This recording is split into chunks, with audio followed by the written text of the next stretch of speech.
or just being like huge playmakers that get a ton of kills, like the Spirit type heroes. So I think Secret really looked to set him up for success. Yeah, and since adding Resolution, it feels like he's taken a bit more farm priority as well, especially thinking about comparison to Ice Ice Ice, as even Crystallis's Monkey King feels like it takes a bit of a sacrificial role in some of these games. You think of Monkey as the position 1, but often it feels like Crystalis is the Amar of this team. He's kind of the pos 3, but still on a carry hero. Yeah.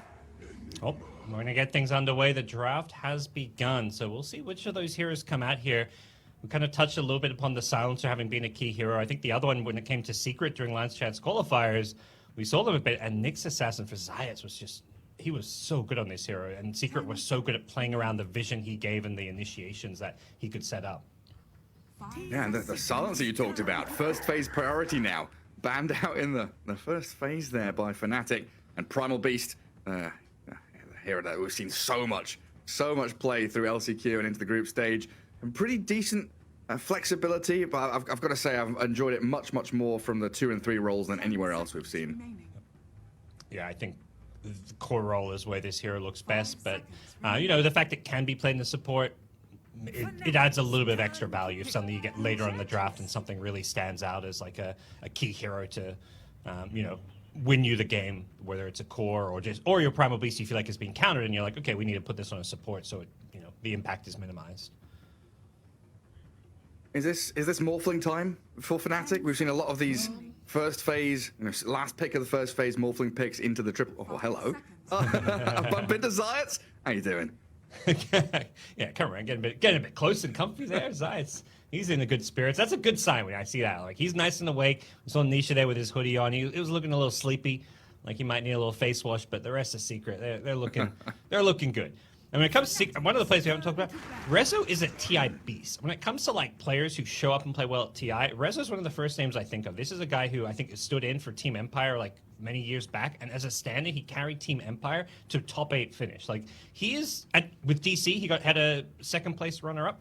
All right, so he's an absolute monster when it comes to TI performances. Yeah, absolutely is. He's had some great times. He's been playing on a lot of these big teams as well. Thinking back on it, Virtus Pro, the Forward, J-Storm for a little bit. Yeah.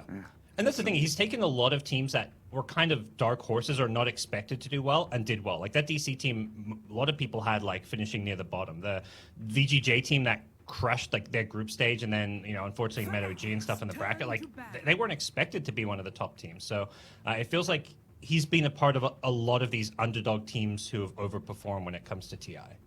Yeah, and it was kind of interesting hearing Puppy say, I think it was his interview at the end of LCQ, about Resolution joining and the fact that Rezo's idea of how he wanted the game to be played was already kind of cemented in his mind, how he felt he wanted to play rather than fitting the team style or ideas of what was going on. So he's kind of merged his play style and coming from a carry player into the position 3, it's been looking pretty good for those kind of players in this meta in particular, because Pos 3 is basically just another carry anyway. Like, yeah, you're still playing Mars and Beastmaster from time to time, but you can still pull out like a Mirana or something that we've seen from him. Yeah. Oh yeah, his Mirana, that was amazing to watch. He was carrying that game, so curious to see where he ends up this game. The Primal Beast definitely a candidate for his hero, but that could also be the mid laner, so we'll see where this draft goes. You touched on what Fnatic might pick up with that 4th pick of the draft. Usually that's where you do see the Morphlings or these heroes that you pick up and then you ban out the counters. It's kind of interesting they just go for a Tiny, which is likely going to be a 4 position with the Enigma. I guess it can flex to the mid lane depending on the matchup, but it does feel like that's not generally how we see teams utilize first pick. Usually you want to pick up some kind of game-winning hero in that 4th pick. Yeah, I'm wondering if this is them toying with another idea of how to deal with a Primal Beast, because we've seen a few heroes. The good old Disruptor has been one of them, where you glimpse him away, you make sure he doesn't keep trampling forward. You've got Kinetic Field to stop him from playing aggressively. Maybe Tiny is another one where you've got Avalanche Toss to kind of disrupt Primal Beast pre-BKB anyway in terms of his initiation. Because we've seen Beasts dive in with the Onslaught, 2,000 range initiation, then you get tossed even deeper. That could cause some struggles. Yeah, it's definitely... The Primal Beast feels like one of these heroes that can look amazing until it doesn't, and then when it doesn't, it looks really questionable. Like, you're like, oh, why did he just dive into 5 heroes and kind of feed or miss his initiation. So we'll see what kind of primal beast he shows up here. But it's just funny to see because when you mess up with primal beast, it's extra punishing with the onslaught. Oh, the Earth Spirit coming out again. So I think that's 3 games on the trot now where Secret have gone this. They 2-0'd Beast Coast, picking up this Earth Spirit for Zayat. An interesting one because we're much more used to, like you say, the Nyx Assassin, the Tusk, the Tiny, these other heroes.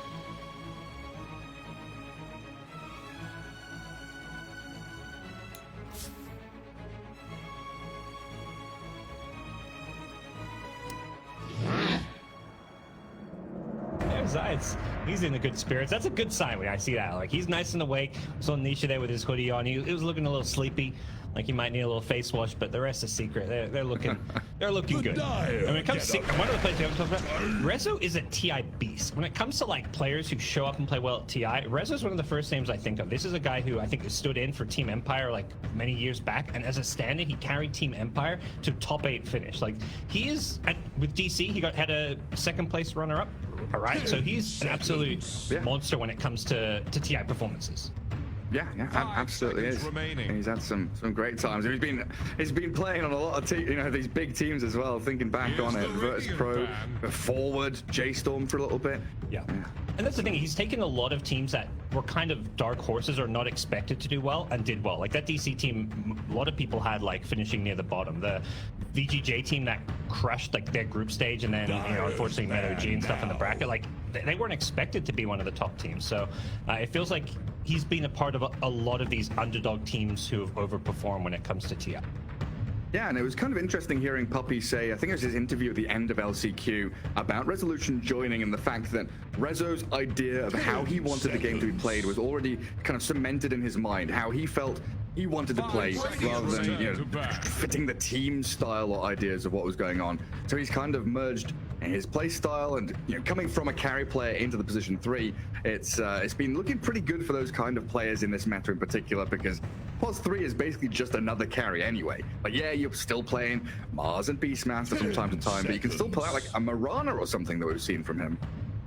Yeah, oh yeah, his Marana, that was amazing to watch. He was carrying that game, so curious to see where he ends up this game. The Primal Beast definitely a candidate for his hero, but that could also be the mid laner, so the Dire get up. See where this draft goes. You touched on what Fnatic might pick up with that 4th pick of the draft. Like usually that's where you see the morphlings or these heroes that you pick up and then you ban out the counters. It's kind of interesting they just go for a Tiny, which is likely going to be a 4th position with the Enigma. I guess it can flex in the mid lane depending on the matchup, but it does feel like that's not generally how we see teams utilize 1st pick. Usually you want to pick up some kind of game-winning hero in that 4th pick.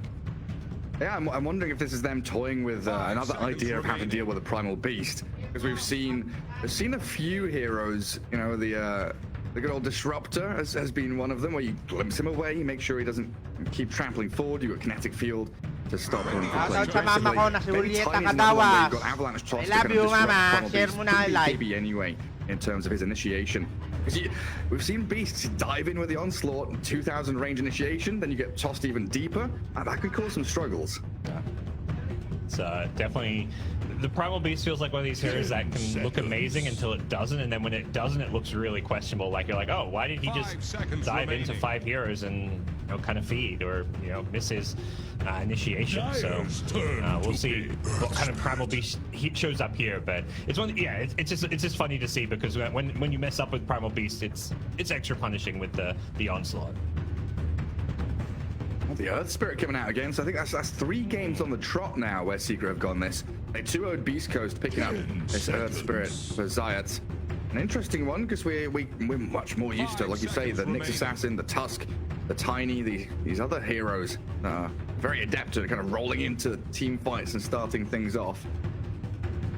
Yeah, I mean, it's definitely a comfort pick when it comes to Zayed, so not too surprised to see it picked up because of that reason. In fact, it's his most played hero of all time when it comes to competitive Dota, so I think very much like if they're going to secret when it comes to Earth Spirits, like if it's viable in the meta, they're going to want to pick it. Maybe not first phase because it's not considered to be like the best for position, but they'll pick it up somewhere in the draft. Yeah, and he's a real handy hero to front line along with the Primal Beast. Now you've got two incredible initiators, right? This double strength melee 2000 range initiation duo between the Beast and the Earth Spirit, and this will allow you to pick pretty much any number of ranged carry or damage dealer from range. We've already seen them pair these up with like a sniper or a Leshrac. Added a bit of tower damage from Lesh could be pretty nice here, as well as the fact we've seen Lesh as not a counter, but a hero that can do well against Enigma's Black Hole. Yes. Yeah, you don't feel like you're just taken out of the fight completely when you get Black Hole, and perhaps a little surprisingly, Leshrac so far the most picked hero of these TI group stage. I don't know if that will necessarily remain the case, but and there's a lot of heroes with a similar number of picks, but it's sporting a 50% win rate over 20 games. Yeah, maybe a little bit of a surprise there. I mean, you know, Shadow Fiend, Marcy, Primal Beast, no surprises whatsoever with all those. Yep. Leshrac's been a shining star. He's got Crystal Maiden now for Fnatic. Yep. I'm on board the CM hype trade. I mean, she's just a 5. Like, she's not doing anything super flashy, but I think she works as this, like, decent lane securer.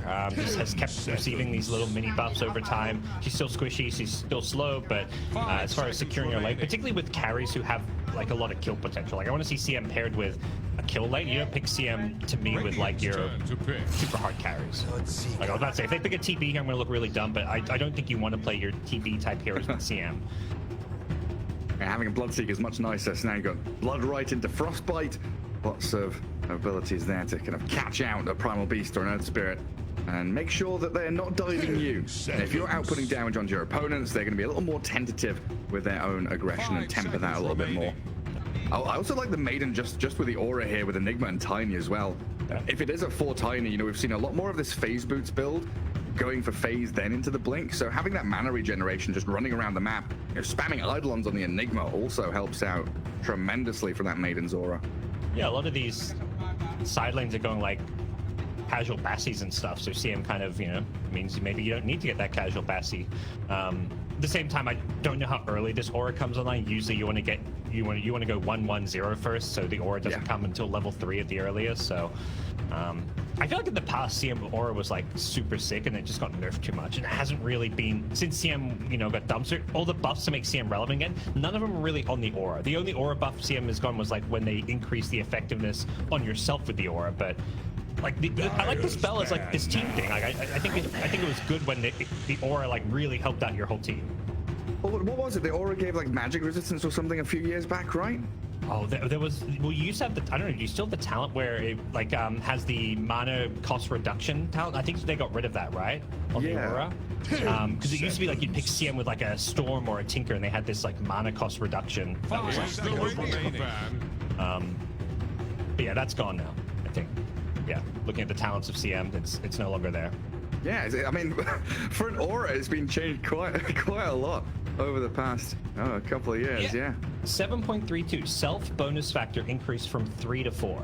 So you have this global aura that's not. It's more a self aura. Like I look at this now, it's like 4 times on yourself. Like, is this really an aura? You're getting the spell for yourself, not for your team anymore. It only goes up to 1.5 mana regen at level 4. Like it used to be such a sick global aura, and now it's just now it's just some greedy ass thing for 5 positions to get. Yeah, it used to give magic resistance back in 7.31. I knew I wasn't going crazy. It was definitely there at one point. I used to give every time Maiden cast a spell, give a burst of mana to people. Yeah, man, that aura's had some wild changes. I did not remember that one. Man, Dota changes quickly. Yeah, it does. Yeah, replenishes mana to allies within 1200 radius whenever Maiden cast any of her abilities. Well, that's long gone. 7 times. All these Maiden players complaining about move speed, but you should be complaining about your aura being changed so often. But anyway, back into draft. Viper in for Team Secret, and a couple of bans out from Fnatic on TA and Gyro. Yeah, giving Rezo some of these kind of semi-carry off laners. The Earth Spirit Viper lane looks pretty damn potent. Not a fun lane to go against if you're a Crystal Maiden. But at the same time, like, if you can position well, like, I think the fact that your CM has firepower and kill threat, like, you know, if Earth Spirit oversteps, if Viper, you know, if you any kind of rotation, that's the thing with Viper. Like, it's kind of like this win the lane, but then you get ganked and kind of, you know, win the lane, lose the game. But I think with Viper, it's like you win your lane, but then any kind of rotation comes and you have no way to protect yourself. 5 seconds remaining. Yeah, it often feels like you have to play into the Viper's lane, right? It's not a hero that wants to be moving or roaming, very slow and sluggish. It's nice to have Earth Spirit and Primal Beast both closers that can chase people down and allow that Viper to give chase as well. Radiant's turn to pick. Primal Beast, very good hero to rotate to some of these slide lanes, and Fnatic go Queen of Pain. All right. Something I've seen much of, I feel like, during this group stage so far. Yeah, another tempo hero. I mean, Enigma, Bloodseeker, Queen of Pain. It feels like Enigma's the position 1 in this game, and Bloodseeker, Queen of Pain are going to be running around killing people. There's a lot of magic damage and chase here from Fnatic. They actually team fight around a freezing field, black hole, sonic wave. That's scary.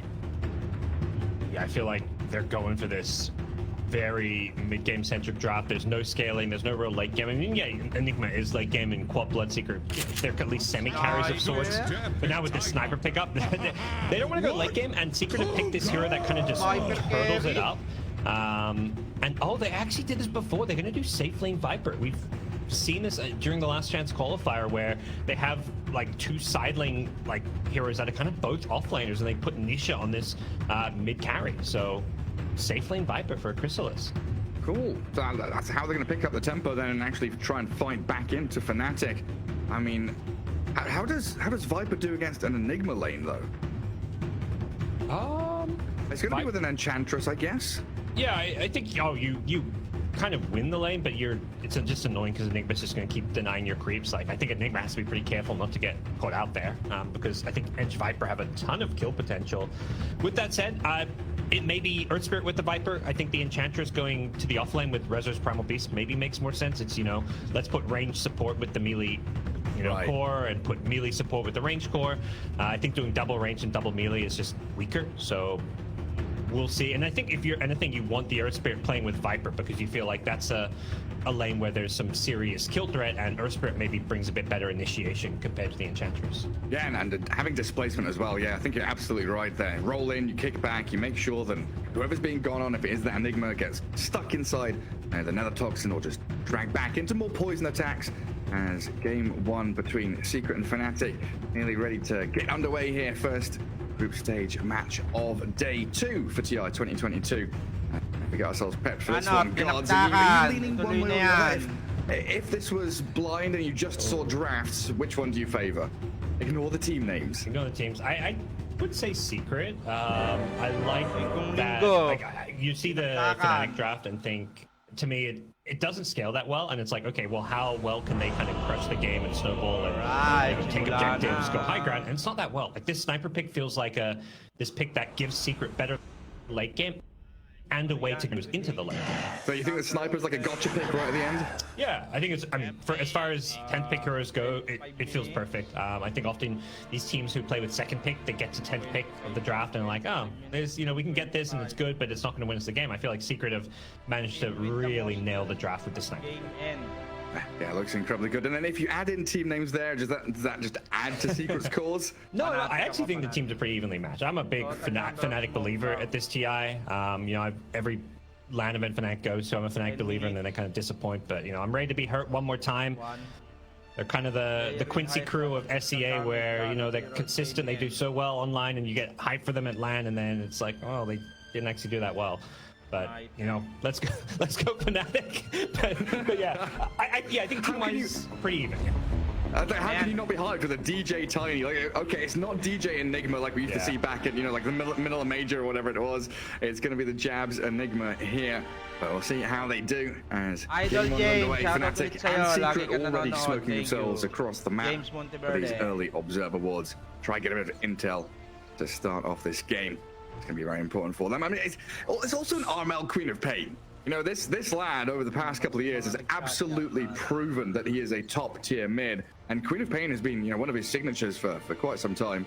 Yeah, I remember it was during the heyday of Virtus Pro where they were like the best team in the world for a long period of time, and no one was like the best mid laner. I felt like Armel was the only mid who could actually go up against him. Armel and Sumail, like those were to me the consensus top 3 mid laners in the world when it came to like mechanics and crushing mid lane, because around then that's when Miracle was playing more safe lane. So he's not quite the Armel of all. I mean, I think also just mid lane in general is just not a lane where you see like the same kind of dominance. I think there's a lot more parity between all mid laners, but he's playing a Queen of Pain.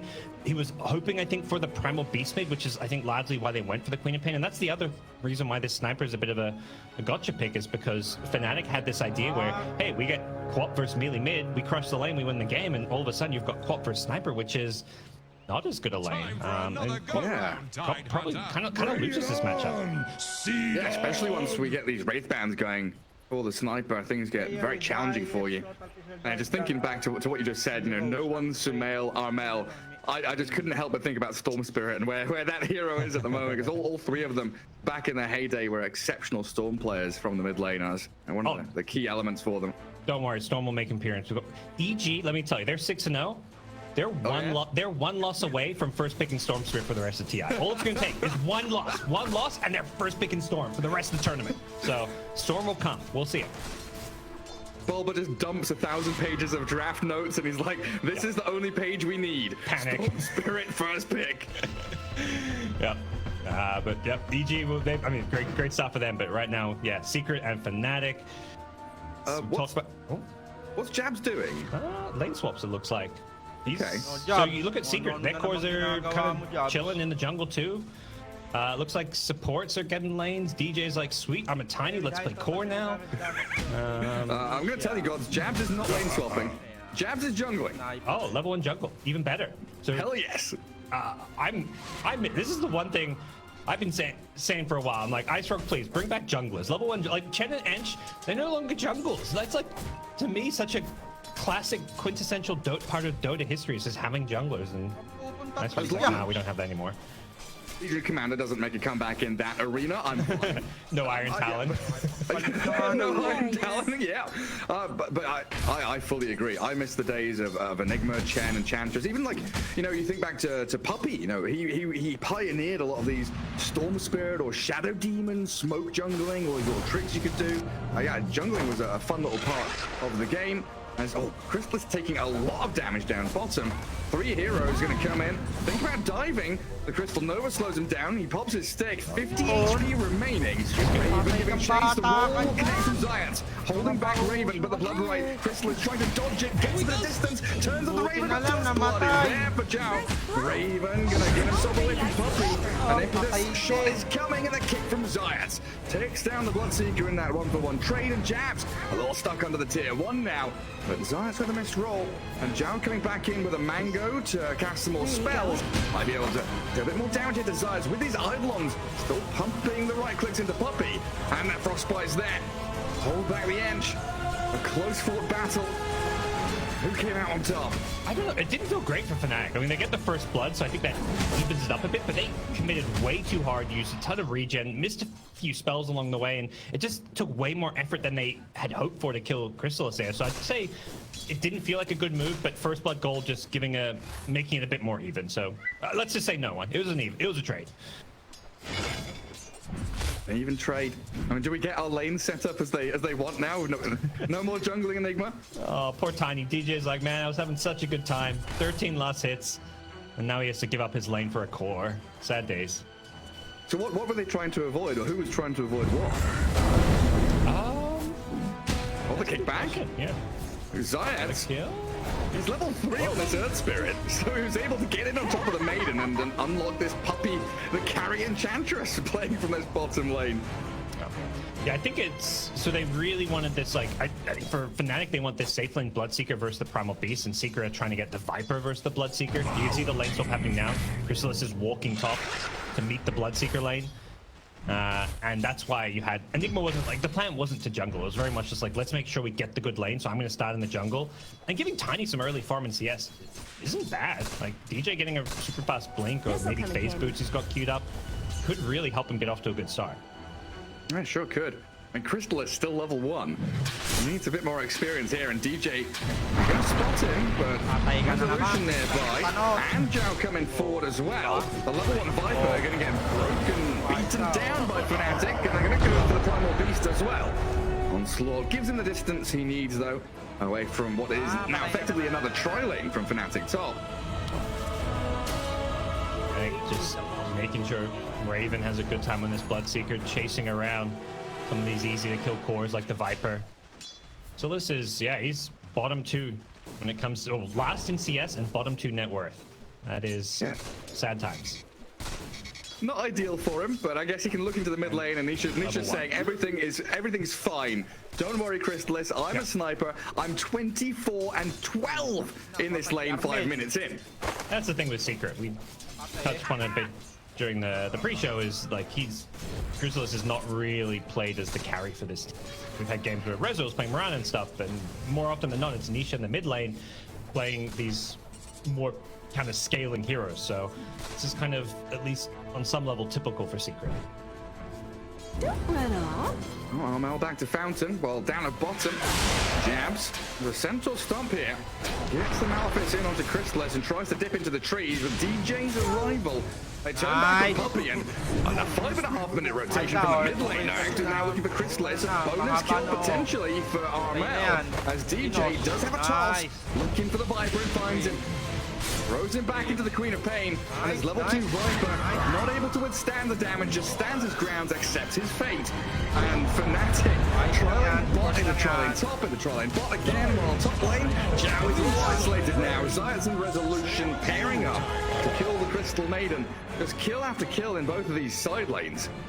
It's a bit of a bloodbath when it comes to, for Secret, hunting down and killing the CM a couple times, but for Fnatic, it's killing Viper 0-3 now.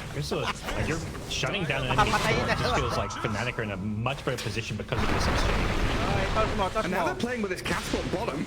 They're diving tower again. Seeing Puppy in the tree line. The toss across. Armel trying to grab Chrysalis as well. Secret coming to try and fight this, but Armel's already blinked out there. Jam, he missed the roll, but the damage is good. Secret get the takedown on the Enigma. Fnatic really aggressively diving towers, and Armel a part of everything. Yep. The fact he rotated gank bottom and then stayed bottom. Didn't go back mid. They gave the lane to Chanuel's CM. Like all the Fnatic supports are getting so much in terms of early levels in CS. Like both CM and Tiny are level 4, almost level 5 on Tiny. Yeah, that's crazy. I mean, again, the upside is this sniper with double race bands. Has Trez as well. Good blink away from Armel. Gets out of the reach of Zayas' roll. But also, I think Raven having a decent time top now as he was left alone. Yeah.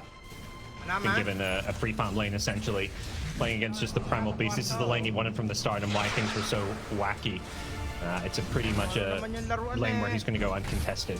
But Secret, you know, this game's gone fine for them. I mean, I talk about the support levels. Puppy level 5.5, so he's got treads already, and he's leveling up Impetus. He's already looking like he's, you know, going to be scaling into a kind of semi-core here with more net worth than his Viper.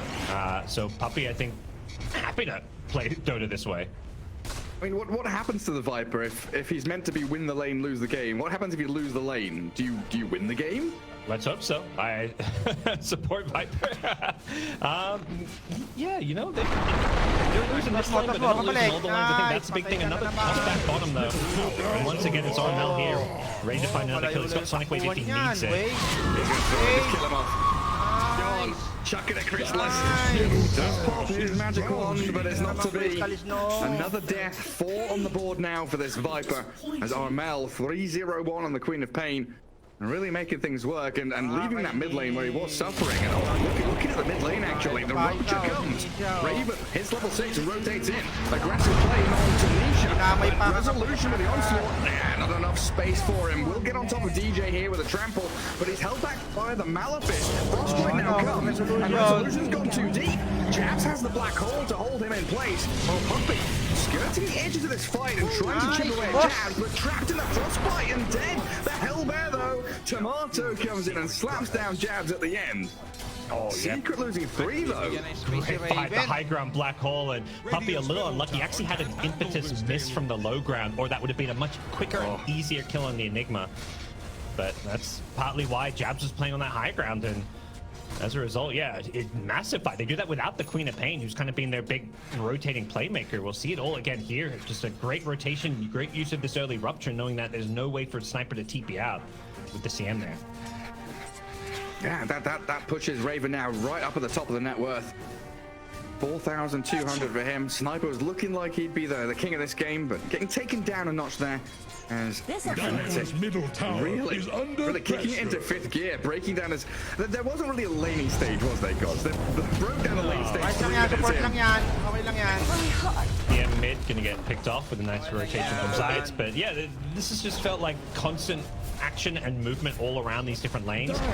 Secret gonna kind of strike first when it comes to these objectives with the Puppy Ench. Taking a tier 1 tower, something he's always so good at doing on Ench is just pressuring early objectives, just sending a creep there, plus some extra right clicks, and making it hard for teams to play the map when you've got to constantly defend these towers. Yeah, cutting across into the Ancients area, while DJ went bottom jungle. Found there by Zayat and Nisha here, though. We'll try the Avalanche TP home, but I think the damage from the... Oh no, it wasn't enough. Throughout the Avalanche, so that he knew Nisha couldn't assassinate. Like, he Avalanche to TP. He didn't actually have assassinate, not something that DJ was aware of, but just really heads-up play from him. He's, by the way, super far. Phase boots already. He's about to hit level 7, so likely goes for the fast blink dagger.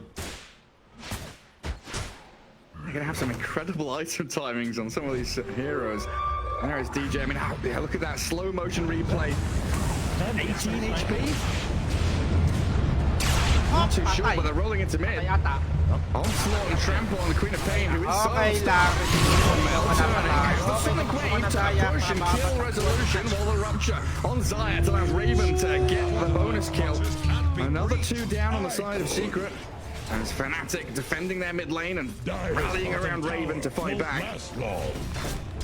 I honestly just love the kind of aggression we're seeing from this Fnatic team. 11 kills in 11 minutes. Armel's drop has just been active all over the map. See that? Yeah, the TP out from before, it looked like it wasn't a miss, but what a move from Fnatic just to constantly take these fights and utilize this Queen of Pain in a way where she's kind of just this big playmaker, not looking to farm. They're just looking to really enable Raven to get all the space in the world to just continue getting his creeps. And it's got to be a sick game as Raven on this Bloodseeker, because there is so much action, there are so many low HP heroes, and the part of the reason he was able to come into that mid lane to rupture the Sniper 6-7 minutes in was because everyone is such low HP, everyone's being run at constantly. Another roll, guarding bottom rune, Zayat and Puppy make sure that the Queen of Pain does not get the arcane. Yeah, it feels good to have Bloodseeker in these games where there's just constant brawling and skirmishing. He talked from Zayat, he's still got the arcane rune, and trying to maybe find DJ here has been given a lot of room to just keep on farming. They've got to know and expect that this tiny blink dagger will be coming up pretty early on. And then you have Jabs down bottom, breaking the trees, showing that bottom wave. And Crystallis He's been having a happy time for the past couple of minutes after going 0-4, has been left alone for the most part, so now up to level 7, Falcon Blade done. Good job! Farm jungle a little bit, but he'll have to leave that bottom tower to die. Yeah. Puppy was just third in net worth. He just dropped from third to fourth in net worth. But, that's a advantage. Good sidestep from DJ. stuns. The wall comes. Wala pa kayong napatay. To come in with Pa isa, Raven. dadagdag Kill pa. off Zayas and Resolution. Chase back on the Ayos Puppy as lang, well. ito, patay din DJ will ito. dive. I think it's all fine in the end. The Kala pa. Fanatic sway. They down on the Sonic Wave. The final touch from Raven gets him the triple kill. Oh, the CM hiding in the trees. What an Pinoy ulti, pride that yan eh. freezing field they just walked into. An absolute slaughter there as two melee heroes on top of a CM freezing field, and by the time they cancel it, they're just already done and dusted, and a massive team fighting cleanup going the way of Fnatic there, and all of it going Raven's way, so a very happy carry. We'll see it all again here, the CM just teeping in at the perfect time and place. Yeah, you can almost hear DJ's comms, right? I've dodged the stun, I've dodged the roll, and cast all their stuns. And Zhao just comes in with a massive freezing field. And DJ, he's all over the place here, and in a good way, tossing back Zayat. Enabling these Fnatic here to get the kills, and now a frostbite on the sniper. Allowing Armel and Raven again, the two calls coming in to pile on the sniper and kill off Nisha. Won't get slow, but not really any danger to himself. The Tiny even almost lives there. He almost sidestepped the shrapnel at the very end, but just couldn't quite get out of range. So big kills going the way of Fnatic. Like, killing the sniper he's the #1 target this game. He's the hero that you're most worried about when it comes to, you know, this game dragging on. And, you know, it will drag on. Fnatic don't have a good way to really push the tempo too much outside of the Enigma. So they want to kind of gear up and get some good late game going themselves. That feels like the BKB on that Bloodseeker, and Queen of Pain going as Kai Sands there. They're looking to hit that timing, kind of 20 minutes in, and they can take some bigger team fights. Think about Roshan, which will give them the security to go for these objectives. And DJ, 500 gold from his blinks, should synchronize pretty nicely with that as well. We've already seen how well he can do. 12 out of the 16 kills he's been involved in. DJ having a spectacular time on this Tiny. Both these Fnatic supports are just, they're in all the action. They're just, wherever the fighting goes, they're going there too. And it's been really impressive to watch Fnatic play out. Another sick freezing field from the trees. Yeah. Even better than the last. He got some creeps. Hell yeah. Puppy did manage to swoop in and seal the Centro, though. Take that one away from... Secret got to do something about this bottom lane. Well, rolling in. A little pig pole action from Tiny. Zayas, Sonic Wave, after his roll, is connected on DJ, so Enchantress will get the kill. And a good Centaur stomp there. Attempted Illusion Rune dodge from Armel, but now the rupture with the Bloodseeker coming in from the back. And the sniper, sorry, is Nisha getting right-clicked down by Raven. Puppy now trapped on the high ground, surrounded by Fnatic. And there's Crystal Maiden to help out Raven get another double kill. 8-1 and 4 on this Bloodseeker as they charge in towards mid-tier 1. Any fight Fnatic's just like, let's collapse, let's bring everybody. 5 men show in the mid lane. It looked like Puppy was going to carry that fight for a second. He was doing so much impetus damage onto multiple heroes. Same for the sniper, just dishing out almost 3,000 damage as well. But Fnatic just kiting perfectly. Playing the outskirts of the fights with heroes like the CM and the Tiny, the CM living on a sliver of health and coming back in to throw extra Novas and Frostbites, and they just outlast Team Secret once again. Man, it feels like Armel and Raven are coming at the exact right times. Like you said it, you called it at the start, they've kind of baited these rolls in or the onslaughts aggressively, and this allows them to see where the sniper is. They're waiting for Nisha to show before that Bloodseeker or Queen of Pain really making an appearance in these fights.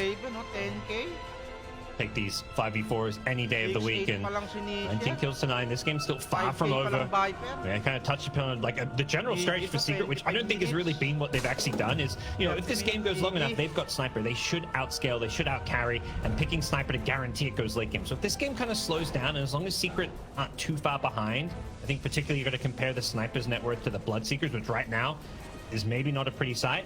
But if Sniper, you know, catches up a bit, they've got the late game with this Sniper pick, I think.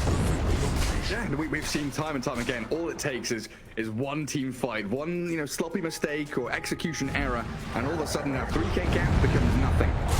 Absolutely weighs in for Secret. Also bottom. Ruptured. Malefice on him as well, and Tiny with a combo, catching out the Enchantress. Puppy thrown into the freezing field. Slipping though. Pretty tanky. He's got a cloak. Fluffy had Dragonlance. Can't kill it, Edge. Got all the farm in the world. Zayas throws back in with the onslaught trample. Rezo aiming Enigma. The black hole's not coming. Doesn't give it off in time, but Raven and Armel yet again Right place, right time to strike back. But Enchantress and Viper close the gap onto DJ, take him down. Losing the Primal Beast and Earth Spirit for a tiny Enigma is a pretty dead even trade. But Secret come out on top in terms of gold and XP change. Yeah. Armel did manage to just barely get the cleanup kill at the end on the Zayat's Earth Spirit, so that kind of made it a bit more even, but a great hold from Secret. They managed to just kind of bait Fnatic in a bit there. The initial kind of spell usage on the Primal Beast ends up kind of biting Fnatic in the ass there a bit. They kind of commit the rupture on multiple spells and they don't actually finish them off, so they pay the price for it. But if they get Puppy here again, I mean, this is the problem. Puppy's so damn tanky. This is how they lost the last fight, is by thinking they can kill Puppy. I think they got a bit unlucky with the freezing field. It's a bit kind of RNG with the random ice explosions. Kind of, yes. If they don't land, then all of a sudden you're like, hey, this hero was next to me and took like almost no damage. So I think they did get a bit unlucky there, but at the same time, Puppy's also just super tanky. 1500 health, Strength Treads, Dragon Lance, and Glimmer Cape. Oh, he's finished the Glimmer already. That's a good point. He got tossed into the Maiden. I think he only took one freezing field hit. A little unfortunate for Zhao, but we'll see where this goes now. As Secret have smoked across to Roche. It looked like they were angling top to play into the Enigma, but they're going to go straight for Roshan. What, Dragonlance? Puppy just tanking it. Showing that he's the real core of this team, alongside Nisha. Well, yeah, they've got Can't quite kill it fast enough. Look at the packs of net worth, right? You got Bloodseeker at the top, he's number one. You got this 3 of Sniper, Crop, Enigma. Then you got another 3 of Primal Beast and Venom, the Viper there. All very tight together. It looks like they give up on Roche for now, though. Half health and pinged down by Fnatic. DJ scouting inside the pit. As they also did get a good D-ward Fnatic, remove that high ground observer that Secret had not too long ago. One of the things to kind of also keep in mind as this game goes on, no easy, reliable way to stop a BKB black hole from Jabs. He's gone for the Aether Lens for now after the Wraith Pact, but got to imagine that we're going to be seeing Blink Dagger, BKB as maybe follow-up items to this, and something that Secret are going to struggle to answer. Okay, Papi. Time though. Fnatic. The first point of contact is Puppy again. They will have the DJ Avatos combo, and this time they have enough damage with 5 heroes surrounding the Bambi. That's what it takes. Yeah. Secret were smoked heading that way, but with Puppy down, I'm not sure they want to take this fight. Fnatic didn't really commit too much. It's just the standard Avatos type spell, so they're already back up, and Fnatic will more than happily maybe take this fight. This is annoying. Pushing in the Shrapnel, Nether Toxin, there's all this kind of AoE wave clear that can be used pretty much without committing it, any hero's bodies whatsoever, so it's very easy for Secret to kind of delay things and keep these towers alive. You can see them not wanting to really initiate though. Armel with his Kaya Sanj is incredibly tanky. And heading into BKB next, it's going to be a challenge to kill off the Queen of Pain or the Bloodseeker, who has already had his BKB for a while and just got the Mjolnir delivered. The big thing is just surviving like a BKB pulverized from Primal Beast. That's something which is going to be what Secret want to kind of build their team fight around. Have Primal Beast go in, catch one, and Sniper just pew them down. Now, Fnatic kind of playing these side lanes, hunting for kills. They're not really grouping as 5. They don't want to play too inefficiently. They want to make sure that they keep on scaling and getting as much farm on the map as possible. And Queen of Pain, pretty adept at just clearing out this more dangerous area farm down bottom. A little bit of vision here from Fnatic in the lane, but none in the jungle, where Secret have swept through, de-warded, and have 3 observers of their own watching around their bottom outpost. So it feels like that's where Secret may be aiming to play around, even though it's 22 minutes in, and we again have to start thinking about Roshan in the next few.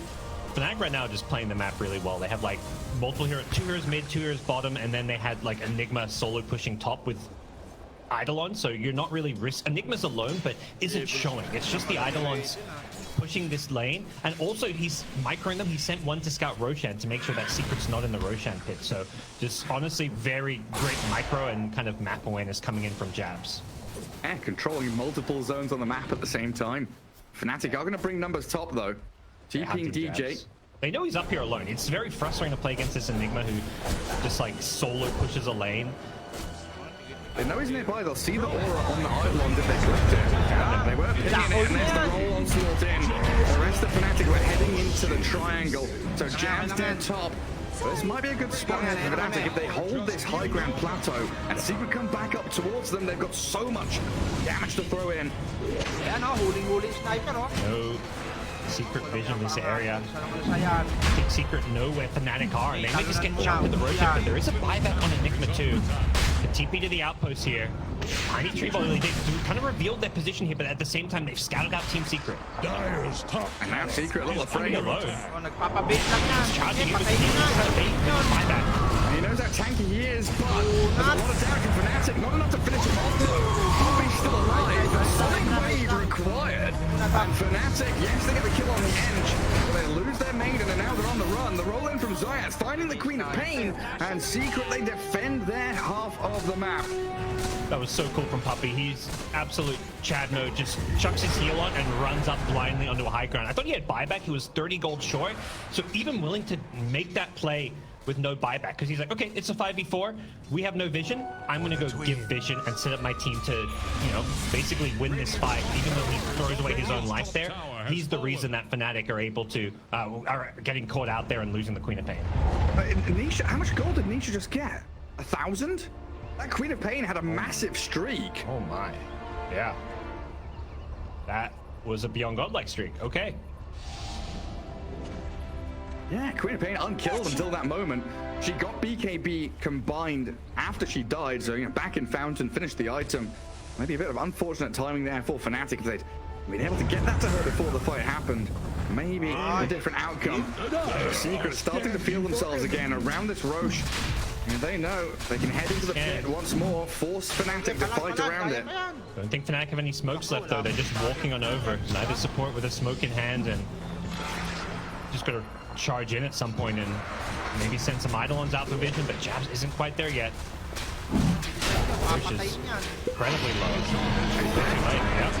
Nisha takes the Aegis, and DJ, a three-man avalanche leads him to nothing. Secret gonna turn around and get on top of the Tiny. He's absolutely dead.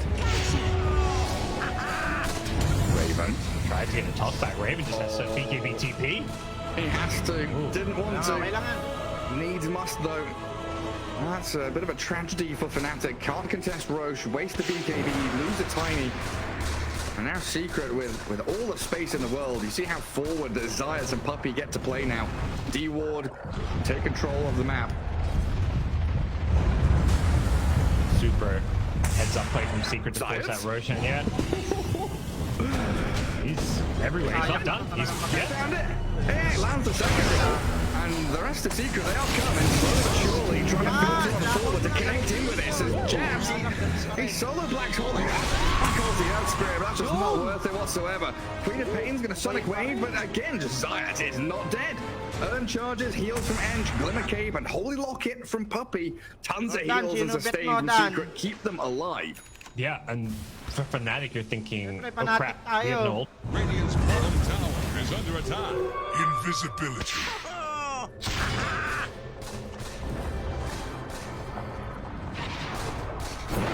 Ronald's going to TP mid right into multiple.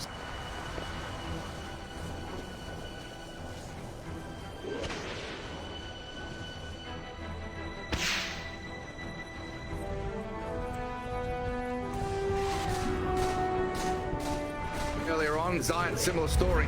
Getting in there with resolution. 15 out of the 17 kills here have been due to Zayat and his rotations. Look out the fallen rocks. Earth Spirit, much like his Nyx assassin, just the one setting up so many kills for this Secret team, and now Secret have free reign over the map with Aegis in hand. They're just going to push all these outer towers, take the tier 2 top. I just realized I've not said a single word about Viper, his spells or Chrysalis. I've not said his name in 10 minutes. What's he up to? There's a Viper in this game? Yeah. Really, Garrett? You sure? I see it with my own eyes. He's got a BKB even. He's online. He's There ready. we go. He's back. Yeah, no, this is not playing for Chrysalis. It's just being the way this game. Sometimes games just go a direction where one player just doesn't get to play Dota, but the other four do. And you know, Chrysalis is finally at a point where he can, you know, contribute. Play some Dota 2. Cast some spells and have some fun. Yeah, even though, I don't know, in my head, secret here, they've got a good grasp on this game, but Fnatic are the ones with the net worth lead. Is this still a good indication of them scaling around this Enigma?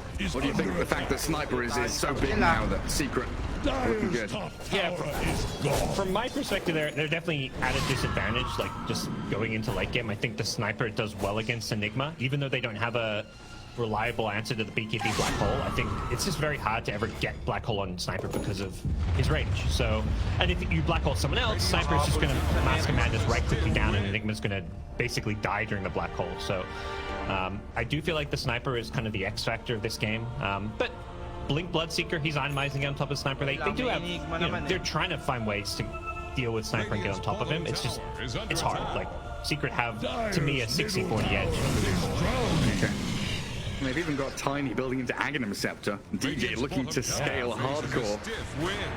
That's definitely, I feel like that's one of the kind of things that often you look at games like this and just kind of think about like how the late game goes, but scaling supports is going to be a big part of this specific game.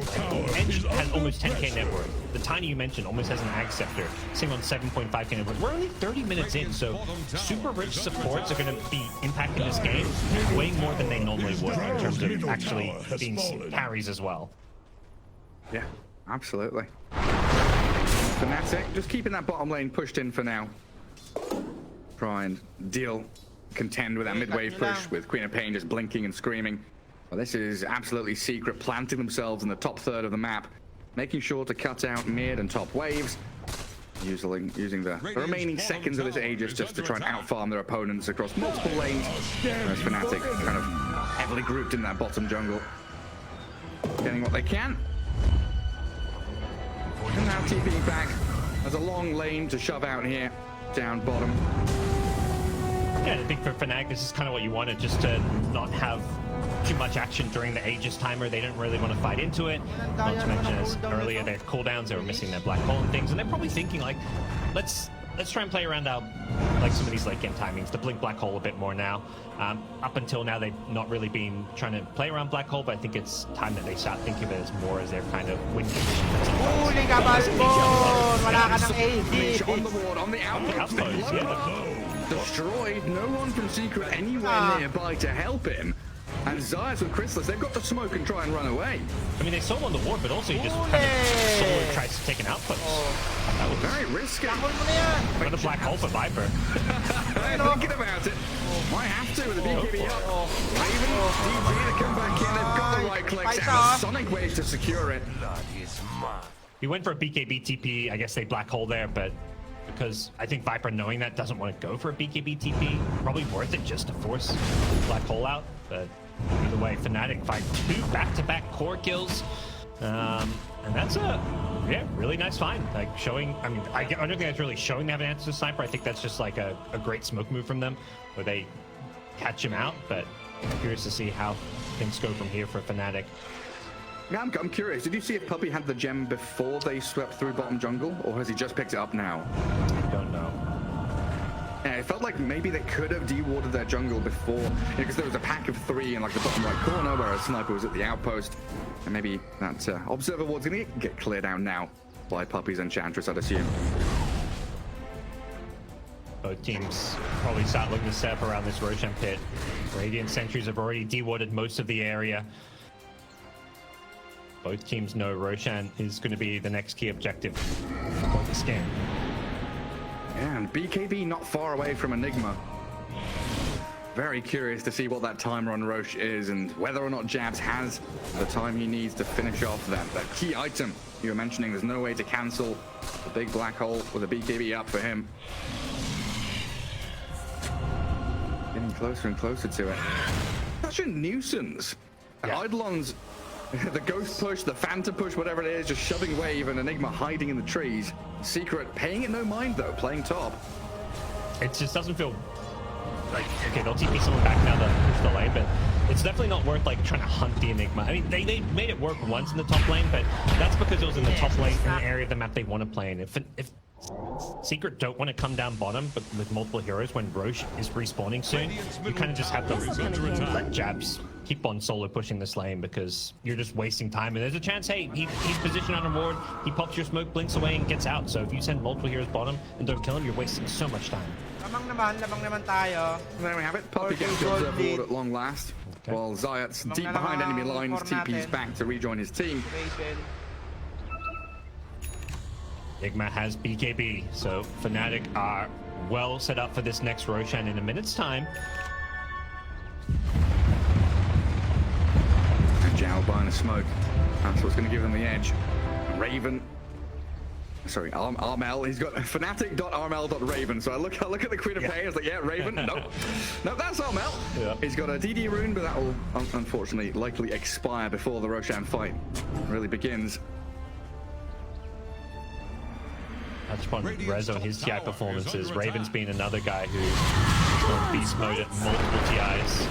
Armel's paying respect to him, and yeah, they counterplay this one. And should buy a lot of time. And Zayat with BKB just rolling from one target to another. A nice tree volley there and a sonic wave. The Puppy's still alive. They've expended a lot while Zayat's ruptured and killed by this big wild Secret of Raven. 30 seconds for Roche and Secret. Another BKB. That's time for the fight. Jabs BKB. Nice! They'll just have to black hole the Viper instead. Kill off what remnants of Secret are left. And Rezo with a BKB TP does allow him to escape from the scenario. But 10 seconds for Roche gives Fnatic a great opportunity here to secure his portion of the mid game. I mean, Puppy just buys so much time staying alive, but ultimately, like, Secret just don't have the numbers or formation to win the fight, regardless of how much damage Puppy was soaking up there. They just weren't ready. Like, they had 3 heroes there, and you know, I think Nisha does all he can. Like, he positions so far back because he knows this Enigma's looking for a BKB black hole. I think both Jabs as well as Nisha played that team fight pretty perfectly. Jabs is just waiting, looking for Sniper, and he catches a glimpse of where he is in the trees, like blinks forward looking for him, but Nisha almost sees it coming and kind of counterplays it. But the end result is Sniper does 0 damage in the fight because he can't come near without getting black hole. So the threat of the black hole we kind of talk about is sometimes better than the black hole itself, and that is kind of how that fight went down. The black hole ended up not really doing a whole lot. Yeah, you can see in the replay there, Januel gonna get pummeled down. But the fact that Jabs basically just put out Wraith Pact and hid on this dire side of the river in the mid lane for a good 20-30 seconds, just waiting. He could have had, 2 3-man black hole onto the Earth Spirit and Primal Beast, but he says no. Like you said, just looking for the sniper, that's his job. All top lane. Rezo looking for a move in onto DJ, but he's got the Ogre Seal Totem to flop back into the tree line. And Zayat, he's going to miss a couple of spells, but Rezo, he can't miss the Pulverize. Decent range on that initiation, and allows Nisha to open up. Get the Tiny in his sights. Raven, Armel, they've jumped into the Crystallis, forced the Viper to BKB early on. He tries to pop his one to survive, but a Sonic Wave comes in to allow Raven to clear through the Viper. And a beyond godlike Bloodseeker now, 11, 1, and 10 for Raven. I love how after they just ignore Puppy, they're like, yeah, we hit him with Sonic Wave, but we ain't killing him. Like, his Ench is untouchable. You may live, just please, go away. But yeah, they trade cores. I mean, I say cores, Tiny kind of feels like a core, but he's not really a core. I think for Fnatic, they're the ones playing with Aegis, but they go a little bit carefully because Secret's making another smoke move. They're bringing Nisha in once again, knowing that some of these big ultimates are down Raven. He's got Aegis here, but he's surrounded by 3 heroes. Yeah, he brings into the trees, but this lane ward about to expire has given Secret all the vision in the world to take the Aegis down. And Jabs, with no black hole for 20 seconds, has popped his BKB to try and live. Rezo chases Raven back, Jabs dies in the right-hand tree line, and the dive on the tower kills off Raven. Rezo solos him, 100 to 0 in a matter of seconds, and onslaughting back across to the maiden. Find out John well, and this time it's Secret to come in, sweep through, get 3 massive kills. Oh, they just honestly so quick with that smoke and catching Fnatic with this like tiny window. It was 10 seconds until Black Hole was coming back up. They knew Sonic Wave had been used mid as well. They knew Rupture was also on cooldown, so this very small window where Fnatic weren't ready to fight, didn't have ultis, and they catch them. They just go charging at a Bloodseeker with an Aegis, knowing that we can just kill him twice, force Fnatic to respond to it, and Enigma responding like without a Black Hole. They were just not afraid of that Enigma. No fear whatsoever. Rezo is an absolute beast. Taking out tier 3. Kyle-san's done, and a Blink Dagger. If he spots a hero, he's jumping on them. Like a lane of barracks for Secret. Nisha from the low ground, just blinking away at the melee. They're even going to finish the range if they want to. Zero interest in defending on the Fnatic side. One lane of racks at this stage of the game, something that they can deal pretty well with. But the big issue is like the Secret. We talk about some of the late game strength of their lineup with the sniper. Exceptional. He's forced the BKB. Sorry, that looked a little more interesting than it was in the end. See Fnatic just gear up to play some late game Dota here. Jabs, Enigma is the player to look for in all these fights with that Black Hole, and anytime they don't have Black Hole, I think if you're Fnatic, you're just like, I don't think you should be taking a fight. You'll have to excuse the fake hype from time to time. I mean, with the way this game's going, you see someone charging in, you expect kills. no kidding. And 22 to 28 with 40 minutes in. A real back and forth between these two teams, and I'm struggling to get a read on the flow of this game. There's no net worth lead, no real kill lead. What do these mid-game team fights come down? Is it just jabs with this Black Hole, or are there smaller things, smaller details to look for?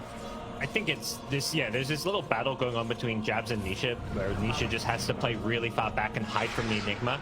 And also Jabs has to hide, like he can't afford to get caught by any of Secret's heroes. Like if Brisprit finds the Enigma, yeah, he's got BKB and he's not gonna be able to kill the Enigma, but it's all about stopping the blink. So if you just get on top of him, stop the blink, use an Urn charge on him to, make him BKB or something, all of a sudden Sniper can execute him. So it's this hiding game all around, for the most part, the Enigma. And there's also these, there's other heroes. That's where, while all that's going on, you have heroes like Ench and Tiny who have become true carries as well. Toss back, Puppey, the target again, but Rezo and Zayats, they turned on the DJ. The initiation from Fnatic quickly turned on his head. And he's dead for a minute. That's quite some time now, where Secret have the 5v4. Yeah. Every time they go on Puppey, bad things happens, it feels like. There's not really been a successful fight that started, they maybe won some fights where they went on Puppey, but it's not because they went on Puppey. Like, he always seems to be living. They throw some spells, and it's like they're just putting these spells on cooldown. Maybe they have baited Secret in and won the fight afterwards, but fights like that one, it's just like, well, he lived on 500 health. They weren't actually that close to killing the Edge. He's frontlining again. Scanning up to the high ground, clearing some of this dire vision, which right now is severely lacking. The map is dark outside of creep waves for Fnatic. I don't see where Secret are lurking, and from the shadows, Secret are looking to strike down bottom. Januel with a glimmer cape. Looks like he's got the distance to blink TP from the tree line. Oh no, he didn't blink. He just tried to TP naked, and Rezo Zayats there straight in on top of her. Yeah.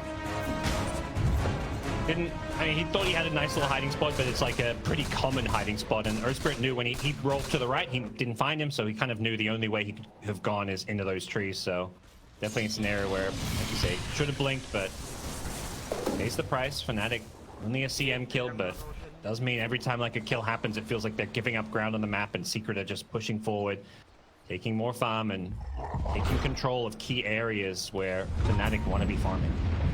Yeah, still a minute and a half for fast spawn on Roche, so a Secret can use this dire Ancients high ground area to hold on to mid and bottom lane, kind of keep Fnatic back in their base, but more importantly, you're limiting the angles of attack. You don't want to be facing Fnatic in a choke point, because it looks like DJ just a step too far forward, again being found out by Zayat's Earthspirit. What was he now, 22 out of the 25? Like 95% kill participation from this Earthspirit is bonkers. That is very, very impressive. Yeah, as long as Secret can play in, it feels like open ground. They want open water basically. A flat bit of land to team fight in. Fnatic much more opting for these choke point fights, try and find a bit of terrain on the map to play with this black hole. They want, and more just hiding spots in general. Like when you're in these open areas, it's a lot harder to find a good pathway to get initiation, but you're trying for Jabs, Ninja Gear, so he can be smoked up for any single fight. It really puts a lot more pressure on someone like Zayats to kind of roll in and try and scout him out. So this is, dream neutral item. It's kind of, I feel like Ninja Gear is funny neutral item. Like, I don't know, thought of it as like a carry item, giving it plus 25 agi, but it never seems to be agi heroes using Ninja Gear. And it kind of felt better when Agi gave move speed, and it was like, nice, I'm smoked, I've got move speed, but yeah. You're right, it's a bit of another one. He's getting armor from it. That'll help versus the sniper, I guess. Oh yes. So wonderful. Maybe we'll say, hey, watch him live on like 100 health, all because of that armor. Well, that's a quick roach spawn. Dire scanning it. I don't know if it just flickered red there for a second as Nisha walked past. Fnatic gonna pay it no mind though and head down south. Again, they're not playing into vision here. It is all dark in that bottom jungle. First person they see is going to be Crystallis. Janwell works into it, and Rezo is here with his BKB, not afraid to use it because he has Refresher Orb. The second attack, striking into the heart of Fnatic's aggressive line. Raven RBB, the black hole's there. Dash converts to Rezo.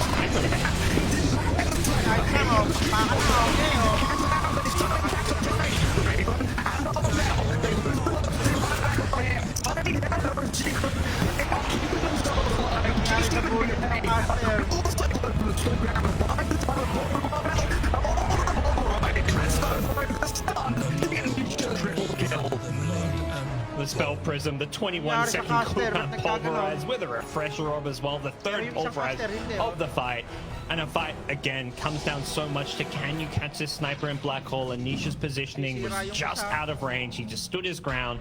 They couldn't touch the sniper. They got on top of him with like Tiny and Bloodseeker, but Nisha with Satanic and all the items he's got, he gets Rupture. He's like, okay, I'm standing still. Like this Rupture does nothing to me. We'll see it all again here, but yeah, what a fight for Secret. He'll be rewarded with a free Aegis.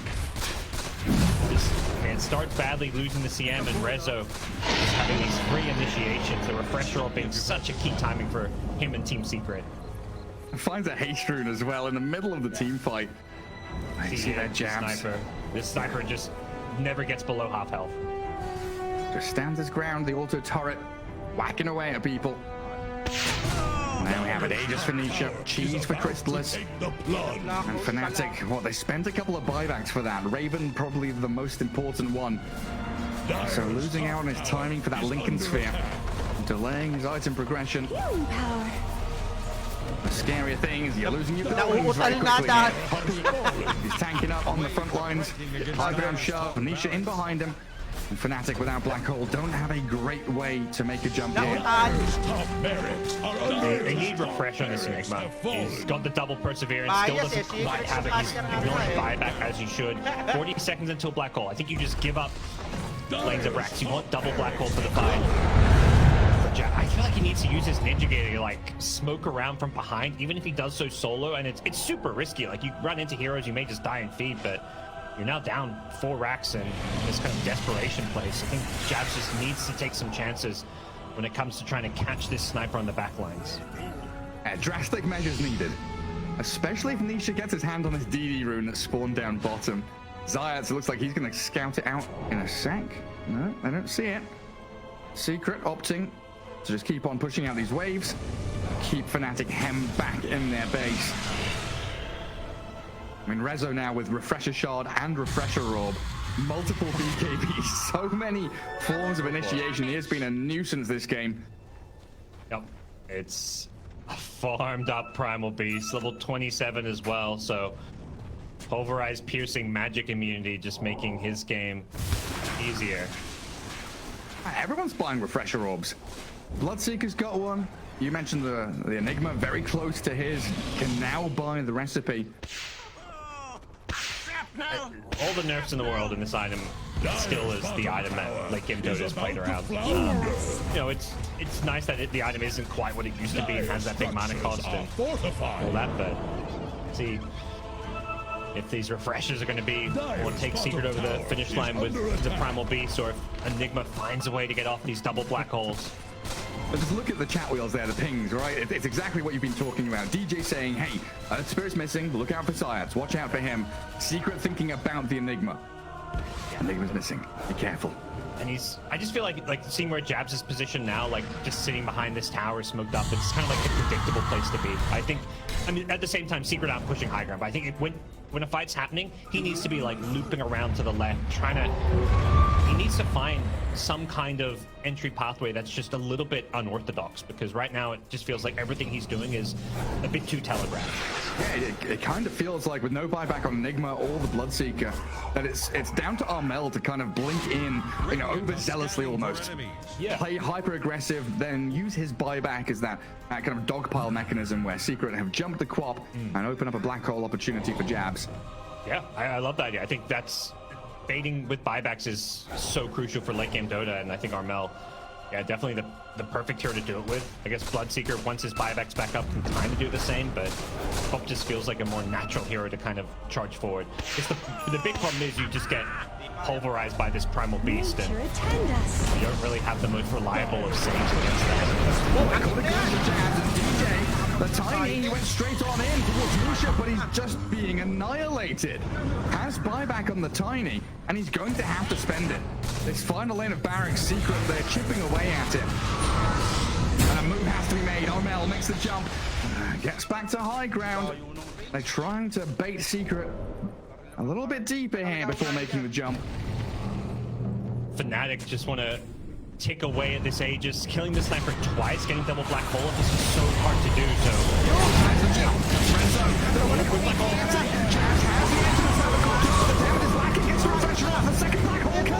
Jabs is caught. The freezing field, the damage on the sniper is good. BKB. By this Bloodseeker, though, is back in with a magnetize, clears through Raven. Armel very low on the HP, but they lost their Primal Beast. The Viper's dead. The high ground push has been halted. Fnatic quelled the aggression from Secret, and Armel brings back in onto the sniper. They caught him with a frostbite. Puppy, what can he do to save his buddy? As Nisha with a BKB turns and hits them. Hits from the crit set of DJ. 3 tosses. Good damage, but not enough. Nisha's sniper. So incredibly powerful. Comes back in for another round and volley of flurrying blows. Takes down the Tiny, Bloodseeker and Maiden, and looks for the mega creep now.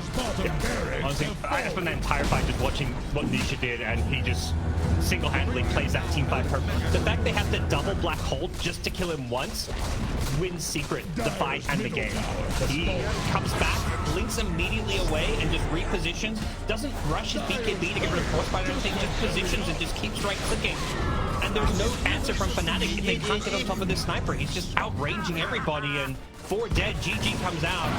Nisha, the hero of this game, with a fantastic sniper performance. Yeah, having so many lives. Aegis, Satanic, the backup from Puppy. Everything to save the sniper here. In his reticle. And takes them all down. Game 1 to Secret. Not a simple affair by any means, though, with lane swaps, aggression, all sorts of noise in that laning stage. It was an incredibly close-fought battle for the first what, 30 minutes?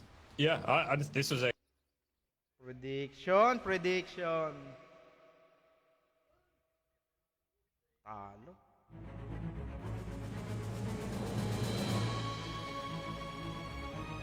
Panalo, talon sa Spirit, oh.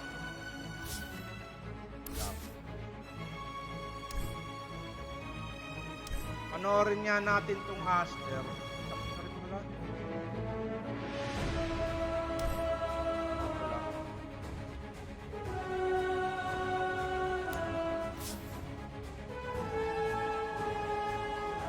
Pag hindi nag-loading yan,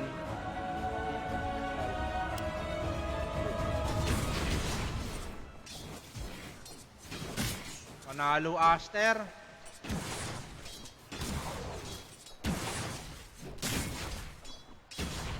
Panoorin muna natin to habang hinihintay natin. Ba't ang taas ng camera nito? Brazil. That should help. Then suddenly he's in a situation where he might have to go home for the region. And you always feel bad when you get a big solo kill, but you still get bounced back to the fountain regardless. Yeah, definitely feels a little bit whack, but now he's got his raindrops coming out as well, so he's able to at least abuse the fact that he's one level up here on the Ori. He's going to hit level 6 before even Ori hits level 5 in his basic stage as well. This is exactly what I wanted coming out of TSM, exactly what I wanted coming out of Brawl, him playing one of his signature heroes, once again in the Shadow Beam, and the hero that can take over the game as well. Doing a good job, and more fights at top. Boca will be able to jump back with the fire snap cookie onto Dubu. Just yet one more right click for Boca. Actually outplays him. What a player. The question is, will he be able to dodge the meat hook from Tomato? Tomato's trying to find the angle. He gets him. Will be able to get the kill, but Boca still ended up styling all over Dubu there. Hashtag worth if you're him.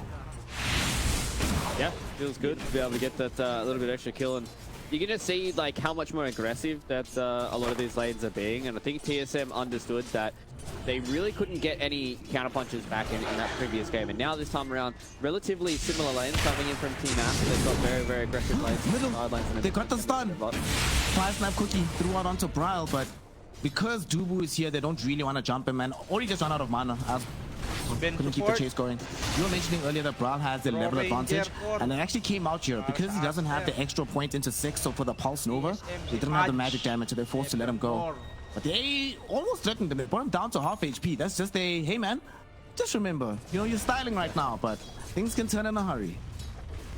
Yeah, SF can really be put in some of those bad positions. He's doing a really good job at keeping this game at normalcy, but Team Asa, they've got a lot of big ways at being able to try and get some of these kills. Oh, no, Lumia. I don't think he should go down. He should be okay here. Manga.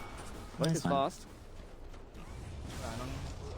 They found the stacks, so this is pretty spooky, the fact that they found the stacks here. They've got a Drow Ranger, they've got a Leshrac, so if they're able to walk across there and be able to take some of these hard camp stacks, that's when it's going to start to feel really bad here for TSM. I'd imagine Brile, he's going to spam out this middle lane here. He's just going to walk over towards that hard camp.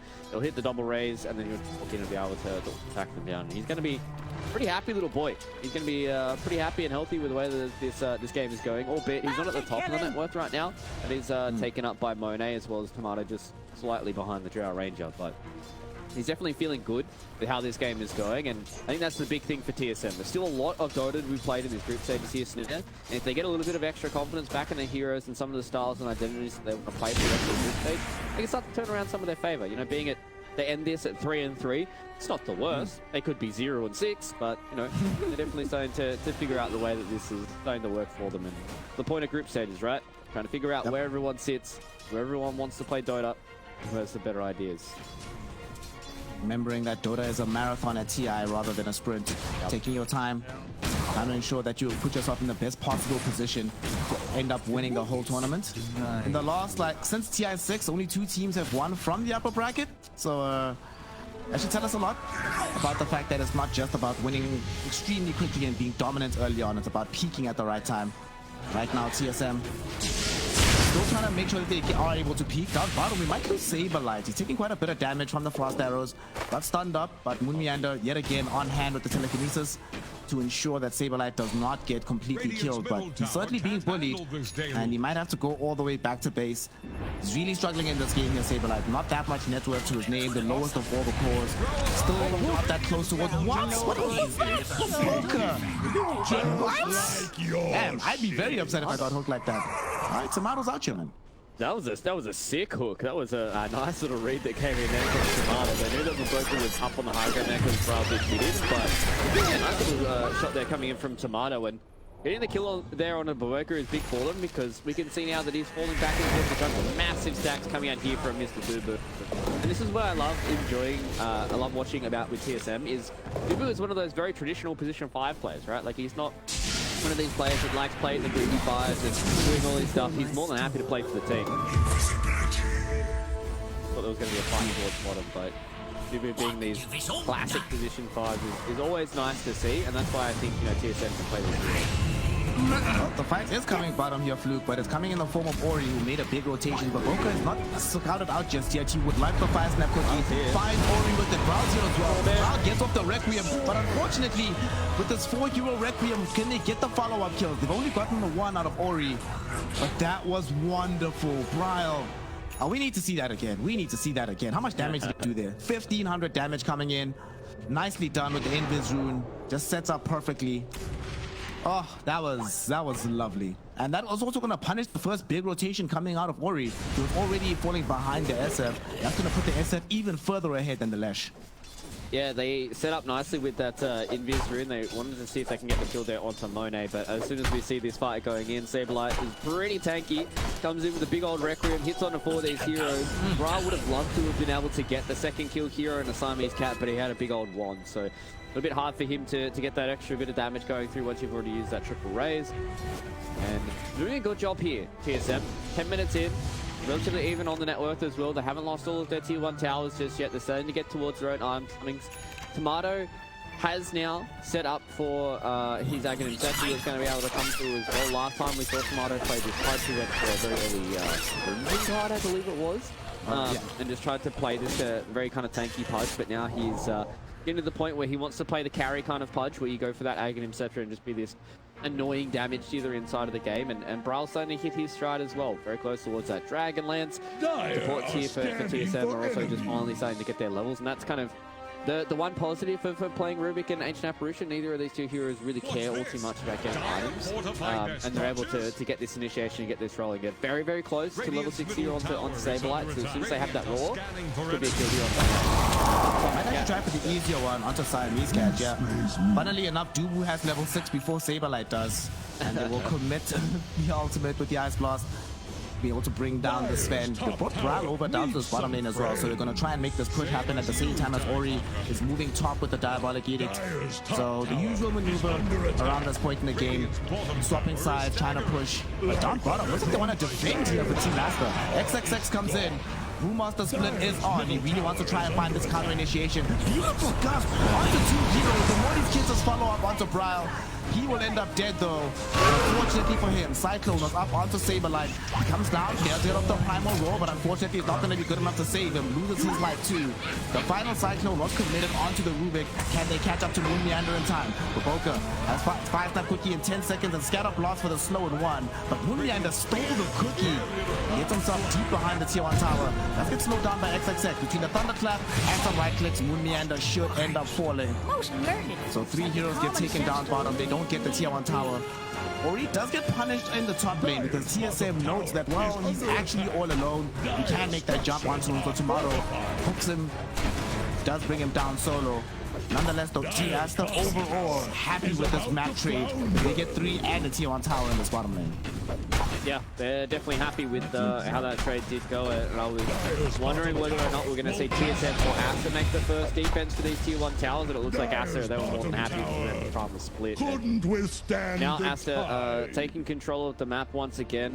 I think the biggest thing here for TSM is that they're still just waiting for Saberlight to start getting a few more of these items. He's finally got the Helm of the Dominator now. He's going to move towards his Helm of the Overlord, and finally has the Roar available. I think that's the biggest thing now for TSM. They have the Roar available for their Beastmaster here, so they're going to be able to actually walk around the map and see if they can get some of these Bryle getting closer and closer towards some of his items. On the other side of things, Team Aster, they're happy with how things are going. They've already got an Urn, getting ever closer towards that Wraith Pack here for XXS, but Bogo's is doing Snapfire things. They've got the Dragonlance already here on Monet, and Siamese Cat is going to be perfectly okay with just sitting back on no items. Even in the first game, he had no items until he got towards that Aghanim Guard, and they're looking to see if they can find Saberlight here in the trees and know exactly where he is. Try to tumble its way through the trees, but like you say, I think the camera should have cut away from that one. 4 heroes gang up on 1 in the trees. That's just bullying at this point, man. Saberlight just not having the game that we normally see coming out of him. I mean, to be fair, Beastmasters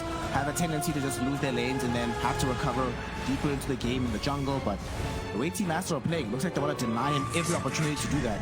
They've even gone ahead and blocked some of these ancient camps with the sentry, and they're not done yet with this aggression. Look where they are. They're on the high ground in the triangle. They find a big jump, but my goodness, Moon Meander lifts up the Sven. Bryle raises him down. But XXX might look for revenge. Morty's Kisses floating in over the top as well. Brown, he's been here before. He's seen this movie. He didn't like how it ended.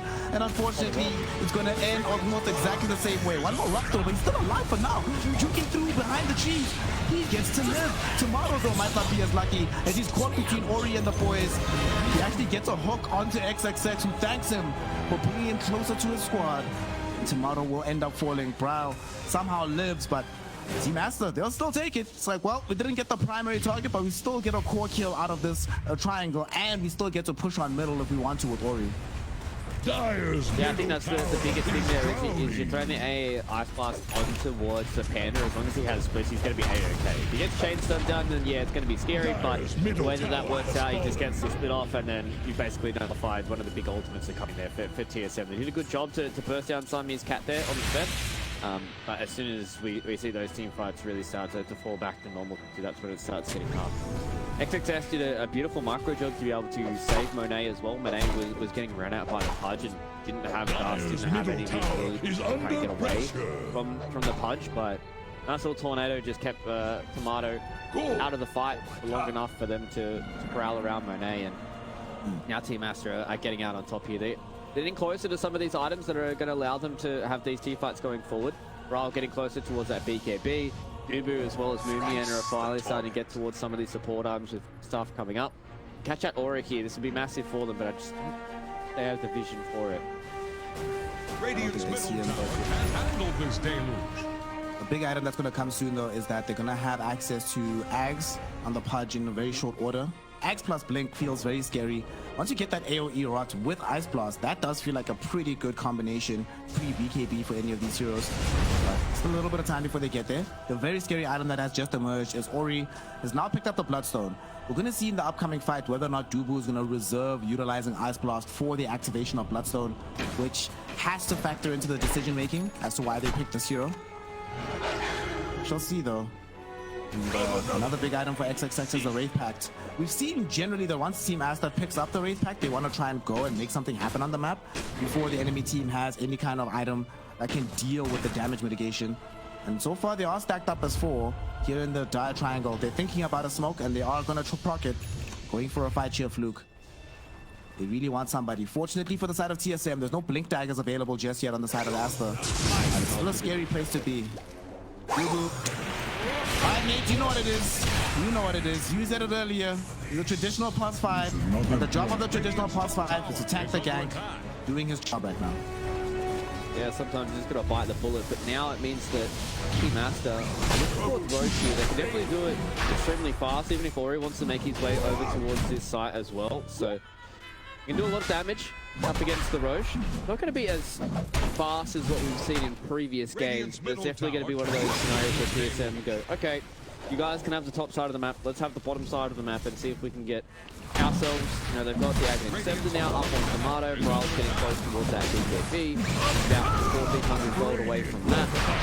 Once they have these 2 big items, that's when TSM can start to fight here. They're going to have to try and fight towards the Roche fight as well. The Ice Blast, XXS to split hit. No, he's going to be okay. It's only level 1 Ice Blast. So. If that was level 2 Ice Blast, that would have been a very interesting situation that would have happened inside the Roshan pit. Incredibly, it's not.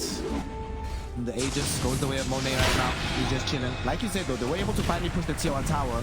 Maybe they take this fight as well. Nice Stormhammer onto 2. Unfortunately for Saberlight, though, the Morty's Kisses were already raining out.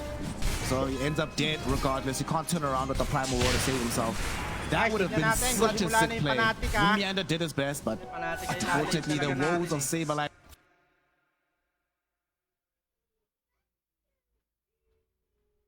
Yon. Okay na, meron na.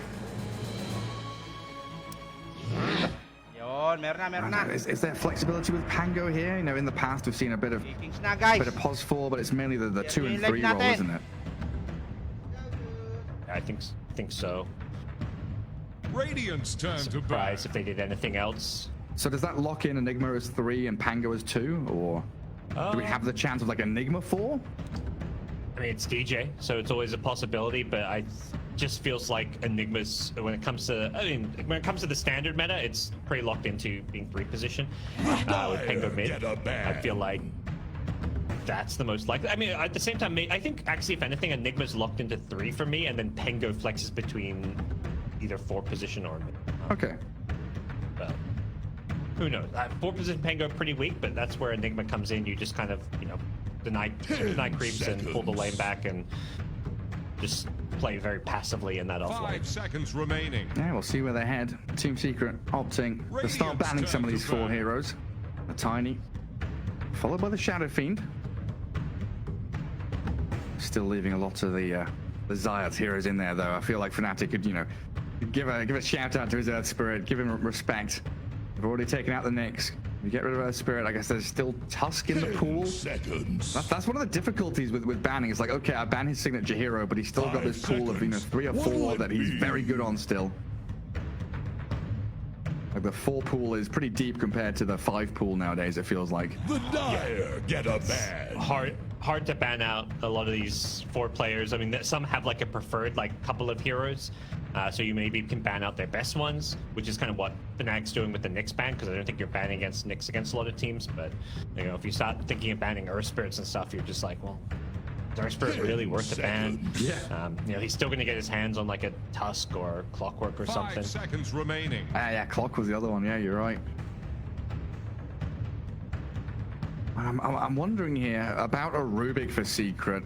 A little scared of Rubik enters your support duo, but when I see Enigma Pango, I'm just like, oh, dream Rubik game. I guess that also depends on what your offlaner is. Rubik Lesh doesn't seem particularly bad, but I think you prefer a Rubik plus a strength core. Yeah, there's pros and cons. I think the Rubik and the Pengo Enigma, obviously for the spell steal, you've got Black Hole, you've got Rolling Thunder, but we had a game where I think a team first phase Rubik plus Ench against Enigma, and it just lost horribly because you're not picking Enigma just for Black Hole. Kind of think you're picking it for a number of other reasons. So you got to be careful, I think, going too hard into the let's counter Enigma train. Right now they don't really have any good frontliner, and picking a melee support kind of looks like it could fit a bit nicer for Secret, but it is a great Rubik game. Well, it's time to start 5 showing. seconds remaining. Team Secret with this 3rd pick. They ban out the Radiant's turn to Clockwork pick. leading into it. So Earth Spirit yet again. Since just stick with what's worked, and I think Secret just seemed to play best around Zayats being on these kind of more run in, give vision, start fights off. I think Earth Spirit just plays very similar to the Nyx Assassin. And the Nyx Assassin is what kind of carried them through the last chance qualifiers. 5 So seconds remaining. going to stick with that kind of approach. They've got great follow-up for the Earth Spirit with the Leshrac already, so I think for Fnatic, probably saw this one coming, but just felt like, let's give it to them. We know what Earth Spirit does. We can kind of play and draft around it. Radiant's turn Yeah, to pick. he's the one setting the tempo. I'm dying for Fnatic now, so I do come back for that position 5. Still need to see what his lane partner is going to be and how Fnatic actually move these heroes into the roles that they need. You can see why they were happy to leave Earth Spirit in the pool, because they knew Undying was still there, and they're just like, okay, if they get Earth Spirit, we've got this pretty free safe lane now. Undying is going to secure the lane for almost any carry when you've got a counter to an Earth Spirit. And Fnatic's approach this game is kind of different to the last. Last game was like, let's play fast, let's go for all these kills, play tempo Dota. This time around, it's, let's play late game. Let's get TP. Let's guarantee that we do not get outscaled by some hero. Last game was a sniper. There's not really anything that's going to outscale a TP. There's stuff that can kind of go toe-to-toe with it in the late game, but there's nothing where it's like, oh, you lose late game with TP. Yeah, I mean, it looks like a pretty good Naga game so far. One of the heroes that we have seen utilized against TB, against Enigma and Undying. You've got this song to kind of reset around a Black Hole or a Rolling Thunder or a Tombstone, where you can focus them down in that magic immunity. The map control you can get from Naga DP, Naga Lesh, similar kind of things here, where Lesh, Enchantress, Earth Spirit can play aggressively and look for early towers, and then Naga starts cutting, making that map smaller for your opponents. Here's the Great hero Radiant to ban. reset fights against Undying Enigma too, but Ooh. I think the thing is, it's not really a secret hero, I guess. If this was like an OG or something, they'd be picking Naga, but I don't think I've seen Secret play the hero, and just often, as we've talked about, they're not putting Chrysalis on like the true carry, so putting Naga kind of veers off a different direction. They still may pick it, but 5 seconds this to me remaining. says we're going to prioritize countering this TB. Like, you pick Naga here, Zeus maybe gets banned because Lesh is likely going to be Rezo's offlane hero. Lesh already deals pretty well with TB, but a Lesh plus Zeus, good luck, TB. Buy a hood or something, man. Yeah, Raven's looking at this like, man, what is this hate? Is there anything they can do to like cover him here and protect him? Is there like I don't know, position 4 that they can grab that has enough heals, like a Chen? Or I don't know. Not sure. I don't think you want it. I think you were looking more for classic DJ heroes, but at the same time, maybe it's a position 4 Pengo, and you pick up a mid now and say, okay, you see this Zeus mid, let's get something for Armel where he can like maybe crush the lane and also get on top of the Zeus and give you want to give Zeus a hard time, much like the sniper. Zeus is a very similar hero, just instead of right clicks, it's spells. You know, you want to sit back, not get caught, position so that you can just dish out the most damage possible. And you know, again, Secret have kind of put Nisha on this positioning based hero that's meant to kind of carry the game. Yeah, Kunkka, such a good ban there. Exceptional laning stage against the Zeus. Back as well, allows you to target him quite nicely. As Fnatic start banning out these Crystallis heroes.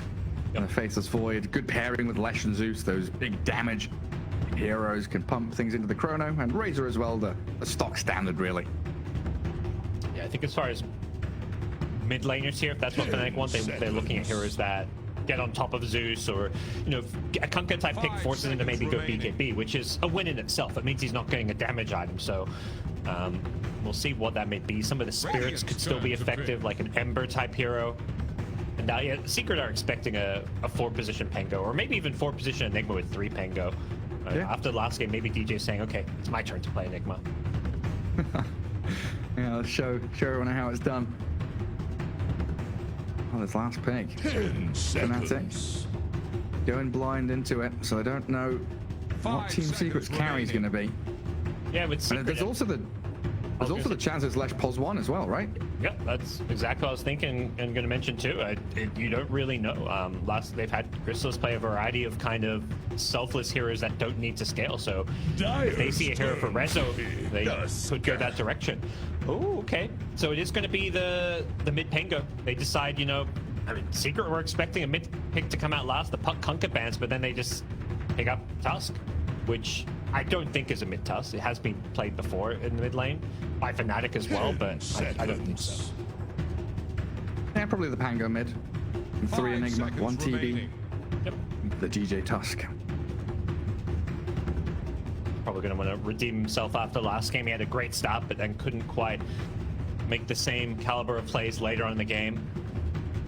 Tusk is very much comfort zone for him. I mean, he's been around long enough. I feel like he's got so many comfort heroes, but yeah, Tusk is up there.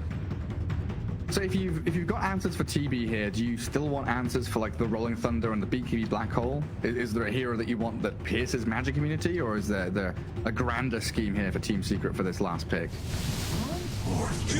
Gonna go Morphling. So I feel like you want something that scales when you see this Enigma TB draft. Like, you want to at least have some way to match, because, you know, you've got Leshrac, you can push the tempo a bit, but it's just unreliable to say we're going to go all in and take all these early towers. So they put themselves in a position where, you know, picking carries against Enigma still works fine. Like, you've got a pretty free lane versus Enigma. Like, you get some farm denied, but you're pretty much in for a good time when you're playing into Enigma. This is just not a hero that generally has much kill. I mean, can we go back to Januel's camera? Because I don't feel like I've thought this very often, but the mustache and mullet, it really works for him. I don't think that suits many people, but my goodness, he is a handsome fella. Look at that. He's the SCA fans. The mullet gives him power. Is in, the talk throughout the year. We've had many interviews with him throughout SCA DPC, and the mullet's there to stay. He's good. He rocks it. Good stuff. Well, here we are, game 2. Fnatic up against Team Secret. The Terrorblade feels like it's been hard counted, honestly. Rezo, Nisha, this Lesh, and Zeus. Even the Aghanim's potential from the Morphling, able to turn into that TB, steal his attack speed and his stats. Pretty damn good, but Fnatic have a lot of team fight here, a lot of control, which maybe Secret could struggle with. Through this Pango, Enigma, Tusk, lots of ways to jump and catch in those back lines. Yeah.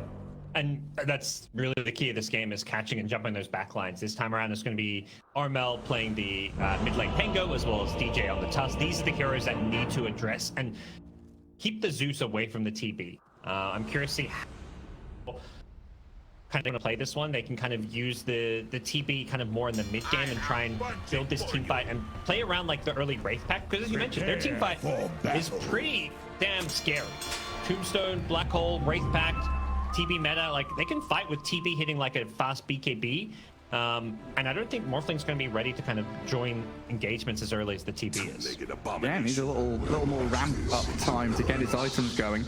Might see an early Roshan here from Fnatic if they can get some of those early team fights for themselves.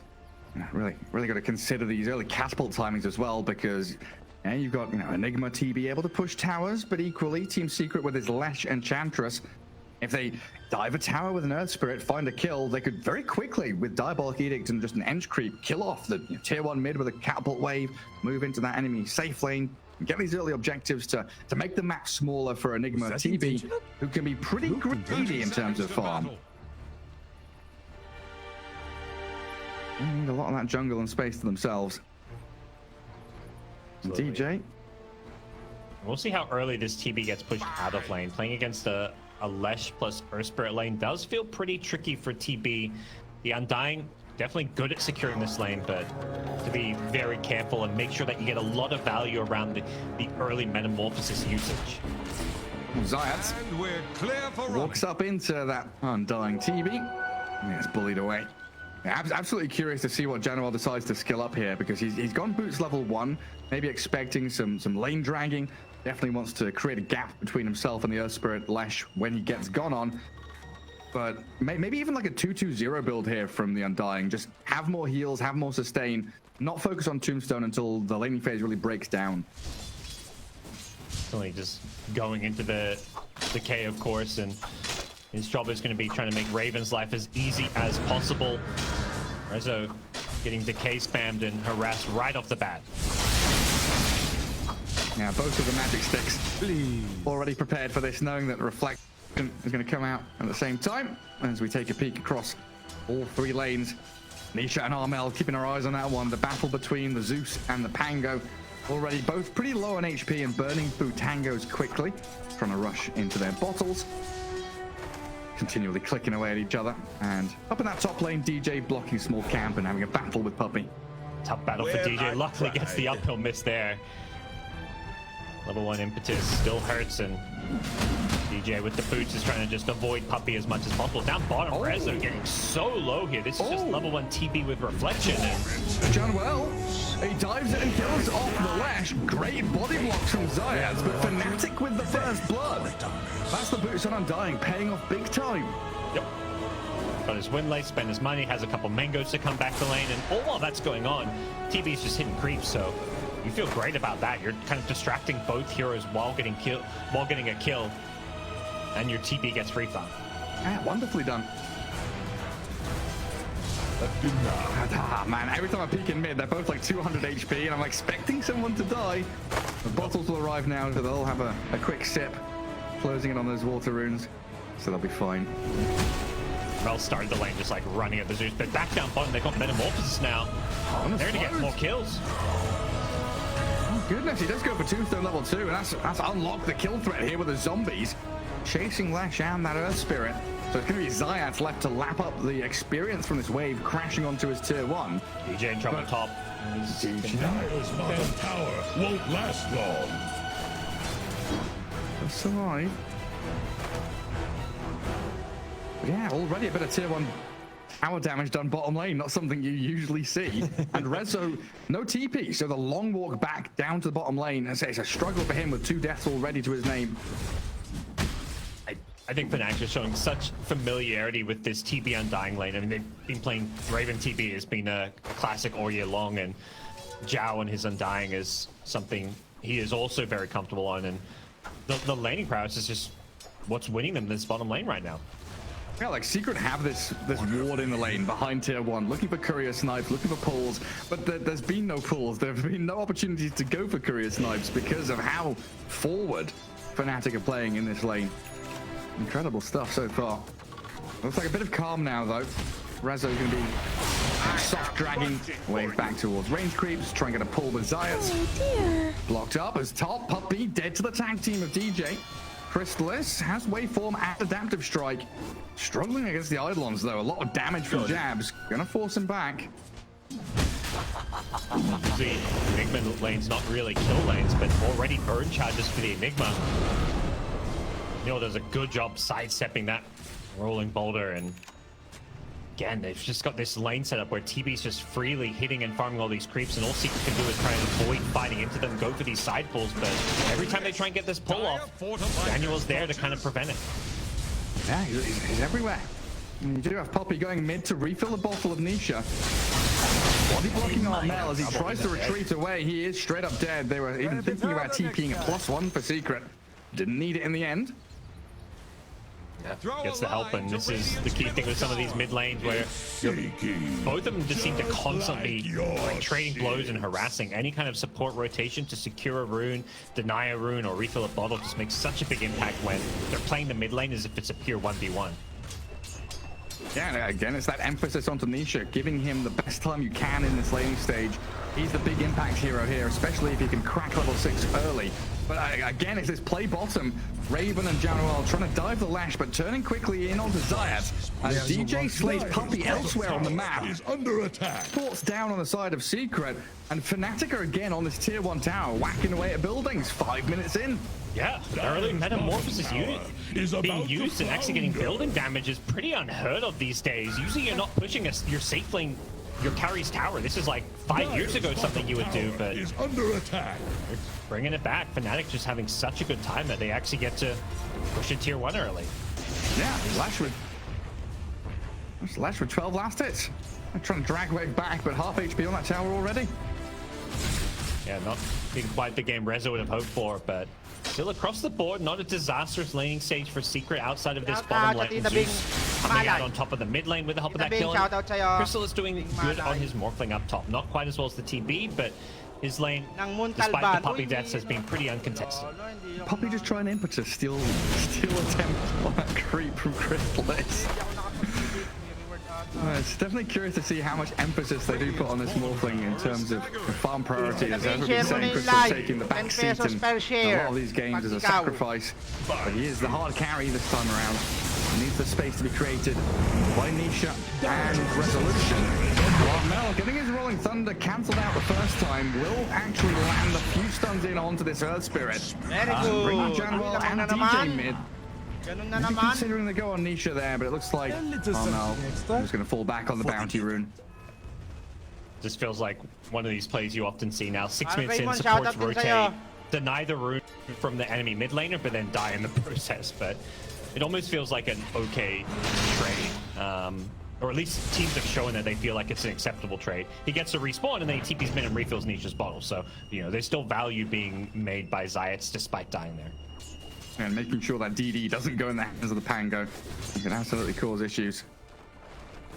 So, a bit of breathing room for Rezo now at long last. There's no meta, there's no one dying on him, but the swarm is coming. Januel and DJ, they're arriving again in this bottom lane. Yeah, and Raven's been still free farming. Both carries having very free lanes here. Swallowed up by a bigger fish. Yeah, Nisha. These kills. Snowball in. And go straight through with a tombstone snowball. Tag team from DJ. Raven doesn't want to get too deep though, so Januel and DJ, they force a massive TP from Secret, but they're going to have to try and escape now. Lose the Undying. Tier 1 falls. A pretty big victory there from Fnatic, forcing so many to rotate and still getting the objective. Yeah, they're going to feel fine about that. Just losing your 5 position, everybody else gets out, and your TP's instantly into the jungle to farm. Armel wasn't doing much pressure in the mid lane. He'd actually have to do a trip back to base, but yeah, I don't think Fnatic have any issues with how that went. Yeah, I'm just having a bit of a tough time. Can't really lane against this Morphling anymore. He was back in the jungle farming Ancients, but ultimately he's still making sure he finds a way to get some good early farm. Well, they were really considering that jump on Nisha. DJ did trap him in the shards, but opting not to go for it this time. A mild 1-2k lead here for Fnatic. 8 minutes in. Good introduction to game 2. Arcane Rune. Unfortunately for Fnatic, spawns bottom. Armel was headed top, so going back to the mid lane, Armel is making a move onto the Morphling up top. And they got the Spirit Vessel. It's not there, but they've got a black hole from the trees. They'll catch him out before he can shift. Chrysalis very far. Waveforms off, but the snowball tag team. It's here from DJ. Good strength enough to try to push him back in the side steps. Pirouetting around Armel, but it's enough damage from Fnatic to take the Morphling down in the end.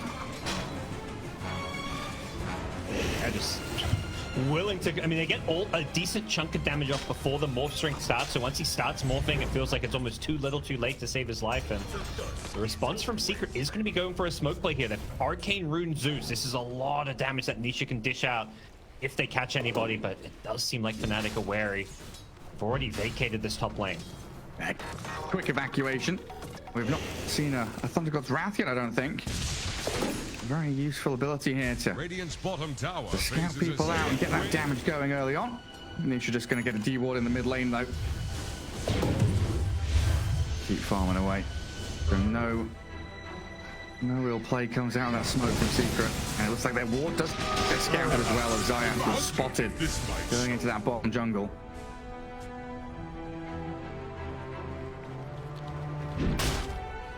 This is all free time for Raven. Doesn't feel too comfortable bottom anymore. Comes up top, he's got level 3 Meta, level 3 Conjure Image. So a push on this tier 1 with the help of the Enigma. Good move for them.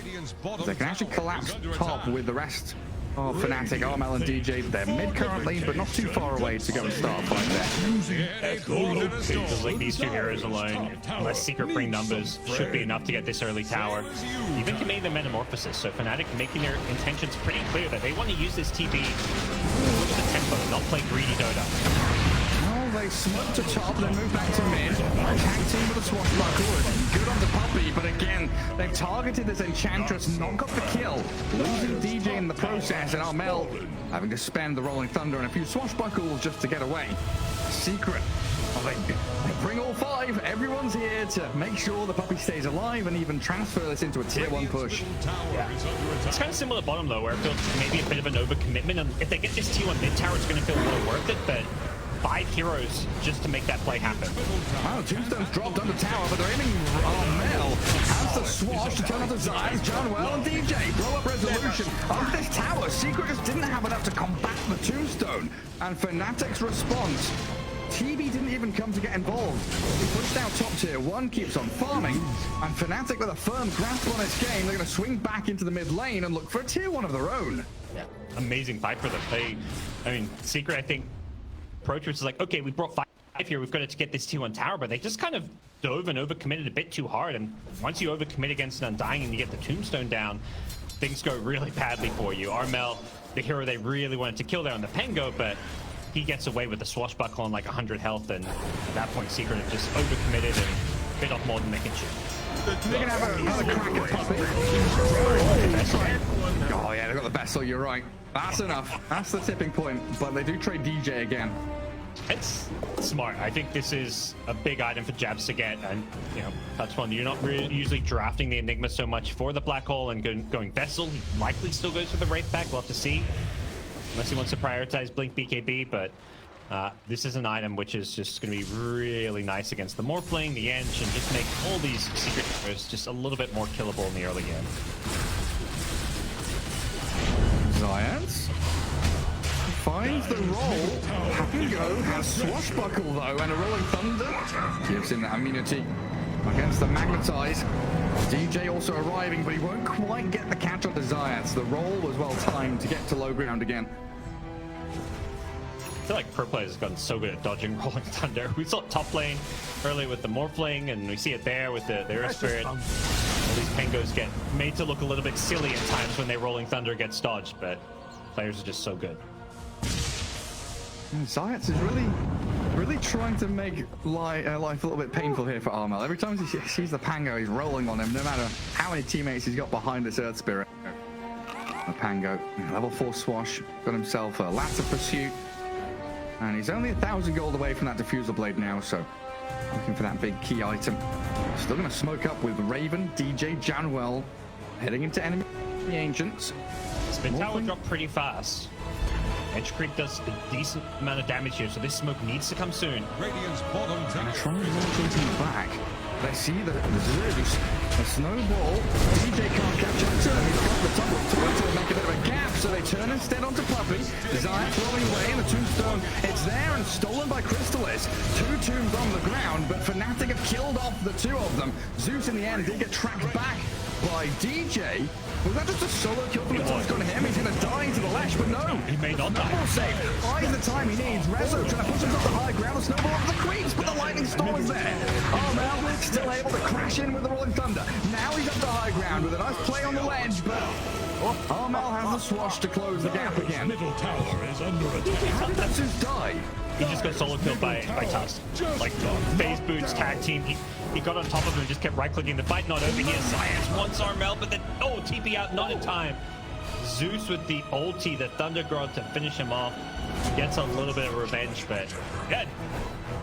Tusk solo killing a Zeus. I mean, that's the weak side. I mean, Zeus is sub 1,000 health, just has gone for this Kaya build, so anytime you get on top of him, he does melt. See the team fight again here, but yeah, off to the side. You can see there on the minimap, it's literally just a solo Tusk killing Zeus. Yeah, I thought when the snowball didn't land and Zeus got off the heavenly jump, Ano, masyado ka Zeus is fine. excited. Absolutely not. Everyone else from Fnatic turned to fight around Tombstone, and DJ just eyes set on the prize. Made sure the Zeus dies in the end. Still a very close game, though. You know, you've got the fear of the Morphling getting towards his Manta, maybe the Ags a little bit later on. And it looks like Fnatic there. We were wondering about Jabs' next item.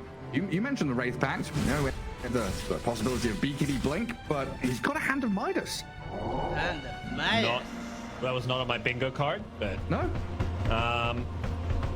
so yeah, he's, I guess, going for some late game assurance. Maybe felt like last game he couldn't farm some of those, BKB Blink refreshers at a decent pace, so Midas will give him a lot of also experience growth, something it's kind of an underrated aspect of the item, but yeah, that's just not what I expected. Yeah, it's nice. You know, you really praised all that ghost pushing from the Eidolons, but I guess if Enigma's not near enough by to get the experience, you need something to keep yourself in the running. Fnatic right now playing under the vision in that enemy jungle. Manuel has a great spot here to launch himself forward in towards Zayat, but a rolled away again, going to give him the distance. Angling towards Rezo, but a little bit scary playing into enemy tier 2 at this point. And force Secret away, and it looks like they're going to try and get into Roche instead. They dropped the tombstone, so they're pretty committed to this one. Secret already used the scan on the Roshan pit. They know Penang has the capabilities to go for this one and trying to pressure it. Swashbuckle with Diffusal Blade does a lot of damage now, so you can just casual harass from Armel. He's going to keep Secret at bay and maybe even just prevent them from contesting this. And you said it in the draft, this is that kind of moment, 16 minutes in, where Morphling isn't ready yet.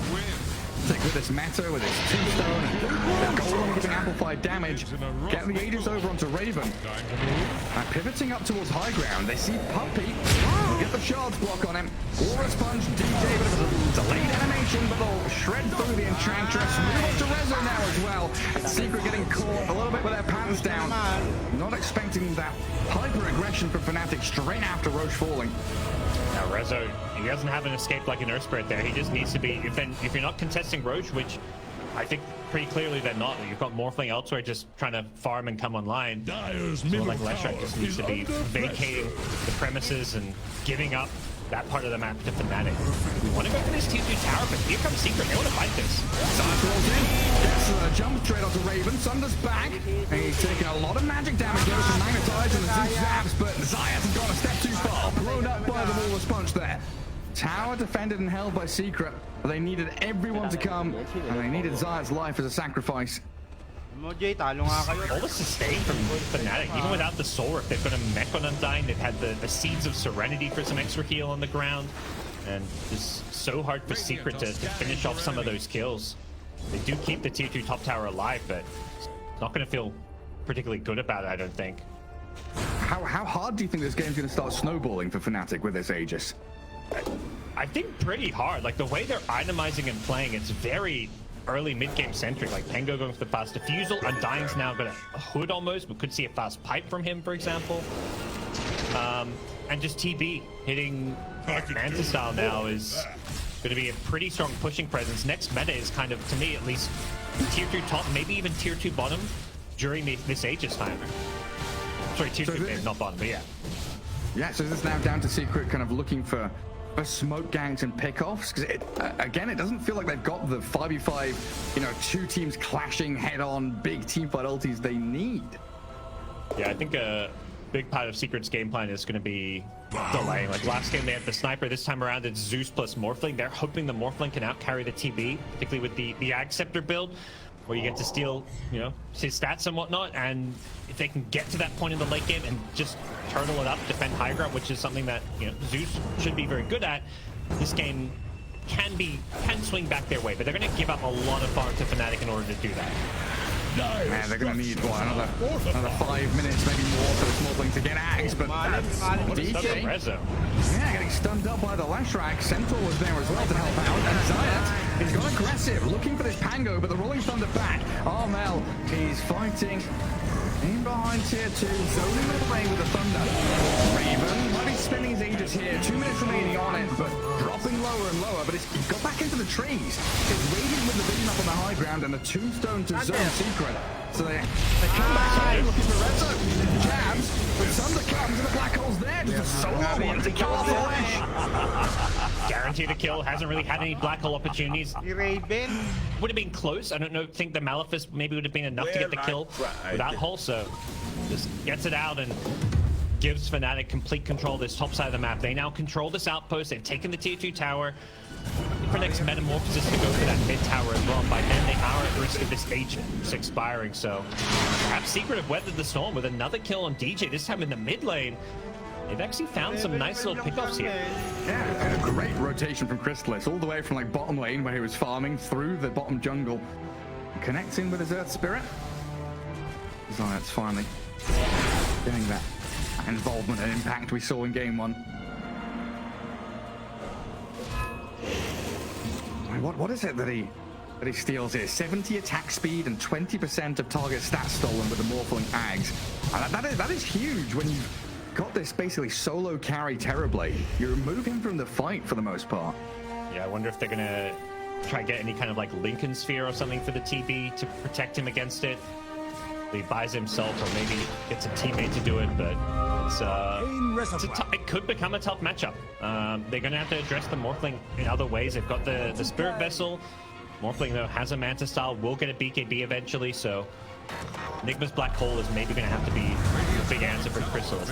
The good news is, unlike last game, they've got a hero that's much easier to Black Hole. Last time, you know, playing against this sniper who you can never see, Morphling is going to have to be playing more on the front lines. Yeah. Do you know how Lotus Orb works with this morph? You know, if they put Lotus on the TV, does he steal the stats back, or? I have no idea. I don't feel like you won't morph into the Morphling. No. I was pretty certain of that, but I don't know. Maybe we'll have to see if they do get one of those Lincolns or Lotuses for him. Armel charging forward, one Rezo. That's an arcane rune. Switching away. Rolling Thunder now going to connect on Rezo. He's trying to get to this ledge again. Low ground. Zayat. He's rolling back in, trying to aim Armel and DJ Tusk. Gets punched around and crashed upon by the Pango and the Tusk. And there we go. The kill on Zayat, but it's allowed Rezo to get away from danger. Morphling gets down a tombstone of his own, but that gets quickly farmed up, and will be Fnatic taking this bottom tier 2 tower. The Aegis expires, but they're still just so strong when it comes to these team fights. I could. I'm sure they'll be able to finish up this tier 2 tower. They have got meta, but without tombstone, without Black Hole for 10 seconds, they may feel a little bit antsy about this one. DJ trying a quick move, but again, it's onto Poppy's Enchantress, who's the one to break the vision. Tusk feeling a little worse for wear here. Fnatic in retreat mode. Johnwell trying to get back. Jab's gonna blink away as well. They need to escape. Get Raven and Armel away from danger because the Thunder God's Wrath and a lot of damage coming the way of the Pango. Well, a kick just misses, but the roll. Nice! Can Thunder, can he turn? Can he get the HP back? He can. Solution now, low HP, there's no forward. Allows them to chase down while Jabs the Black Hole cancelled immediately. Zeus stops him in his tracks and Crystallis can open up. The Morphling getting involved with a double kill, and Fnatic the one one's retreating. Team Secret, you talked about weathering the storm, and this game is cracked wide open again by this team fight from Secret. Yeah, it just feels such a similar story to last game where, you know, they're getting kind of hunted down, they're avoiding these fights, and all it takes is that one moment where they finally bring their carry to the fight. Last game was the Sniper, this time the Morphling, and they just kind of catch Fnatic playing a bit too aggressive. Like, Fnatic kind of commit to this bottom lane tier 2 tower. We'll see a little again here. Like, they backed off, but they're being hunted because they know Fnatic are sticking around when they don't have Rolling Thunder. When the Black Hole, they were still waiting for 10 more seconds, and when they finally get off, it gets insta-cancelled. But just taking Fnatic on when they're missing some of these key spells and they aren't quite ready for a full 5v5. Now, what a place for the Morphling to be on that high ground, atop the staircase, raining down damage on his opponents. Yeah, the start of the game was very good again from Fnatic, but it feels like the main body of the text, the chapter 1, chapter 2 here, the Team Secret getting science picked off, doesn't feel too good, but leading into conclusion, this Morphling, Lesh and Zeus are starting to become real threats, even after Rezo's poor laning stage. And this Bloodstone build allows him to frontline so nicely. Still going to have some maybe survivability issues against TB meta. He's going to have Skadi soon. Is going to eat him alive perhaps, but that's going to be very dependent on Raven's BKB timing. I think pre-BKB, he's going to start feeling the pain of this Zeus Leshrac now. Kind of at that point where Zeus isn't just, you know, forced to play ultra scared with the items he's got, the Aether Lens, the Boots of Travel. He's got a lot of mobility, and he's got the cast range to kind of really sit back and just use his spells. So Fnatic are going to have to do what they can to try and guarantee that Raven doesn't get punished too heavily in these fights. It feels like he needs this next Aegis. He'll have Skadi completed now. So Terrorblade with another big item there against the Morphling. And Roshan in 30 seconds, he'll make his appearance again. Team Secret, though, they pushed out bottom wave real hard. That needs to be maintained by jabs on his Enigma. Mid lane gonna get shoved by Rezo. So Secret really prepping here for this upcoming Roshan fight. It's an inevitability. They're gonna have a big clash around the pit. And they've got a good ward as well, already prepped. And they see Raven right now. And they're gonna know there's a number of heroes lurking in that top right-hand corner. Elbow of the map is inhabited by DJ and Armel. The Janual headed top, so they're going to expect most of the Fnatic teams to be up here. So looks like they're not going to look to set up a fight necessarily, but just play back and wait for Fnatic to come to them. Morphling is headed that direction as well. Dire vision again. Puppey just keeping tabs on all of them. Sees the smoke happen. And they continue to have vision over Raven's Terrorblade. Armel will bottle up a haste. There's no one showing here from Secret. Chrysalis maybe, yeah, he's out in open water a little bit, but quickly away from that large camp after farming it. I'm not sure, like, does TV want to fight while he's being more agi drained? It's 70 attack speed and 20% agi. It's such a huge chunk of his damage that he loses. And wow, a jump on Puppey. Aiming at Enchantress again. Takes a little while to bring her down, but she's now dead for 40. But the fact that Morphling also went for the Talon, 16 morph duration, he's pretty much got this up constantly. Yeah, perma uptime. Just has to find the TB, and TB is going to be pretty sad about it, so doesn't look like there's any kind of Lincolns or anything to kind of address it. He's just going to have to suffer a bit. Has a BKB queued up, which is, you know, I think rightfully just more essential for his game. Roche is respawned now. Fnatic are kind of camping around there, at least around their vision. He'd be showing top though, so Fnatic are careful about any kind of fight that may break out here. Taking the outpost, maybe a little risky, but something that DJ feels he needs to do so that Enchantress can't just respawn and TP top to get that vision going. Instead, Secret, they'll TP mid, smoke up as 5.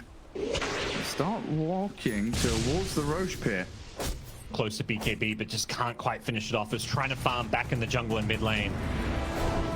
Has it coming out of the courier now, so it looks like he will have it for this upcoming team fight if Fnatic can just be a little bit patient and not get caught out. But Secret, they're running at them. They're running into the high ground.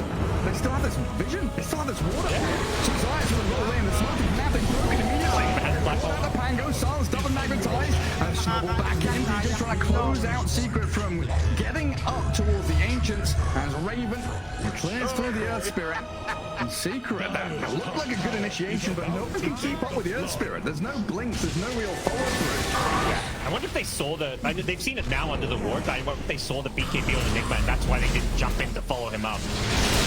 That's a good call. Yeah, probably the case.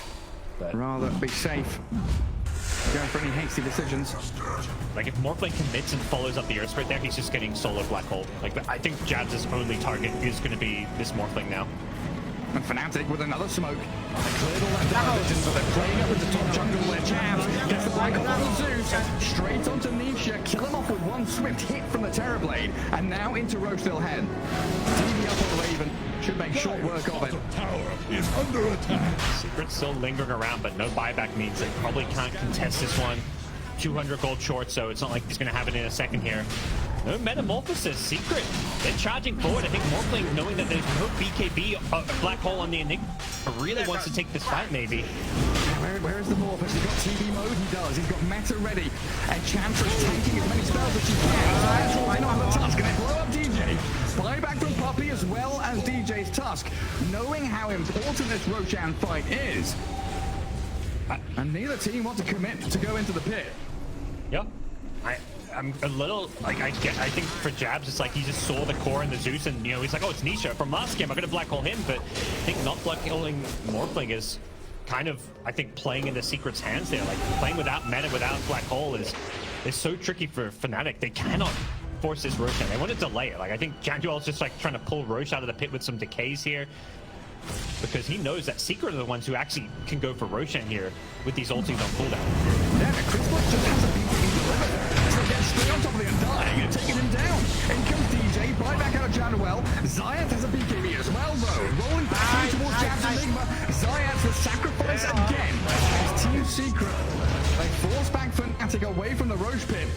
Try and get Chrysalis a bit of space here.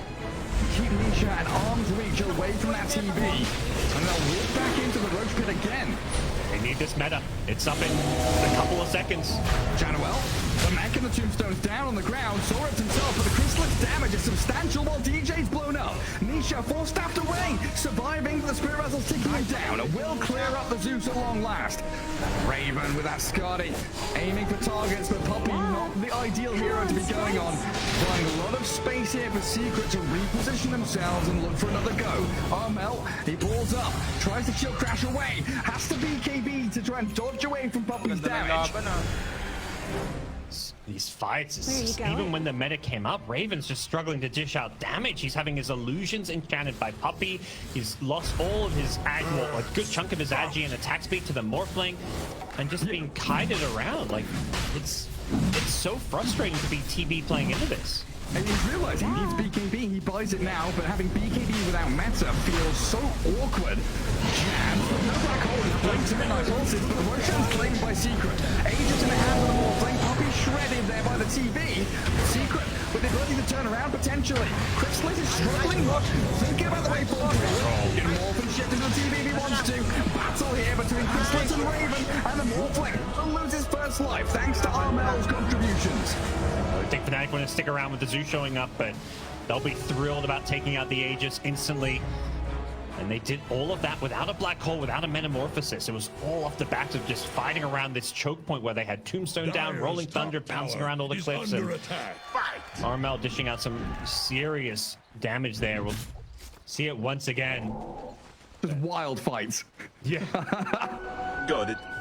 Can really understand why things are starting to be a struggle for Fnatic, just unable to really fight around the strength of the TB. He does queue up the Lincolns now. I think, yeah, he had a Daedalus queued up, but he switched over, knowing that the more being perma uptime is just ruining his life. 36 duration on a 40-second cooldown. It's always being passed on him, so he needs to not give Chrysalis this easy morph target. It's absolutely vital. So many tools here, through draft, through play and execution. Secret are handling this Terrorblade very nicely. They're pinging him out now as well. Puppey is prepping his team. to move bottom, but you see the radiant dots on the minimap here. Fnatic are absolutely ready to guard their Terrorblade with everything they've got. BKB Blink Black Hole is ready. They're going on Puppey. I've seen this one before. Oh, leave the Enchantress alone. Armel gonna crash forward, but a bit of a forced out back from Puppey. Creates the gap, and this is Fnatic trying to bridge it with the Black Hole on Morphling. They've caught him out, and Chrysalis is down. Huge kill for Fnatic. Onto that track we go, but he's got himself an Aghanim Scepter, turning on the Nihilism, trying to get away, but Raven with his BKB is the answer to that play. Team Secret lose 2 cores. Puppey's eyes both on the run. Fnatic, what a beautiful setup. Not even deeper for more. DJ with the opening. They'll get a lot of down to the jab, but it's not enough to kill off the Enigma. Napansin niya, nabigyan ng pansin. Bigyan pansin. Heavenly jump not gonna work. They're closed in on by Fnatic. 4 down on Secret. And the Southeast Asian squad striking back incredibly hard. They're finally found the big team fight. The Jabs is going to be thrilled. He finally got the key here. Last game he struggled to catch the sniper. This game he struggled to find the Morphling, but all it took was one Black Hole on the Morphling to break things wide open for Fnatic, and they're going higher ground off of that. It looked like, you know, the same kind of story from last game with the initiation on the Puppey's end, where, you know, he buys too much time and you've kind of committed too many spells on an edge, but it was almost a distraction. It was only Armel going on Puppey while Enigma went for the crown jewels, went for the Morphling. The crown jewels. It really is the gem in the crown here for Secret as we see it. Zayat just trying to drag waves, delay this. And held back Fnatic from their bottom lane. Secret have kept them at bay. Watch back the fight here. That key moment is, yeah, Jabs. Sees his target, picks his man. And I think importantly got the Midnight Pulse down too. That's such a huge chunk of damage, having the percent-based damage against some Morphling. Where I tried. See the tunnel go down in real time, pick off onto the pesky DJ 4 position. Far from over here. They didn't get any late frags, and they're going to have to play very patiently and cautiously now with the Black Hole on cooldown for a little bit longer, but Fnatic have shown they've got a clear answer now for the Morphling, who's going to have to play very much around, like, maybe buyback here, where he, like, accepts getting Black Hole and just... he did a buyback that fight. I was wondering if he was going to use it, because once Black Hole's being used, he kind of does become the king of the fight. And a minute of freedom with that Tusk kill for Secret to push out multiple lanes. Fnatic, in fact, hiding their base. A 6k lead, not that meaningful. 35 minutes in, and it feels like everyone now is really just considering the next Roshan. How can we get ourselves into a position here to get that third one? Zayats, an interesting roll across the bow of Fnatic's front line there. Januel even popping the flash call and expecting the continuation from Secret. Secret Dodo going, and they even threw the E-Blade on the Undying, but he's got a pipe now, so basically itemizing to try and counteract a lot of what Zeus is doing and to help protect the TB a little bit. The mech and pipe. Black Hole back up, and definitely was not entirely sure about this minus on Jab. But at this stage of the game, with all the 50-minute plus games, it's clearly paying off, and Jab is thrilled with the pickup. Radiant's bottom tower. He's level 20. He's ahead of the Zeus and the Lesh, keeping up with those bigger carries and the TB and the Morphling. Radiant's bottom tower. On to the Axe over the Refresher.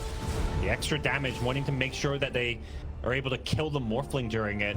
Not to mention the fact that it's percent-based damage as well, so you combine that with the Midnight Pulse. All this damage that just pierces through spell immunity, so the Morphling's BKB doesn't really do a whole lot against the Enigma.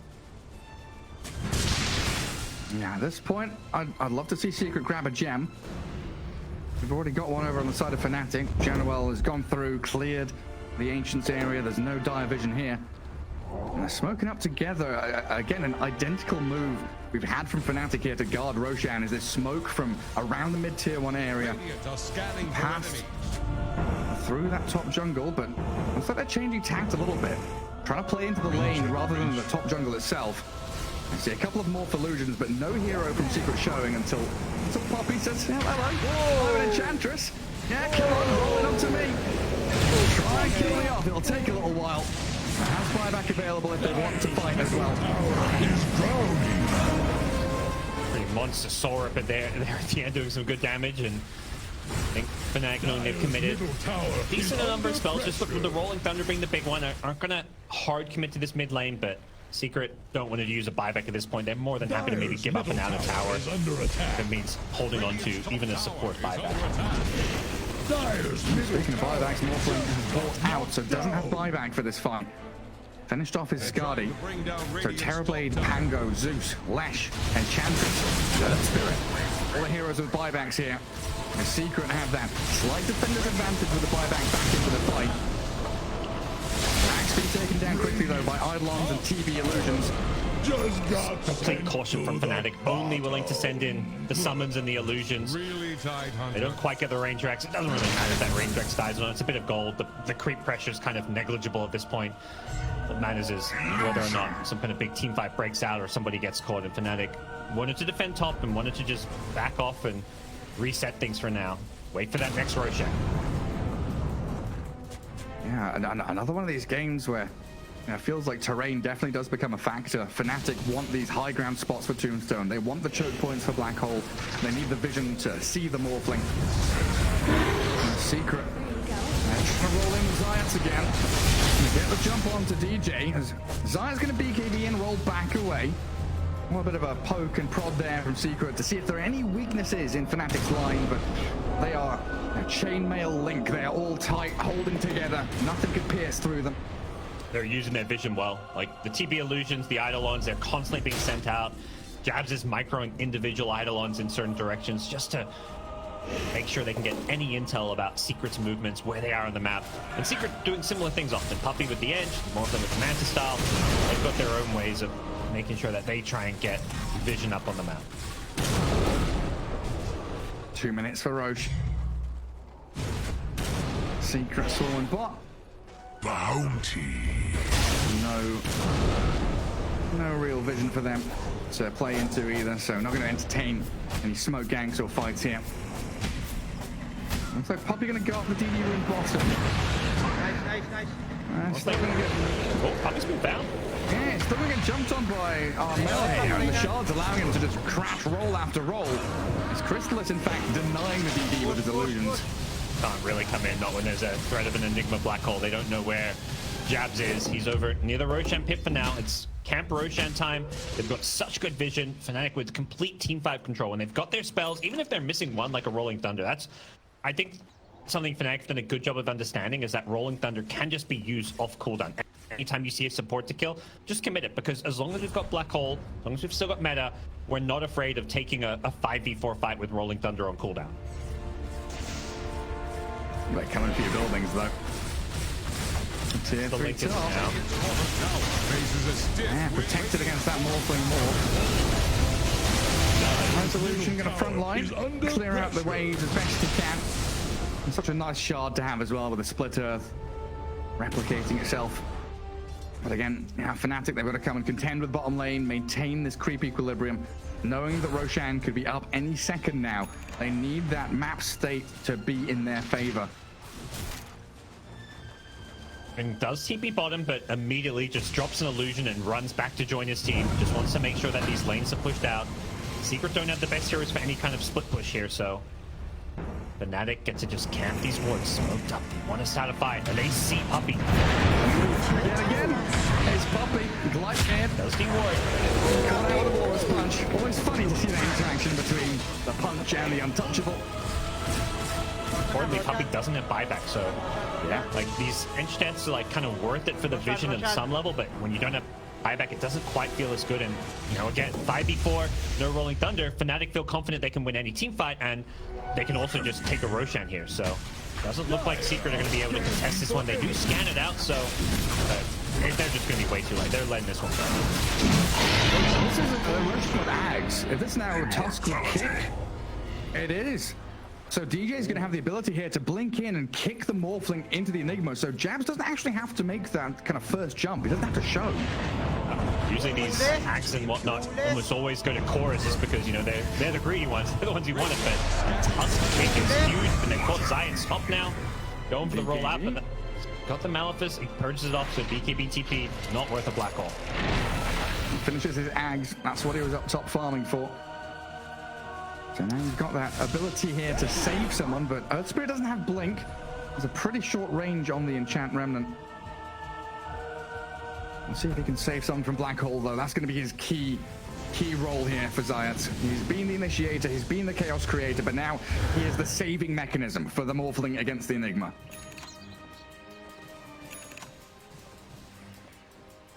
Secret finding that space on the map, as they are so good at doing down bottom, keeping their net worth up there. A bit of a gap between the Morph and the TB now. There you go. Chrysalis still in a pretty good spot. Just being able to play a team fight a bit more confidently based on Earth Spirit's positioning. Does have the Blink Dagger to follow up the axe queued up, so. Enchantress. Oh and a kick back. Puppy himself, yeah, self-heals, Ghost Scepter, 21 charges, doesn't even get a chance to use them. Dead for 50 seconds, no buyback until now. He just gets the money for it, so it seems it was very well timed by Puppy there to have it available. They're dropping the Tombstone. Raven blinking high ground with the Swift Blink. That's being shredded. They dodge the kickback on Nisha to catch the Zeus, but there's the Enchanted Remnant. Zayas turns him into a statue and kicks him to safety while DJ pops the cheese to survive against this Metamorphosis Morphling.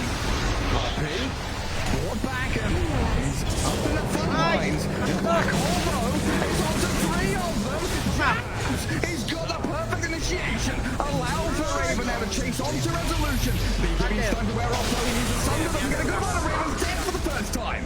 Crystallis Morphling is on the high ground, but Secret have still lost 3 heroes quickly, and the Morphling doesn't look like he's going to stand a chance anymore. Channel and DJ on his tail, and Secret 3 members down, make that a 4th one, and 2 buybacks from Secret on their Zeus and Morphling. A little bit scary, but I don't think they've got enough in attack to fight against 5 and Fnatic. Jabs redeeming himself for last game. I think Secret is so much in the mindset that, okay, he's just trying to solo Black Hole Morphling, that the other 3 heroes didn't even like register that they were grouped up for a perfect 3-man Black Hole. Jabs has just been only looking for Morphling and getting kicked back. Doesn't connect, and yeah, just a dream Black Hole for the Jabs Enigma. Huge stuff. He's waited 90 minutes for a Black Hole like that. Gets one finally. And straight back up to high ground, kicking back Crystallis, forcing the waveform. Does have that TB Metamorphosis on cooldown, but DJ very low. Essence Rengana topped up with the heals going in. And Fnatic just resetting. Yeah, they almost got the punish on Zayas Earth Spirit there. Great job with the Undying, using the pipe plus mech and keeping DJ alive there. It's becoming a pretty key part of their team fights with the kickback, giving him the Ag Scepter. Means you definitely want to prioritize his life. I don't know why I said Essence Ring. There's no Essence Ring anymore. There's just a ton of heals there. It looked like DJ was getting healed like 5 different things at the same time. My brain lagging a little bit, but yeah, we can see DJ able to like jump in and get out. Yeah, I think they're just so genuine. He's done like some absurd amount of healing so far this game, like 15,000 healing. Goodness. Still, no Rax claim. Fnatic, they've taken every tier 3 tower. Some of these ranged Rexes are low in health, but unable to finish any off quite yet. And now they're playing without Aegis, so it does look like they're in at least, I mean, they have to play safe. Black Hole being down it's the one time of the game where Secret are able to play a bit more aggressive. The problem is it feels like Secret, when Black Hole's down, have got out on the map, got some vision down, but they've never actually been able to take a good fight. At least not for quite some time. Radiant are scanning for enemies. Play on Division Secret. Stay up here, smoke up together. Fnatic are over at your Ancients. They're actually spreading pretty wide here as Fnatic. Oh, Mel clears out bottom wave. Jabs is in behind him. If Secret go up this high ground, they're going to be in a 5v3 to start the fight off. Not confident enough to do it though, breaking into that dark area of the map. They'd much rather push out mid-wave, stay under their observer ward, wait and bide out their time. Playing things slow and parts of the map where you don't have vision, especially high grounds you just don't really want to mess with. Armel doing a good job cutting the mid creep wave, alleviating some of that pressure that Secret's sending down the mid lane, and looks like they'll finally get their first racks of the game with this bottom range racks. It took a while. Get the job done. Eyes on DJ and Armel. They're looking for those initiations, whether it's a rolling thunder or a kickback. Puppy could become a target again, and there we go. Straight in. Onto that Puppy Enchantress. Again, just delays the inevitable as she lands and hits the floor with a thud. Dead for 65 seconds, but Fnatic still tentative, aware of the threat of this Zeus Morphling. It looks like a scenario where they're actually waiting for the Rolling Thunder cooldown. He hit 25, he's 27 now on Pengo, so the Rolling Thunder cooldown, it's already back, so Puppy's going to be dead and they'll have Rolling Thunder. That's so nice for Fnatic. Eondisc and the Enchanter Nisha jabs, thinking about a black hole. He's waiting, trying to look for the best opportunity, but it's only Zayas there as an option. And a quick movement across, leaving on a bit of space, but Raven and Armel. Black hole, GG. On the Morphling, they're caught out quickly. That's all they needed. A few more touches here onto the Morphling. Finish off this game for Fnatic as Armel controls him beautifully. And the second black hole to Resolution will secure the GGs. Oh, Fnatic bouncing back, and it must feel so good because they took a long time before they first picked this Enigma. After losing the game one, a lot of teams, lose confidence in the pick, particularly with how well Secret played and drafted against it. But they made the necessary adjustments, and Jabs came back and absolutely had a fantastic game here in game number 2. Yeah, spot on, absolutely spot on stuff. Much easier than finding the sniper, getting these black holes on.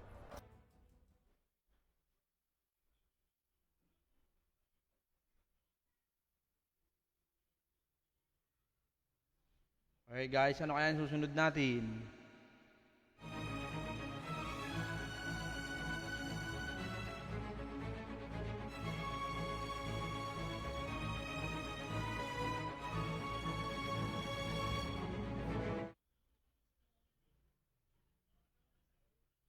Yeah, fantastic game from him. I think understanding that once again it's going 50 minutes. We're seeing a lot of these 50-minute Dota games, and that's where I think obviously a contributing factor of Enigma being a top tier pick is that Dota feels a bit slower than it used to be in some previous patches.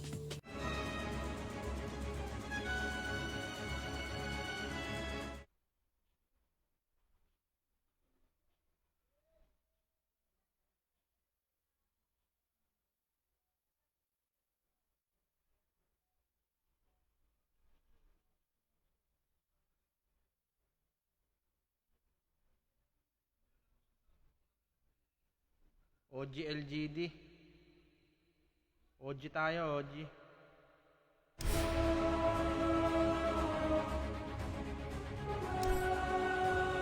Ah, 2-0 TSM.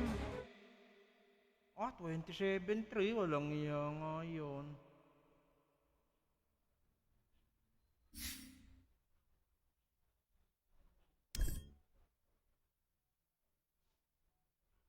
Ah, tapos na. Tay din to.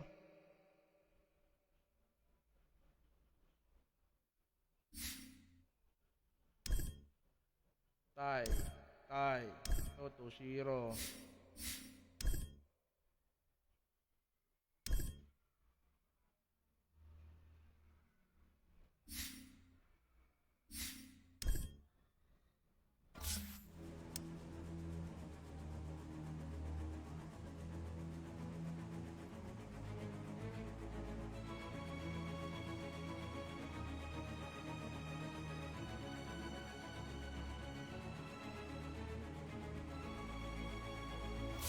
Wala pa.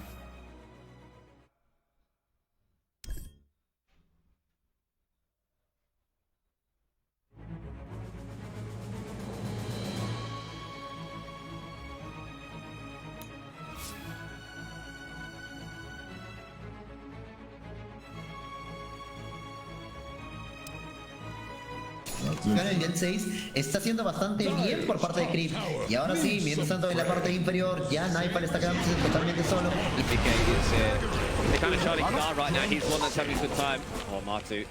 Dude, if Crit's not here, then that is a dead Nightfall. But Crit with the bushwhack just looking really, really good. This hero continues to impress on this Woodwing, enabling him to get a kill middle on the Shadow Fiend, saving the life of Nightfall down bottom, and making sure that Nightfall's dominance continues into this game here.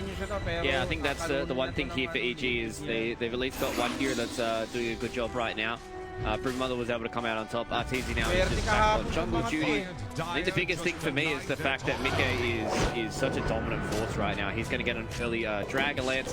Boxy though is going to go down inside of the jungle, and this is where it's going to become hard for EG. I talked about the fact that it's difficult for them to play this this kind of draft on the back foot, and if they've got Mike as well as Zai just kind of rocking up to your towers, like how are you going to kick them out? You don't really have a good way of initiating, you don't really have a good way for getting your spend injected into these fights unless you get something along the lines of like a Shadow Blade. But I think if EG are trying to defend their towers, it's going to be very, very rough for them to try and get some of this space back. So Team Liquid are definitely in a good spot here to be able to have an early bit of momentum going into the rest of this game. Down bottom, you see the difference that this Vanguard can make, because as soon as it gets picked up, Matu much harder to kill. But unfortunately for him, Crit got sharpshooter. We saw exactly how much damage was going to emerge from him. Killing spree right now for Nightfall. 3 heroes have been brought down. Almost 700 damage dished out by the Hoodwink with one spell. Seems fair and balanced to me. And with them being able to kill Matu yet again down bottom, they'll surely claim this tier 1 tower. So they need to start making something happening elsewhere on the map. Zai has access to the ghosts. Do you think they should try and force a push maybe into this mid lane with ghosts, having Shadow Fiend available with Requiem, just try and ball up, force EG into an awkward position where they have to decide if we're going to try and hold the tower or not? Yeah, it's kind of scary though, because if you leave Nightfall to his own devices, he's already going to be able to take down this tier 1 tower. I think you need to make it a very convincing fight for them. And Matu's walked in. Really have much else that they can do here up against the Pudge. I would like to see them ball in and try and take down this tier 1 tower in the middle lane, but EG, they're going to send a lot of their resources there as well. They understand that they can just leave RT to do his own devices in the jungle. Nightfall's the scariest hero on the map right now. They don't want to go anywhere near towards his lane, and as long as Arbed as well as Crit and Fly are holding hands towards this mid lane, it's going to be very, very hard for Team Liquid to try and get this fight without overcommitting a little bit too much. Literally 50-50 betting odds, so extremely close between these two squads. Even the win probability at the moment is pretty much 50-50. Boxy will probably contribute towards EG being higher probability if he loses his life down bottom. They missed out on the bushwhack and on the sharpshooter. Boxy, you got your J's on, I see today. All right, and he's just several seconds away from getting the charge once more. Matu, can he find the hook? The angle not going to be good enough. Too many creeps blocking the path. So Nightfall is allowed to TP out, but it is a little bit of an issue that he's noticing that, well, Boxy, one of the reasons why you see the Spirit Breaker hero picked into the brute so often, it's also so hard to burst him and kill him quickly, like so many other support heroes, that he can hold, buy time for his team to come in, and suddenly they can re-engage on top of you. But unfortunately for them, it did force Zai to the bottom lane, so I'm not going to have the ghost push just yet. I say that, but he's drawing the line towards middle. Immediately bounding here to try and link up with his team. Matu is here as well. They also got the charge onto Arbed. Looks like they want to try force a fight here, Fluke. They go out with the hook. It doesn't connect proper. Arbed, he had Crit as backup though, who already dropped down the tree, letting them know that, hey, a bushwhack is coming, fam. Don't do this. So they are forced to abandon the push. And this is why I like the Hoodwink response to this breaker as well, right? Because you can throw out the Acorn shot and you've always got that pushback. So as long as the Hoodwink is hovering around in the trees, it's very, very hard for this Spirit Breaker to come in on conventional angles, right? You saw Boxy come directly down the mid lane. You might have to see him try and start his trajectory from behind the trees on the tier 1 tower if they want to catch Arbed off guard and even catch Crit off guard as well. So doing a good job right now are EG to slow this game down. They're the ones that are more than happy to have this game as a nice little slow kind of farm fest, because they've got a Broodmother, they've got themselves a Asfen as well, and his pack's going to be coming out very, very soon here for Nightfall, and that's when he can start to group up with his team. If he's able to get towards these tier 1 towers, it's going to be on Liquid to see if they can get these responses going in, because they had a good first 13 minutes. Now it's about their responses to see what they can do against EG. On bottom, we're going to see that EG, what they can do right now is just use Crit and Nightfall as a duo to quickly get a kill onto Boxy. It's one thing when it's a Brood by himself, but with this Hoodwink nearby, there's absolutely no way you survive that one. This bottom side of the map just feels so dangerous. Anybody who walks into these webs, unfortunately, not doing too much to play elsewhere. Silence middle though, onto Abed. Do they have the damage to kill him? Morty's kisses are flying in as well, but they're not going to be on target, unfortunately. They might still try to commit for this though. Nikkei is here, nowhere close to what's having BKB, and yeah, they are really, really skittish about popping ghosts for nothing. I want to make sure that the first usage of the spell will result in a tower actually falling. But yet again, we're having so much contestation in this mid lane here. They just hang it out. But now, oh no, top! They're going onto the Pudge. They will be able to catch him out with the Stormhammer. Sharpshooters there as well. Matu trying to stay alive right now. He's tanking so much damage. Reinforcements are coming, and they didn't have enough damage to actually kill him. Now suddenly Crit being the one that gets charged into. There will be the Nether Strike from Foxy. Certain death for Crit. And Matumba, man, phase died twice, but he just has Vanguard, 4 points into Flesh Heap. Sweet. Pretty much invincible at this stage of the game. Fair and balanced, as we like to say, with how this game is looking right now. Yeah, they didn't have the God Strength on Arteezy. He used it to clear an Ancient stack just a few moments beforehand. So EG just biting a little bit more often than they can choose. If they had a few more of these heroes, it could have been scary, but oh, Liquid, they're walking into the webs. Walking into the webs, and at the same time they found the silence and the drain out onto the Queen of Pain. The Spider, she's going to be able to escape this fight and come back for the re-engage. Sonic Wave popped in by Abed, but Abed, one more ghost will kill him, but it's too far away. 100 HP, keep the Queen of Pain alive for now. And Zai, unfortunately, was saving these ghosts for so long. Fluke wanted the proper activation of them. Is good enough to bounce the Queen of Pain out of his jungle. Not good enough to kill her. And now that they're down, they're not going to be able to utilize them to push on the tower middle anymore.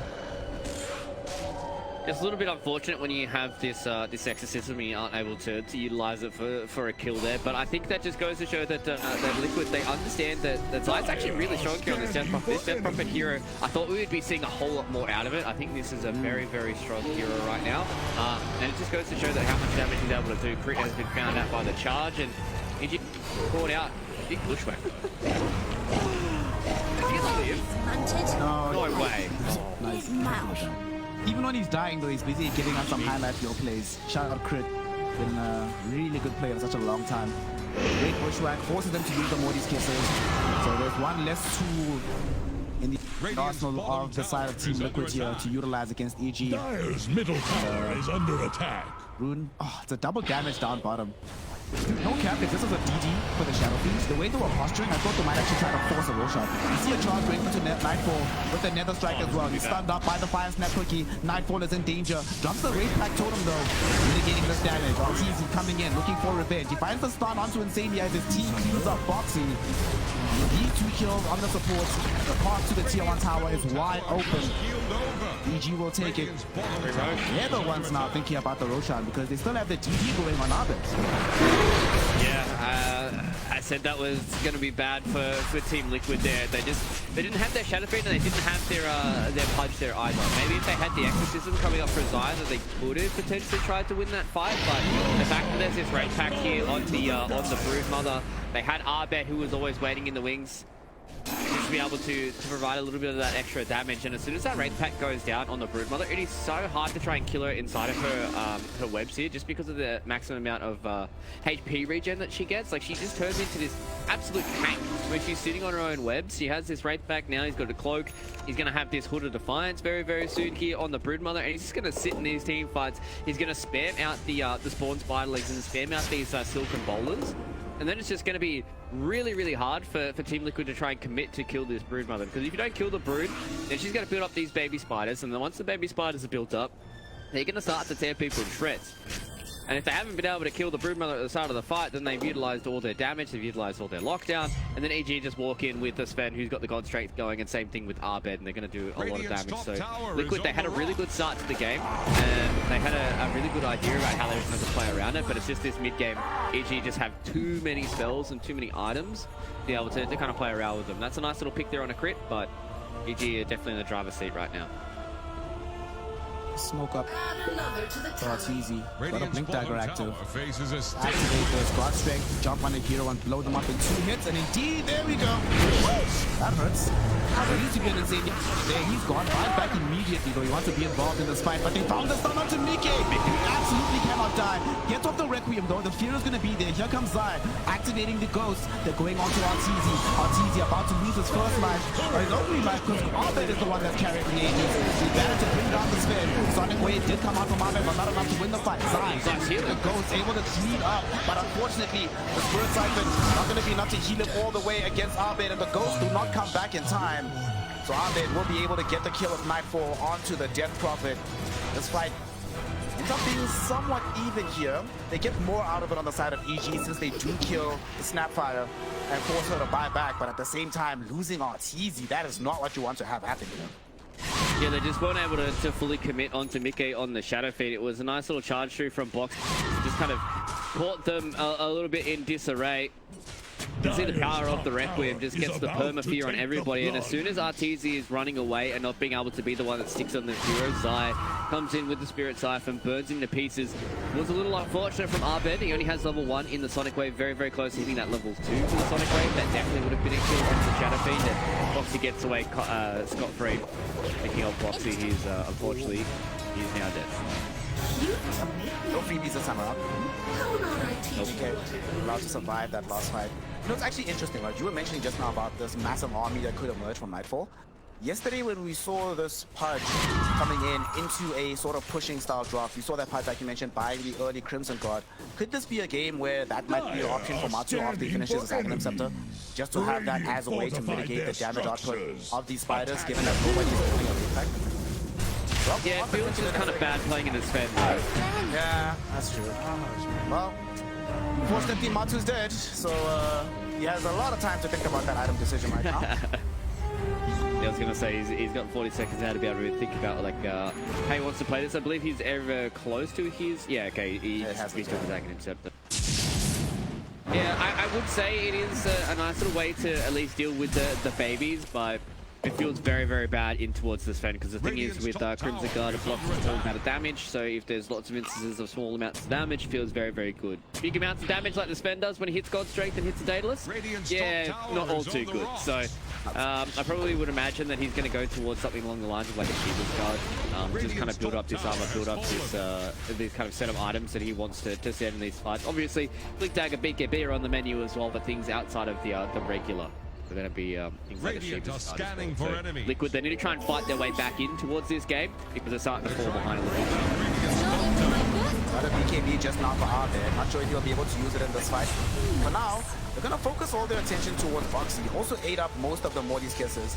On the bright side, they do get to clean up the Tombstone, getting some bonus gold towards Mickey. But big thing is that this Tier 1 tower, 21 minutes into this game, it still stands. And Team Liquid recognize how big of a problem this is. I wonder if they'll decide to pop the goals for this one. They get charged out onto Fly. This Undying in danger, and Nether Strike will be out onto him. Been silenced up, and Fly will die here. Both supports are gone. The double bash coming in from Boxy. That will enable Team Liquid to finally take the Tier 1 in this mid lane. Dire's middle tower. That's a much needed space. Yeah. Definitely, especially now that EG were starting to suffocate them a little bit. You could see that they were really starting to make this map feel small now that Arbed has his BKB up onto the Queen of Pain. A few more of these items going here for Nightfall as well. He's got the pipe, he's going to go in towards that X, and just understanding that his babies can do a lot of damage for him. He just needs to be able to keep everybody alive, and he's going to TP away. Oh, he's just tanky enough. So we get away from that one, but... Look at Matsu. He's waiting in the wings here, looking for a hook angle. Doesn't have his Blink Dagger just yet, but if Arbed had come through the lane, it might have ended up in a very awkward situation.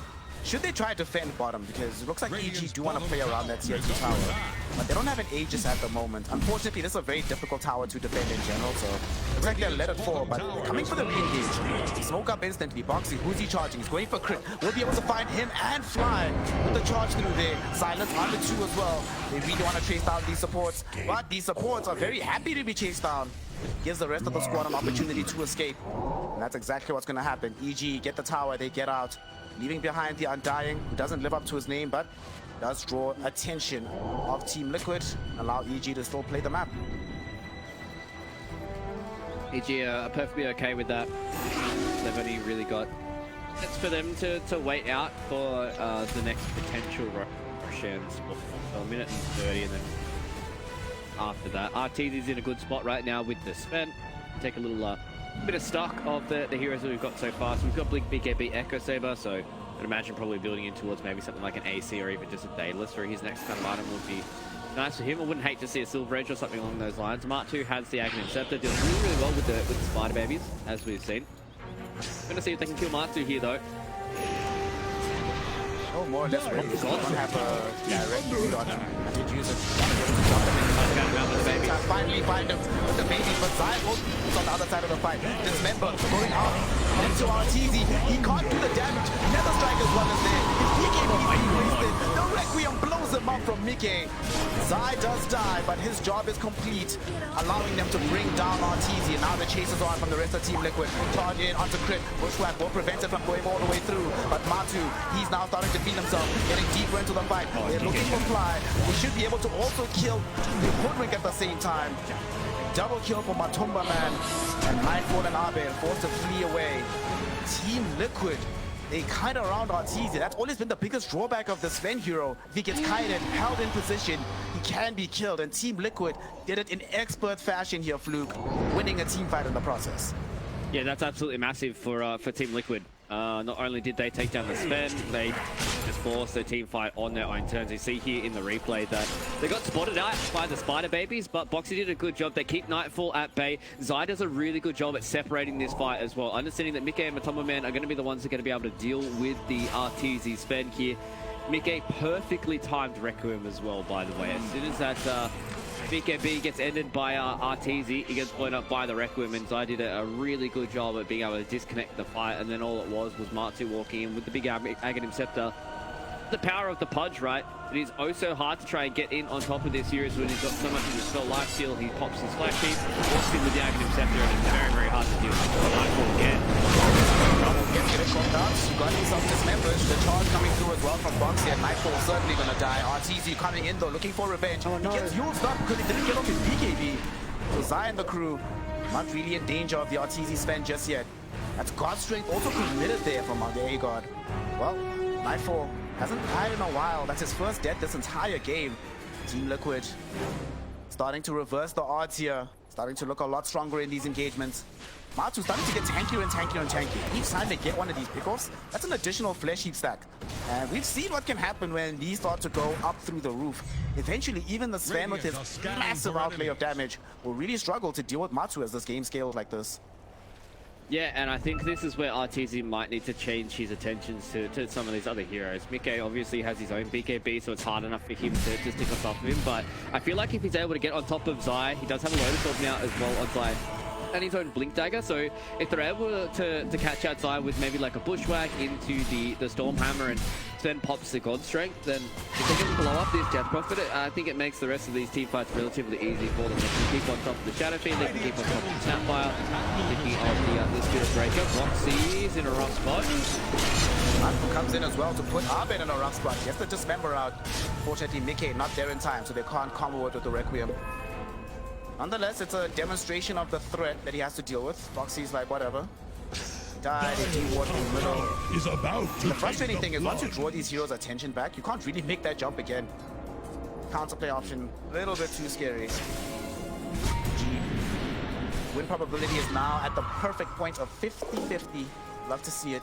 Gold lead, pretty much nothing in between it. Experience, pretty much nothing in between it. Game that's balanced perfectly on a knife edge right now. All determined, all depends on the team plays that come out. And RTZ, oh, they find Matu. These team plays, they go for Matu. They'll be able to find them. They reveal this. Palitan ko kaya title nito.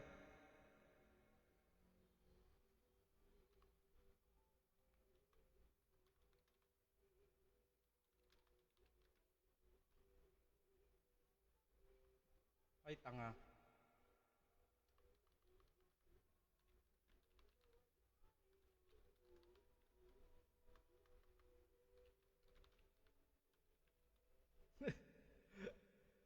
kisses were raining in. Abed and RTZ both pop BKBs to try and ensure that they can escape from this one. But RTZ stopped by strike. He will still be able to blink himself out as they do bring down this hoodwink on the far edge of the engagement. He will stop. There's no more BKB for the A-God.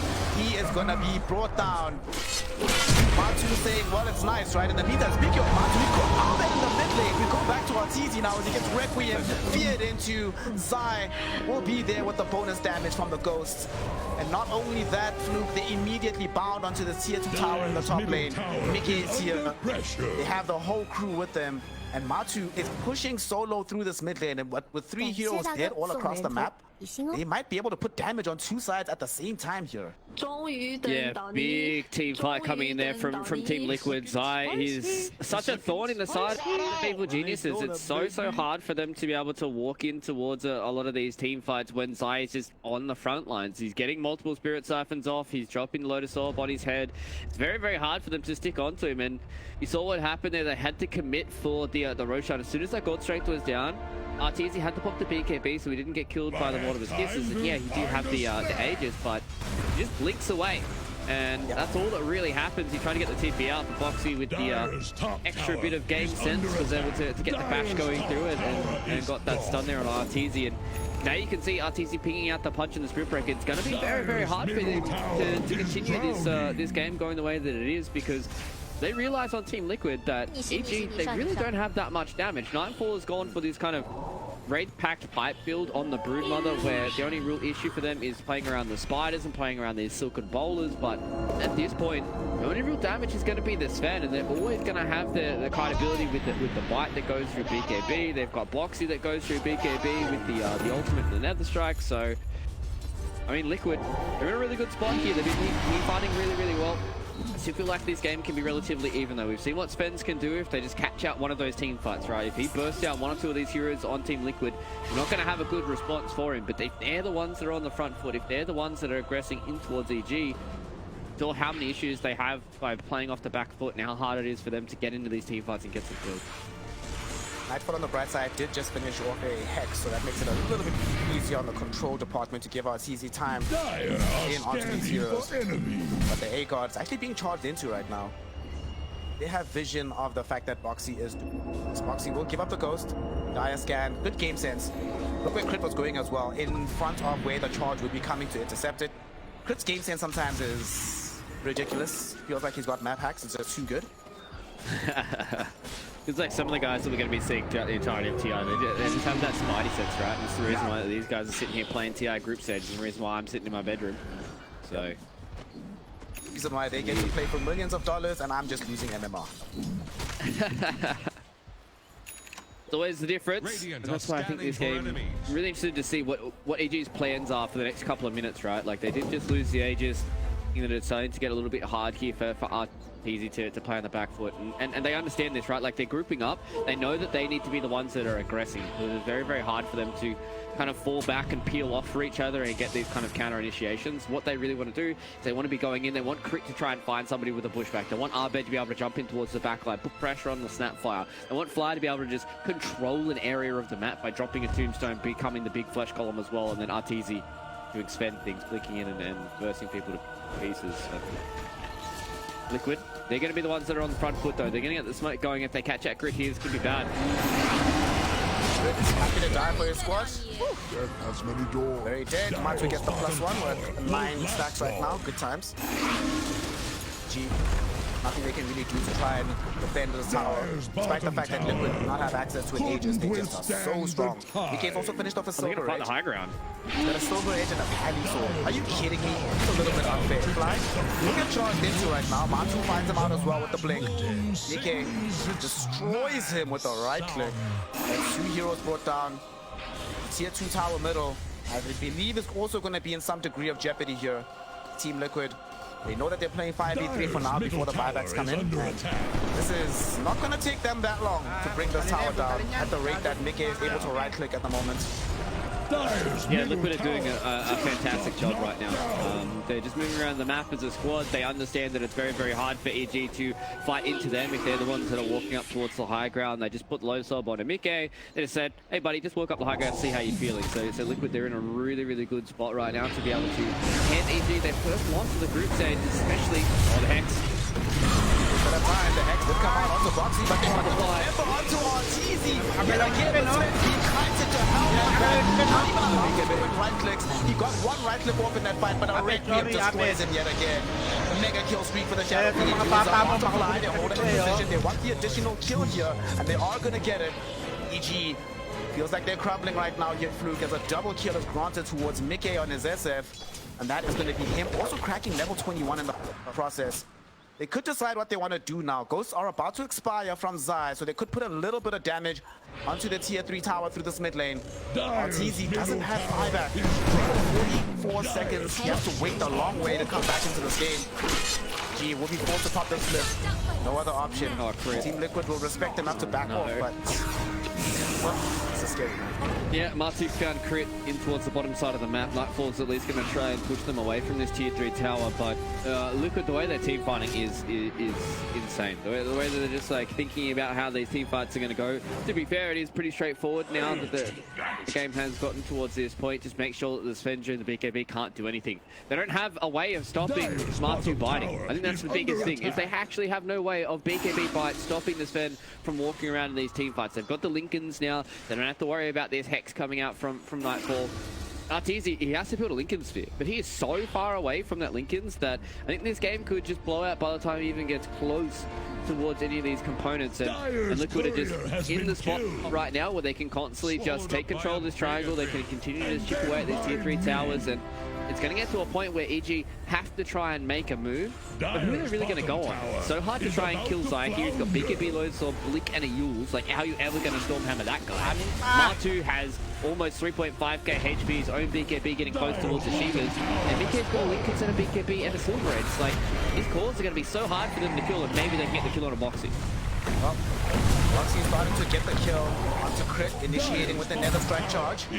Crit's still alive for now, but he has to be careful. Matu is closing in. Matu just wants one hook. Give me that sheep stack. Not gonna get it though. Zai steals the kill away from him, but the most important thing is that Crit is indeed dead. Might have a buyback forced out of him. Already seen the clip force. They pop the Lincoln Spear. They jump in. They have the hold up. Kill the Blink dismember. They're going back onto Matumba Man. The Sonic Wave not really gonna help out from Harvin. But unfortunately, the right click damage not enough just yet. We find a very nice bushwhack coming in onto Insania with a huge hit from the sharpshooter.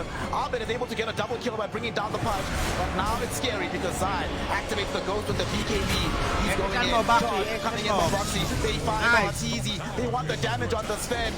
On the backlines, Mike is busy cleaning up by himself on the SF. And Arteezy is finally about to fall. Zai gets a killing spree. He's going to get a double off the back of Fly's death as well. And that is Team Liquid. Despite losing the Matumba Man punch, still being able to demolish the team fight. EG is just out of damage, Fluke. They have no way to bring down everybody. They can bring down a solitary target, but the entire squad feels just like it's just beyond them right now. It's kind of crazy that not many people will talk about skill expression with a hero like Spirit Breaker, but Boxy, I don't know, man. He must see some angles at different you know, times than a lot of other people do see, because he has been putting himself in the perfect position to get multiple heroes with these charges. He's constantly charging through these fights, understanding that as long as they can continue to kite out Arteezy, that's when these team fights start getting easy for them. There was a few times there in that last team fight where I thought maybe Arteezy was able to stick onto a few of these members, but Team Liquid, they just, you know, kited back. Boxy and Zai did a beautiful job at just keeping on top of the Sven, getting to a point where he can't just stand there and throw out a few more of these right clicks. And Liquid, they're just out team fighting EG right now. EG are doing a really good job being at this deficit to at least get some of these kills, especially a kill onto Matumba Man. But the way that Team Liquid has drafted this time around, I think they've put themselves in a really, really good spot to be able to hand EG their first loss of the group stages and forward in the rest of this group and make this group spicy. I think that's the biggest thing for me here, Snare, is Liquid getting this dub against EG. Obviously the game's not over just yet, but if Liquid get the dub here up against EG, makes this group stage a whole lot funkier here for Group A. Yep. Oof. that fight also was a demonstration of just how strong the Shadow Fiend has become from EK. If he's not being stuck onto by RTZ, he's actually immortal in these fights. He's so strong. Stood his ground against 3 heroes by himself. Just right-clicking, right-clicking, right-clicking. And they're all like, oh. Like, it's really funny when there's 2 core heroes like Abed and Nightfall are on top of him, and they're like, guys, we actually can't do anything. We have to leave this guy alone. If we fight him, he is going to kill us both. Mike is so strong. His spirit has not been working yet, Fluke. They're gonna smoke up. Looking for a quick pick-off so they can try and get this Roshan steal. It's very, very difficult. Liquid are in position. They're at the ready. They're sort of waiting for this exact kind of movement to come in from EG. And EG realize how dangerous the high ground can be here. They go high ground, but they get caught in. They're looking for Mayday with the sonic damage. They can kill the Shadow Fang at long last. On the back end of the fight, though, Matu and Zai heal up both support. But now they get the Hex back out onto Zai. Zai on the Death Prophet trying to escape the missile of this fight. Matu caught between 3 heroes, and he's not going to be able to survive. Suddenly, Zai finding himself a little bit too isolated as well. And these heroes have fallen low, but not low enough. As Abed keeps the chase going onto Boxy. As meantime, Zai drawing away both on CG and Nightfall. Closer to the Roshan pit. He's been used up. He's been caught out. He has been killed off. And Abed finishes off Xavier. And a DD. That's a full freaking team wipe. And a DD root. And now they're going to get the Aegis Cheese and Refresher shot. Oh wow, EG, man. EG! A bit too much premature to call the game just yet, Luke. We are still in contention for a clean sweep in the Group A from EG. Oh, that team fight was perfect from EG. I didn't really get to talk on it, but they have a Lincoln Sphere now on Arbed, and they have the Lotus Orb onto Nightfall. All they did is they BKB'd on the Sven, and they dropped the Lincolns, they dropped the Lotus on his head and said, off you go RTZ, let's see how many people you can hit. And he was able to freely hit in these team fights, and that's kind of the reason why that these teams are starting to pick up this position 1 Sven, that if he doesn't get kited around and is able to actually stick on some of these heroes, he does so much damage in these fights. He's able to put pressure back on towards the Shadow Feed. He's able to make it so that Matu has to be playing in these awkward kind of peripheries of the fights, and RTZ and EG did such a beautiful job to be able to walk up towards that high ground there and pressure Liquid into taking that fight with them. And they knew that with that Lincolns as well as the Lotus Orb, there's no way for them to stop this Sven. And they have to BKB, they have to walk back, they have to kite back, and then EG just did a really good job of constantly pushing forward. And this is what I touched on for the entirety of this game, right? EG, their draft is all about being on the front foot. Their draft is about them running forward with this Sven, enabling him in these team fights, making sure that Crick can get these multiple bushwhacks off, get the sharpshooter down. Arbed blinks into the background, gets a lot of this chaos going. And the same thing with Liquid. They want to be on the front foot. They want to be able to catch out the Sven here. So now the table is turned once again here, Snare. It's about how can they outplay these Lincolns and how can they outplay these Lotuses for the side of Team Liquid.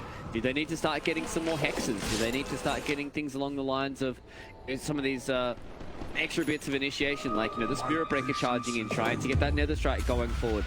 Do they have ways of kiting around the Sven? Do they need more force stuff? Do they need things like the Ghost Scepters and stuff? There's a lot of questions now for Team Liquid, who were in the driver's seat, but EG, I mean, this is the reason why they're 6-0 in their groups, right? Like, these guys are playing some really, really good Dota right now. They were behind the 8 ball, but they've been able to pull this one back, and now they're feeling pretty strong in their own right. They also just cracked 25 on Arteezy. He's building into his Lincoln Sphere, but with 25 talents, he got the bonus damage as well. So, thought he was hitting hard before. Y'all ain't seen nothing yet. Next team fight that rolls around, they have to worry about themselves in the midst of it. Like I mentioned, they have to deal with multiple Lincoln Spheres, Lotus Orbs, all the like of these things. And I think the worst case scenario was also that Mike got caught first in that last fight. That's literally, he just can't die first. They need access to this Requiem. They need access to the presence of the Dark Lord aura. They just need his right-click damage. Without him being alive, the only real damage that they have in the midst of this team fight is the Rot and the Ghosts from Zai, but not at the point in the game where that's enough anymore.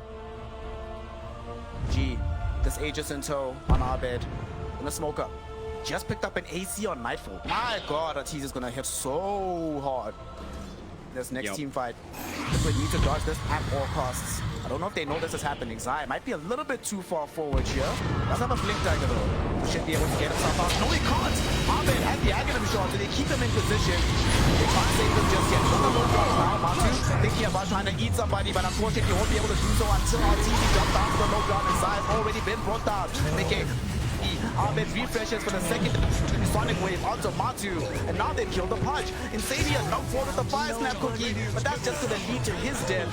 3 heroes have fallen, and unfortunately here, Fluke, none of these heroes have buyback. The only positive thing is that the creep wave is all the way deep into this mid lane. Boxy was doing the right thing of pushing it out, so they're not going to get rats through this mid lane, but it's a very, very close call. Team Liquid starting to feel the pressure against EG. Yeah, if EG are able to be on the front foot, they look very, very scary here. This Sven just kind of is a juggernaut, and it's very, very hard for them to be able to deal with that. You just see what Matu was able to do with the bite.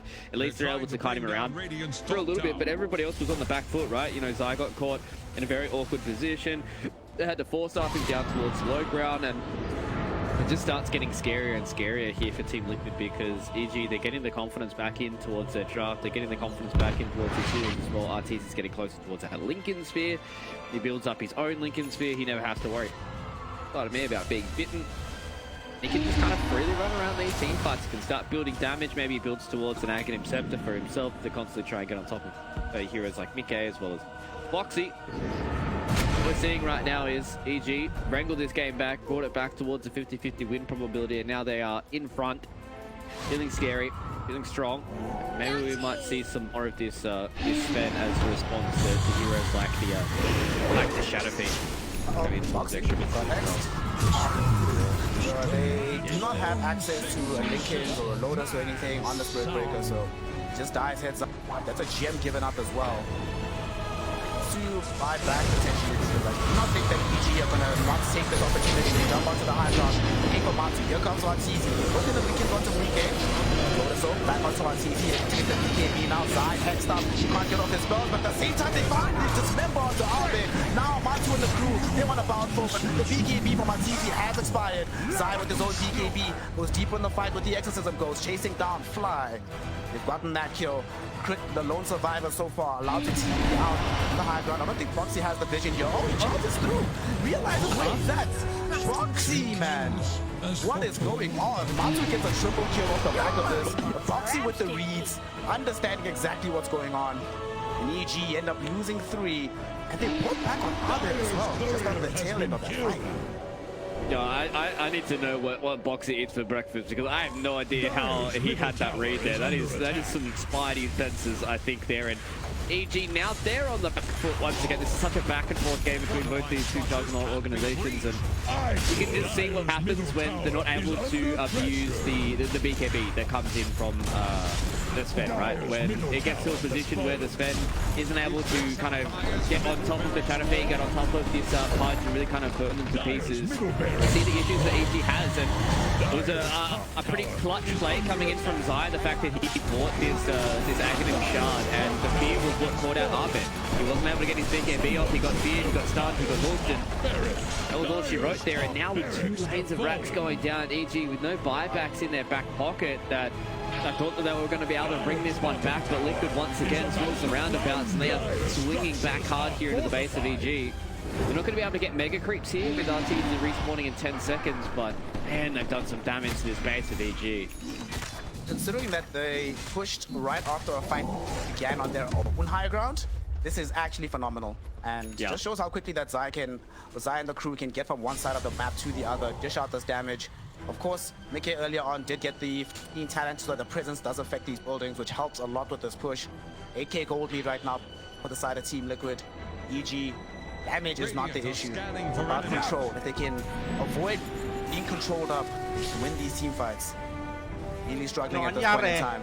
Very good, I keep talking about how Dota 2 is a game of margins. Remember that previous fight that EG won pretty resoundingly, also on the ramp of the tier 3 middle, and then Boxy was pushing out the wave so they couldn't actually go up the high ground? If that doesn't happen, and they actually get megas out of that, maybe this fight doesn't happen as well as it does, because then they won't have this tier 3 tower helping them with the additional protection to keep Zai alive an extra second longer to get off that fear. Dota 2, game of margins, and this margin right now very favorable for Team Liquid. However, the last few days have taught us comebacks can come from anywhere here, Fluke. If you're on the side of EG, what do they need to do next in order to still give themselves a fighting chance in this game? I think they can just try and get a going. Push out some of these waves like they're doing here with Nightfall and RT. Just try and force Liquid back on their side of the map, and once they start to get them separated a little bit, if they're able to catch out, you know, Shadow King or even Thunderman in some of these awkward positions, they don't want to be playing on the back foot. You can see as soon as that initiation comes through, Crit understands as long as he gets himself reset back towards this fight, he's going to be A-okay, but EG, they permanently have to be dealing with these waves, and I think that's going to be the annoying part here for EG moving forward, is they're going to have to constantly be dealing with top and middle. That all it takes is Liquid to just hit a few crit waves. You know, if you just send Hero here, just hit one crit wave or not. Oh, Boxy. RTZ has been cutted. Oh, no.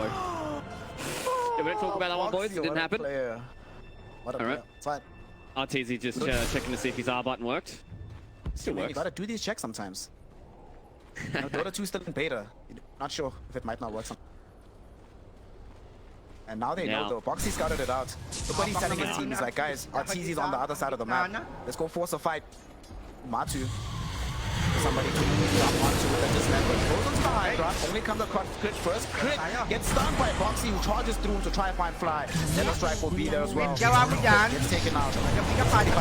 Brave, no buyback. And also Nightfall gets caught out. On the high ground. Buyback. But now they have these ghosts from Zai flying everywhere. 4 versus 5. How on earth do they defend this? They cannot play against these Negas. But they're about to have to deal with them regardless. Buff strength is down, exactly. That's why they went for this move. That one moment where Boxy able to avoid RTZ might actually be the death knell for the side of EG, as they now have to play against these mega creeps. Team Liquid can now back off. Roshan respawns in 25 seconds. G. Now we're at the point where RTZ, my friend, do we have enough gold for rapiers or anything special like that? I don't think you can't play normally anymore. That's just not going to cut it. No. He bought a Swift Blink just recently as well, so there's going to be no rapier for him. An Arcane Blink now on Mickey. DD recruiting outside of the pit. So the Miracle Rune once again is starting to favor Liquid this time around. It did favor EG a little bit more. They've got to smoke up here though. If they're able to catch outside, maybe this might be what they need. Oh, the double Hex. Oh, Lotus Orb.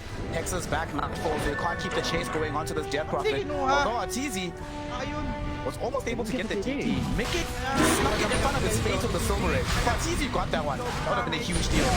God will scout these here out of the pit. Fly, hooked down a bit. He's dead almost instantly. Arbet comes in with the Sonic Wave. Not enough damage though. The Sonic Wave is down. Doesn't have access to RTZ. Here comes RTZ, jumping onto Zai, eliminating him from the field of play. Buyback immediately forced out of the Death Prophet. But that was the BKB duration as well here. That means they no longer have access to said BKB. Boxy, he's actually charging Fly inside the base to make sure he can't come and join the fight. But this is an awkward situation to be at EG. EG know that they really want the Roshan, but at the same time, Megas are pushing in here, Fluke. You can't ignore your base for the sake of the Aegis. So they have a very difficult decision to make about how they play this out. Yeah, they have to try and clear these crit waves, and they're just going to have to give up the Aegis. They've got no God Strength for another 30 seconds. They don't really have the BKB either. It's just in this position now where Liquid just, they understood that EG are the ones that have to try and make something happen, right? They're the ones that have to try and get something done with this BKB God Strength. And as long as Liquid don't lose too many members, yeah, they lost Zai, but he bought back. He doesn't care. He's able to come back into this fight. Now they give the Aegis to the Immortal onto Mickey. They get themselves extra Aghanim's Blessing that goes his way as well. And Liquid, they're in a really, really good spot here. EG though, they still have some inroads. They still have a very small chance about being able to get this game going, because we've seen what Sven can do in these team fights, right? He bought the Rapier. Okay, all right, Snare. My man. We've got the Rapier here on RTZ. If he's able to catch some of these members, this can be a team fight that can go the way of EG. And if Liquid aren't privy to this information about the Rapier, it could be a hard fight for them. You know, if you're Mickey, you can walk up high ground, you can feel all nonchalant. Yeah, I got an Aegis, boys, look at me. Walk in, don't realize that RTZ has a Divine Rapier, he comes in and he 2-hits you. Then that's when things start getting spooky and weird. But the big thing for Liquid, Mega Creeps. They got Mega Creeps, they've got Aegis, they've got a Refresher Shard, they've got Cheese. It is all coming up Liquid right now, and EG have a very small chance at making this work, but I think they've only got one team fight left. They need this next team fight to go their way. They need RTZ to try and get, I think, 2 kills a minimum in this fight. If they can kill Zai, he's got no buyback. If they can kill Mickey and at least force the Aegis, BKB, and that's when it's going to start to look nice for him. You can just see what RTZ is doing? He's hiding in the base. He knows that if they see this Divine Rapier, he is going to get jumped on and he's going to die. One bright spot will already be Mega, so you don't have to worry about positioning. Protect Rax, so you can just sit behind the shield more time. Requiem comes out. They've already got Quick. Quick is falling very low. Arteezy, he's now coming into the fight with the cross straight. He's trying to drop down my Superman. He will be able to get the kill onto the punch. Chasing onto Zai right now. Arteezy the switch. The BKB is finished. He's about to get feared. The guard coming in from Boxy as well. Can he run down Zai? Doesn't seem like he'll be able to. But he has demonstrated the power of this rapier. Blake coming back with the swift. Would he really try over this? Yes, he does. He finds the Savior. 3 shots him. There used to be a Snapfire, now there isn't. On RTZ. Saves the game. The game's still going right now. Yeah. Yeah, that was a 3k damage crit that came out from RTZ as well. So they hold on. They're holding on here, Snare. Let's have a look at the win probability. It looks like a bit of a roller coaster that's going down. So it's dipping down a little bit here, 88% after RTZ gets himself a few of those kills. You can see he's hovering around the back, right? He's hovering around. He knows that he can't put himself in too bad of a position. Arbe does a really good job at kiting out everybody on the left-hand side of the fight.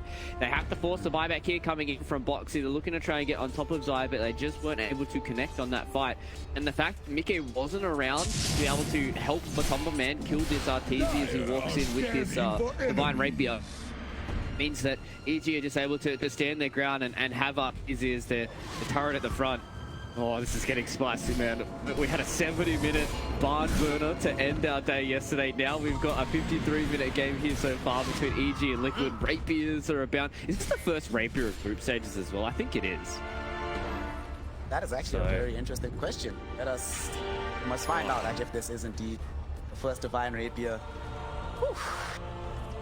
This is spicy. So I'm just trying to think here, Snare, right? About thinking about the avenues that are going to start to arise, right? Obviously, we've got RTZ with this Divine Rapier, so he's going to be the big centerpiece for EG. On the other side of things, though, that Team Liquid is starting to get towards these latter stages where they have their own kind of items going around. Matumba went for this Refresher Orb, so I like that he has his BKB and the Shiva's Guard. Just wants to try and kite around RTZ as much as they possibly can, but you can just see how patient RTZ has been in these fights, and getting to the point now where as long as he's playing around what Mike is doing, as long as he doesn't get Requiemed, as long as he doesn't get, you know, kind of blown up by the Shadow Fiend, RTZ is happy to play these fights nice and slow because they haven't been able to burst anybody just yet on EG. And oh man, this is... I don't know what it is there. It's you and I together, brother. We get some interesting games, to say the least. Very interesting games. It's only been interesting games. We've only had like one game that was kind of stompy, but everything else has been barn burners the whole way through. And indeed, sir, I can confirm this is the first Divine Rapier at the International 2022. So TI11's first Rapier belongs to RTZ.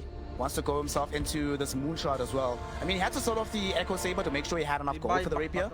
So it would be nice to get some more attack speed. Because we did see in that last fight that when he was far away from Nightfall, the attack speed didn't feel that great. So definitely need some additional buffing up for RTZ. But the way he's playing this out, you mentioned it now, he's playing it so patiently, you'll get the gold. And he realizes as well that having buyback in a situation where you're playing against Megas with a Rapier, buyback is much less important than just winning the fight outright. So do everything in your power to just get the straight up dub. He brings in this moonshot. He's gotten the buff for himself. And now because Aegis has expired, Team Liquid, they've seen from that last fight that RTZ is nothing to mess with anymore. So they might not feel brave enough to go and end this game until the next Aegis. And if that happens, Fluke, you know what we're getting? Tier 5 neutral items before this game ends. Ooh, oh, those Tier 5 neutral items can really blow this game out as well. Like, if they get, like, Force Boots is going to be a huge one. If they get themselves, like, a Mirror Shield, could be absolutely massive as well. Apex, Giant's Ring on RTZ, 35 strength and 50 move speed. It's going to be spicy. Even something along the lines of like a Pirate Hat. I feel like just giving RTZ as much movement speed and as much attack speed as it possibly can is exactly what they need. I think on the other side of things for Team Liquid, Mirror Shield would be pretty good for themselves as well. Even the Book of Shadows. I think the Book of Shadows is going to be really, really big if Team Liquid are able to get that. Just gives you that extra bit of immunity up against RTZ because as long as you're untargetable, you'd be A-okay to be able to deal with this threat. So... oh, these T5 neutral items, they're going to be scary here, Snare. And Team Liquid, they know they don't want to throw this game. I think that's the biggest thing for them, is they're in the driver's seat right now. they're forcing EG to have to play these kind of like 2%, kind of plays, right? Where they've got this Divine Rapier on Arteezy. They're gonna have to try and play this kind of weird and wacky style. And as long as Liquid hold on, you're gonna have to force EG to try and make a mistake because they're gonna get antsy, right? It's gonna get to a point where EG not feeling all too good about how this game is going, and they're really gonna want to try and get this game ended as well. As we can see on our screens, we talked about it a little bit beforehand. PSG OGD are actually ahead up against OG in that game. So it's a big spooky one on that A stream. I need PSG LGD to start finding some form and those battle points for them to win CI, so figure it out, boys. Let's do. I love this game as well. The state that we're in at the moment. We're at the point where nothing matters but buybacks. Net worth, who cares? Yep. Buybacks are the only important thing, and they're starting to come back right now for the side of EG. Both supports have access to it. Arbet has it as well. It's only really Nightfall on the Broodmother and the Arteezy Sven to pick this up at the very end. It is very, very close right now.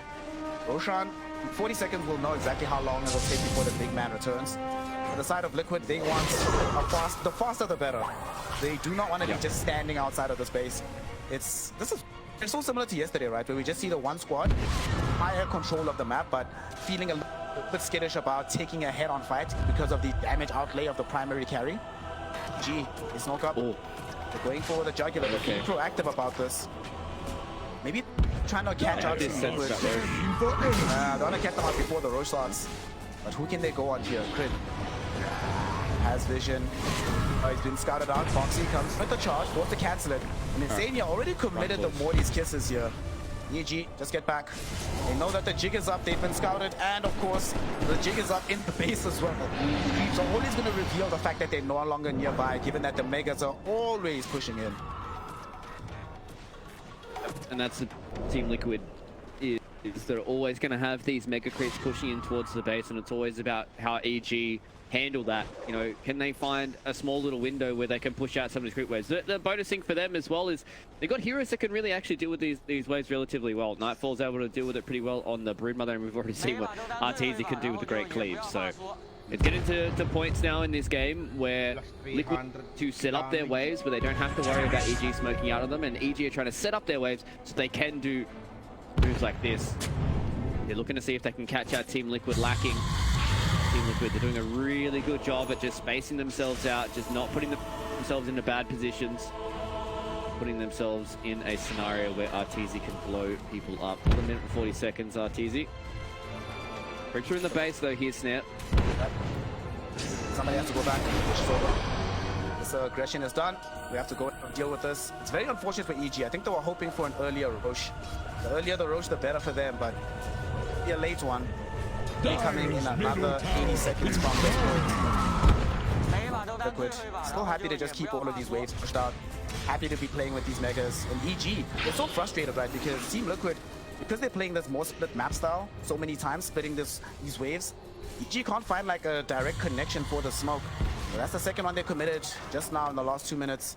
And I don't think they'll be able to go for another one just yet.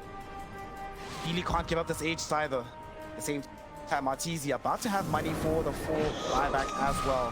Arteezy can buy back, this would be huge, but Arteezy might have also been scouted. I think they see him, he's been jumped on. Dismember, there from Matumba Man, signed in with the extra push as well. And Arteezy, back over his belt.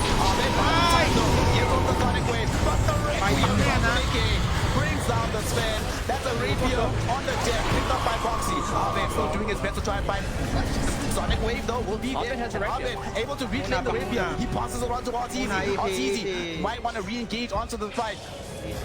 And they get there in time. Blink forward. Won't be able to be there. And who's gonna die next? Nobody, because Team Liquid are on the retreat. Arteezy finds the Stone Hammer. Onto Matu. Gets the damage out. Matumba Man is gonna end up dead 100 seconds in the grave. And Arben still chasing, has access to this Rapier, so there's a lot of damage coming from this Queen of Pain. And EG... Stop in 5 seconds. Expensive fight here, but they get them important kills. Roche is going to be online. If they can force a buyback from Matsu, then it won't feel so bad that Arteezy brought back, but Arteezy is on cleanup duty. Back inside the base, they might not be able to fight with the mages. At the same time, they have on Mickey. Sharpshooter hit will be there. Doesn't have access to a BKB anymore, but it's coming back in 2 seconds. So EG have to flee. Zai cannot find the Wind Waker proc out onto Nightfall. off, given that he has both Blinkins and Lotus Orb, so he'll be safe. Now Team Liquid has clocked the fact that this Roshan is back online. Matu brought back, so they need to do something about this. They need to get the Aegis into his hands. RTZ though doesn't have enough gold to buy another Rapier. We'll buy the Aghanim Scepter instead. So that's gonna get him deeper into the fight. Maybe use the Swift Blink to get out, but he's actually just going in. RTZ. He's on the high ground here, forcing a fight up against the side of Mickey and Matumba, man. They use their BKB, side here's away crit. If it's wasted BKB, it just might be worth it. Nightfall though, might have to commit his life for this one. He died 2 minutes in the grave, 5 back immediately, but somebody needs to go home here. Look at the base fluke. These are megas that they're dealing with on the side of EG. It's so difficult to keep control of this game. And RTZ will have to return here just to clean up these waves, but that gives a free pass towards the Roshan for Team Liquid. Matu will be so happy with this. And this is a Roshan with all the goodies, my friend. An Axe, Cheese, Refresher Shot, and the young Aegis himself. They're about to get even stronger on the side of Team Liquid, despite not having a buyback available on Matu. Yeah, it's you see those last couple of fights. RTZ, yeah, he might be fast, but you know, circling back to when RTZ died first, they got baited by the tier 5 neutral item snare.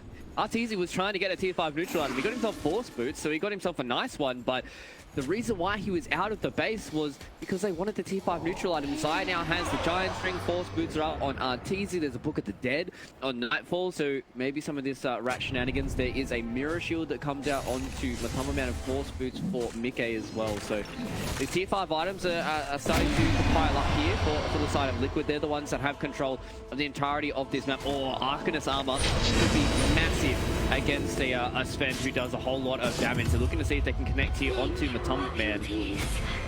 They use God Strength once again here on RTZ, so you want to try and play around here. Stygian Desolator as well, so going to be able to transfer that onto the Shadow Fiend, who's going to do a whole boatload of damage. Yeah. Might want to still hold on to the force boots though. I mean, is damage really the issue anymore, right? I think they don't really need the additional damage outlay. It's more important that he has multiple sources of survivability.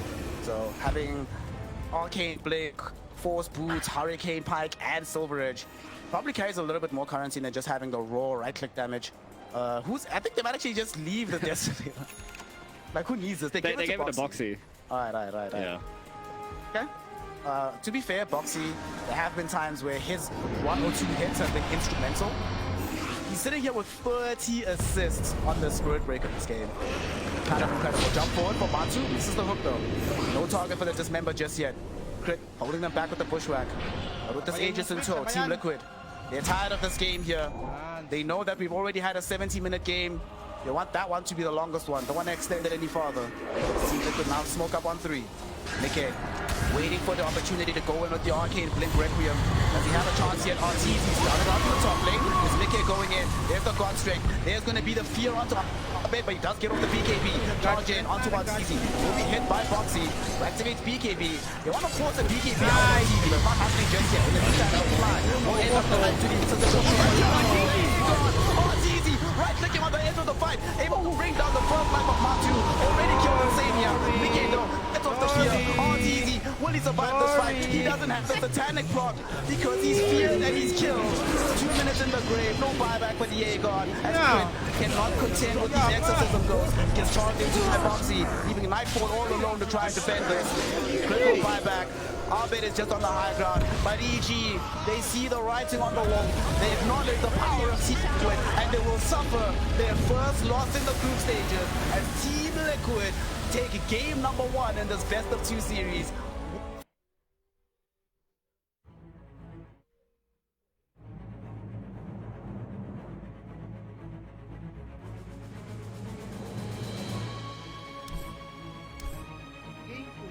Talo OG. Talo OG oh. 4-3 tsaka 3-4. 4-4 magiging 4-4. Pareha sila. Tiebreaker. So talo na naman ng boom.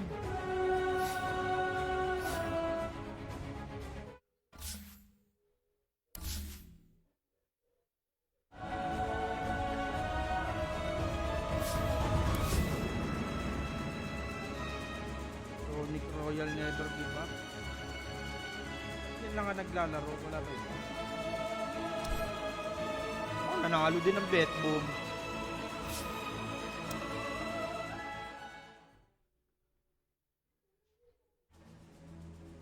Ay, wala pa. Hindi pa start.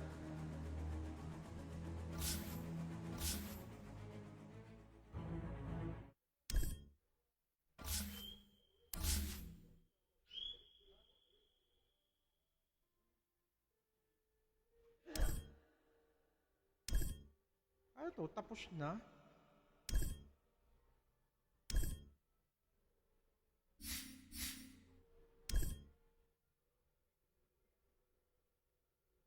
Taking game one very convincingly, and a lot of work to do for OG here to come back in game two, gods. Yeah, a lot of work. Kind of struggling. We'll just have to see. We said that Boom, they need to show us a little bit of a different look. It feels like that last game was a little bit more of the same from them. So I agree. Yeah, I don't know what it's going to take to kind of get them back on track. Maybe some FBZ Pango, something that can be a little bit more active. Not sure. Yeah. I mean, I hate to blame anyone because the way that they draft, it's not about like necessarily the carry having the best matchup. It's about them having a carry that can 5-man Dota, because this is an aggressive team. I mean, you saw it with their picks last.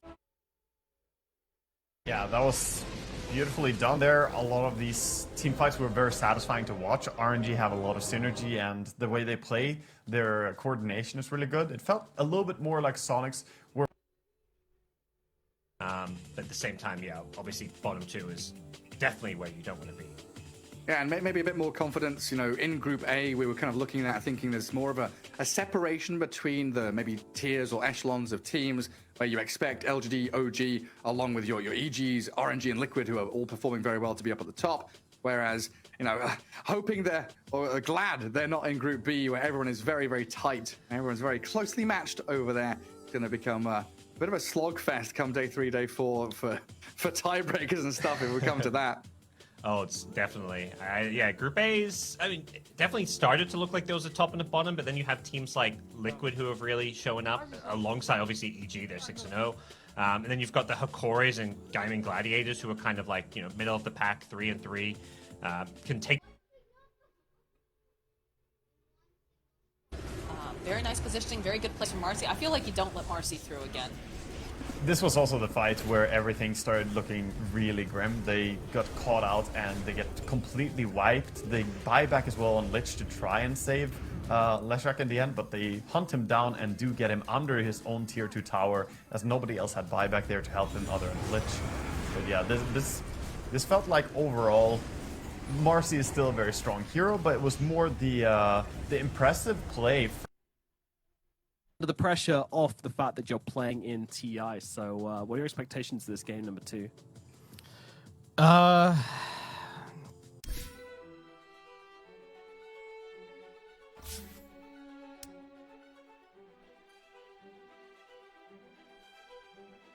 Tagal, wala pa. Hindi,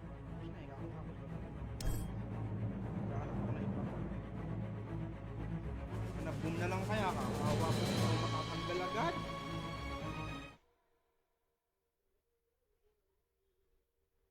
Hindi pa natin nanalo ng isa. Ito pala, ang dami pa pala eh. Ay, tapos na pala to. 1-1 din, tie din. 2-0.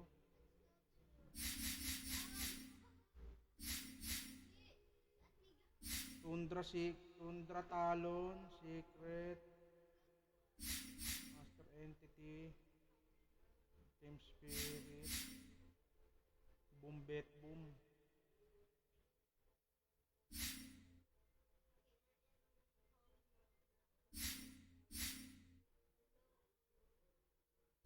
Bukas pa ata.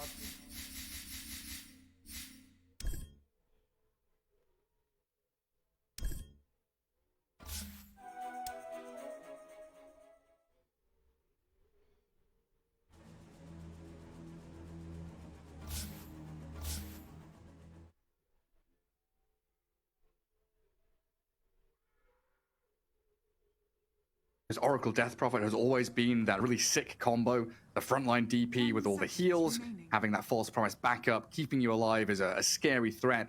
So a nice grab there from LGD for sure. Yeah.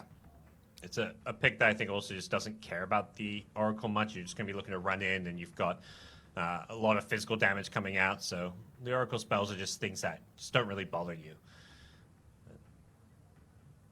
Well, heading into the second phase of bans, Batrider, some respect being put on BZM's name. That hero is really sickening in his hands, that Witchblade build. It really can scale up as the Bat, even going into mid to late game. You know, lighten the mood a little bit. We'll keep an eye out on the cameras once we get into this next draft. Yeah, try and judge the mood a little bit in the boom camp. I think that's going to be important because Even support is what we've seen so far. I don't think there's any kind of carry Primal Beast, but it does make things a little bit trickier when it comes to drafting. Bye-bye Slug, bye-bye TV. Yep. You're really going to have to look for this play with the Oracle. There's always the option of the Amar Huskar to come out towards the end of the draft, right? That's in the back of your head. Yeah. You know, maybe with the 8th pick here, if they want to, you know, they could pick Huskar and then ban to protect it with their last 2 bans. Because I think if they try and save it for the last pick, I think it gets banned. So I think if they want it, they may have to pick it in this phase. And if anything, maybe LGD even bans it out here if they're...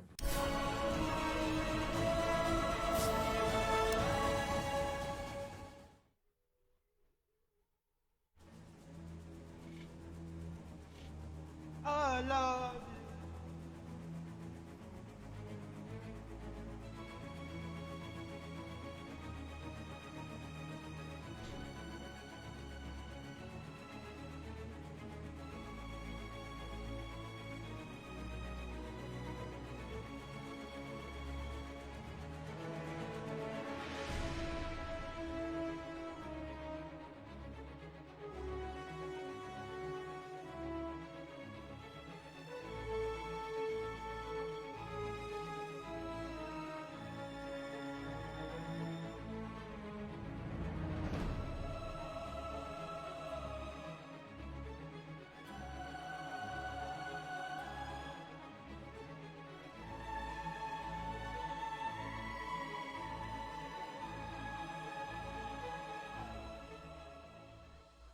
Chicken thigh sandwich, and it is just the most beautiful fast food piece of engineering ever encountered.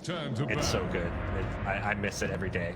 McSpicy, it's got to. But no, you're right. You know, there's plenty more. You know, chicken rice and chili crab and all that stuff. I was very, very glad to get acclimatized to the Singapore time zone a couple of days back. Well, got now apples being eaten. Right, he has other ideas about his healthy food choices. Game 2 is underway here. OG and PSG LGD going to be racking their brains for a second time when it comes to the draft. Primal Beast being let through. Marcy, Undying, Clock, and Chen, all the options to be banned out. And OG going for this Oracle. I feel like they've done this again previously. They like testing Misha on these unconventional heroes in terms of meta picks. And last time they picked Oracle, it was also against the Primal Beast. So maybe having that save against the BKB Pulverize is just something OG want to prioritize. So we'll see if that's going to be the answer here as LGD quickly snag Death Prophet. I think based on last game and based on what they've seen, they're probably looking at OG and they're like, OG's just going super greedy. All their drafts are more late game oriented. You know, they like to play more on these carries. Let's pick these tempo drafts that take towers that really put OG on the back foot. Like, you don't really want to try and match their greed with your own. Yeah, I'm wondering what the pairing with this Oracle is going to be. They had it with a Terrorblade previously. And just looking back, I mean, Death Prophet, a good pick for LGD in its own regard, but also a little bit of a block pick because Oracle Death Prophet has always been that really sick combo. A frontline DP with all the heals, having that false promise backup, keeping you alive is a scary threat. So a nice grab there from LGD for sure. Yeah. It's a pick that I think also just doesn't care about the Oracle much. You're just going to be looking to run in, and you've got a lot of physical damage coming out. So the Oracle spells are just things that just don't really bother you. Heading into the second phase of bans, Batrider, some respect being put on BZM's name. That hero is really sickening in his hands. That Witchblade build really can scale up as the bat, even going into mid to late game. Yeah, I wonder if that indicates anything about what they're trying to pick or what their lanes are going to be. Maybe they're considering a mid Primal Beast. I think definitely the flexibility of the Primal Beast we've talked quite a bit about. A hero that can go, mid lane, off lane, or even support is what we've seen so far. I don't think there's any kind of carry Primal Beast, but it does make things a little bit trickier when it comes to drafting. Bye-bye Slug, bye-bye TB. They're really going to have to look for this play with the Oracle. There's always the option of the Amar Huskar to come out towards the end of the draft, right? That's in the back of your head. Yeah, maybe with the 8th pick here, if they want to, they could pick Huskar and then ban to protect it with their last 2 bans. Because I think if they try and save it for last pick, I think it gets banned. So I think if they want it, they may have to pick it in this phase. And if anything, maybe LGD even bans it out here if they're, if they're thinking about Oracle partners. It's definitely one that will come to mind. Radiant's turn. I'm wondering that if that's the case, if OG ban an AA here or something along those lines, it kind of gives up the game a little bit. Yeah, LGD just focusing on these heavy hitting carries. Same time, you could ban the AA and what are they going to do? Are they going to block pick Huskar? This is they don't have any bans left. So if you ban AA, it tips your hat a bit about what maybe you're thinking of picking. But what did PSG do about it? 5 seconds remaining. Yeah, they'd have to.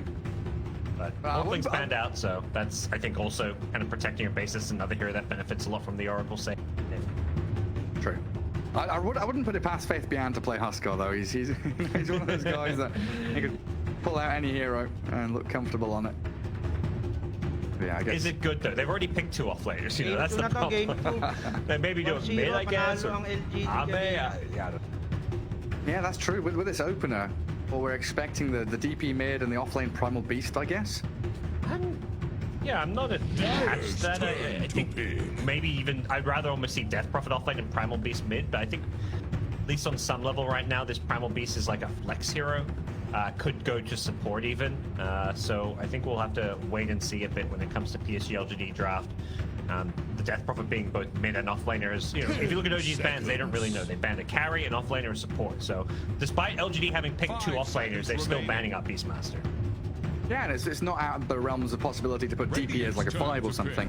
That's been done in the past. Go with OG grabbing their BZM Invoker. So looking more and more like this Tiny 4 Oracle 5 Invoker for the mid lane. Still looking for our Yuragi and Amar heroes to come out later on.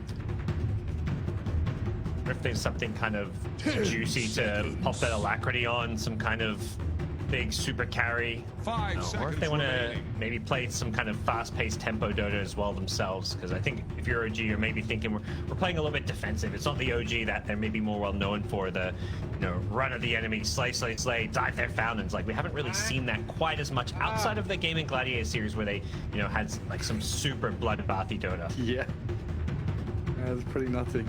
But I mean, who is that hero? Now, Medusa hasn't seen much play recently. You already looked at the TB and the Morphling being banned out. Slark is gone. So you're looking at what, like a Jug or something? I mean, Void could come back again. They do like their Jug on the OG side. Yeah, faces Void with the Invoker. It makes a lot of sense here, as long as you don't pick too greedy of an offlaner. And LGD going back for the Pengo. They really like this hero, particularly in Nothing to Say's hands. It's kind of become one of his signature heroes, and he just gets so much team fight around it. He's so good at getting on top of the backlines, and when you're up against an Oracle, I feel like that's always one of the things you want to be able to do on your team. You've got Death Prophet and Primal Beast to kind of address the cores and the front line of OG, and then your Pengo just goes in and disrupts the Oracle and his ability to play and use his spells to save his teammates. Yeah, kind of a cool pick in the fact it removes a little bit of flex from the Primal Beast, but then adds it back again, so you've still got DP Pango flexible. But it looks like now you were right, the Primal Beast maybe being relegated a little bit to position 4, with that Dazzle pick being the 5. So Arme's hero, the last one to be grabbed. Unless LGD have a trick up their sleeve, which we're not aware of. 5 seconds remaining. Seems pretty unlikely. I mean, definitely none of these heroes are Arme heroes at this stage. I think there is still some flex potential between Pengo, Death Prophet, Primal Beast, but it should be kind of what you're expecting. Primal Beast, Death Prophet in the offlane, Pengo mid. So OG, that's a very late set pick. This hero's been getting first phased and generally prioritized, but here it is, slipping through the draft. Yeah, right through there. OG feels like they need some more teamfight control, though. They got a lot of damage from Invoker, Shadow Fiend. I mean, I was saying this because BZM's been playing much more of the Exort Invoker, and I think across the board through this group stage, we've had them move away from Wex into Exort to give you the Sunstrikes and the damage, and not necessarily the control from the EMP Tornado combo. Problem is, some of those teamfight heroes that Amar plays, Slaughter, and particularly the Mars being a teamfight when they're getting banned out, so... As far as those more team-fighty offlaners go, your options may be a little bit limited because of his kind of defined hero pool. Could go for the Timbersaw. I mean, that's not exactly team fight, but it's more that like kind of carry greedy style if it becomes a good Timber game. Right now, you know, I think it's a decent Timber game. There's not like any kind of crazy kill threat onto him, but it will depend on what LGD get here for the carry. He's going to want to have that good matchup. This is something I feel like OG do a lot when their second pick is actually save a Mars hero for last, or at least wait to see what the carry pick is going to be, so they can guarantee that he has that kind of counter. Yeah, that's a bad. That adds to your story as well, right? Making sure that he's going to have a decent time. Well, yeah, that is a tempo. So position 1 Prophet. Yeah, I mean, probably got to be. Sometimes in the past, Faith Beyond's played this offlane, but if that's the case, then who's safe play? Like, carry beast. Yeah. I said it was like the one role it's not played in, but maybe maybe I'm wrong about that. But that's the trick up the sleeve I was alluding to, kind of hoping it would happen. We'll see if it's the case. Unlikely here for LGD, as that Prophet will likely be the one. As OG, Amar hero with 10 seconds remaining to pick it up. There's one thing I've learned from Arlington is I don't know what a good Timber game is anymore. I used to look at 3-4 strength heroes, good Timber game, nuke damage, good Timber game. I'm on a panel just like, nah, this is a good Timber game, not this one. Tide Hunter going to be the pickup for OG. I think they're worried that if you pick something like Timber, about the same thing as last game happening, where you just kind of get run over, and if you lose your lanes, you're just going to lose power on the map. Nature's Prophet, Death Prophet. Like, that's just full tower taking control. And then you combine... this is something LG just seem to love to do. Pick these kind of fast-paced side lane cores with a mid-Pengo, and Pengo's the perfect hero to kind of combine with these push strats, because anytime you try and defend the tower, you've got this kind of initiation to punish heroes who come in to defend. Oh, Amar, careful with the cables. Looks like he's got his headphones cable trapped under his chair. Prep yourself here for game 2. Full time ahead of you. LGD have already shown a tempo they can set with these kind of heroes in game 1. It's going to be no different here. Jinkyu on that Primal Beast. Why on the Dazzle, and nothing to say is Pango really was the key element in game 1 to give them the speed and pace of play that just continued team fights throughout the first 20 minutes. You pile on a Prophet now, they're going to be everywhere on the map, not giving an inch to OG. The thing is, like, you talk a bit more about the Pengo. When this hero became, like, really meta and was being first phased in a lot of games, everybody was prioritizing, like, countering it. Like, okay, they got Pengo, we gotta get Wyvern, or we gotta get a Bane. We gotta get something to deal with Pengo.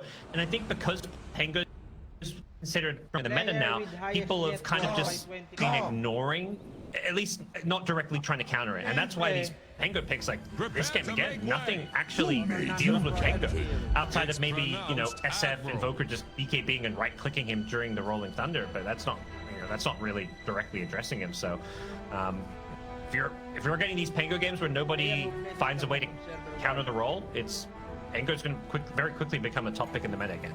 Yeah, absolutely is. And OG are going to meet LGD here. Jinkyu walks up to the staircase. The Fortune's End into Razors. Close in on the Primal Beast. The Onslaught gets the distance. The Sunstrike, though, it'll connect and kill him. EZM with first blood, and OG, good start here to game 2. He was out of there if not for that Sunstrike. Amar really did not want to level up Gush, and he's got the Nature's Prophet lane, so I definitely agree with the decision to go for the Anchor Smash there. Fortunately for OG, they land the Sunstrike and still get the first blood, and almost dream case outcome, like your mid laner gets the first blood. Yeah, this is a mid laner who rushes Midas.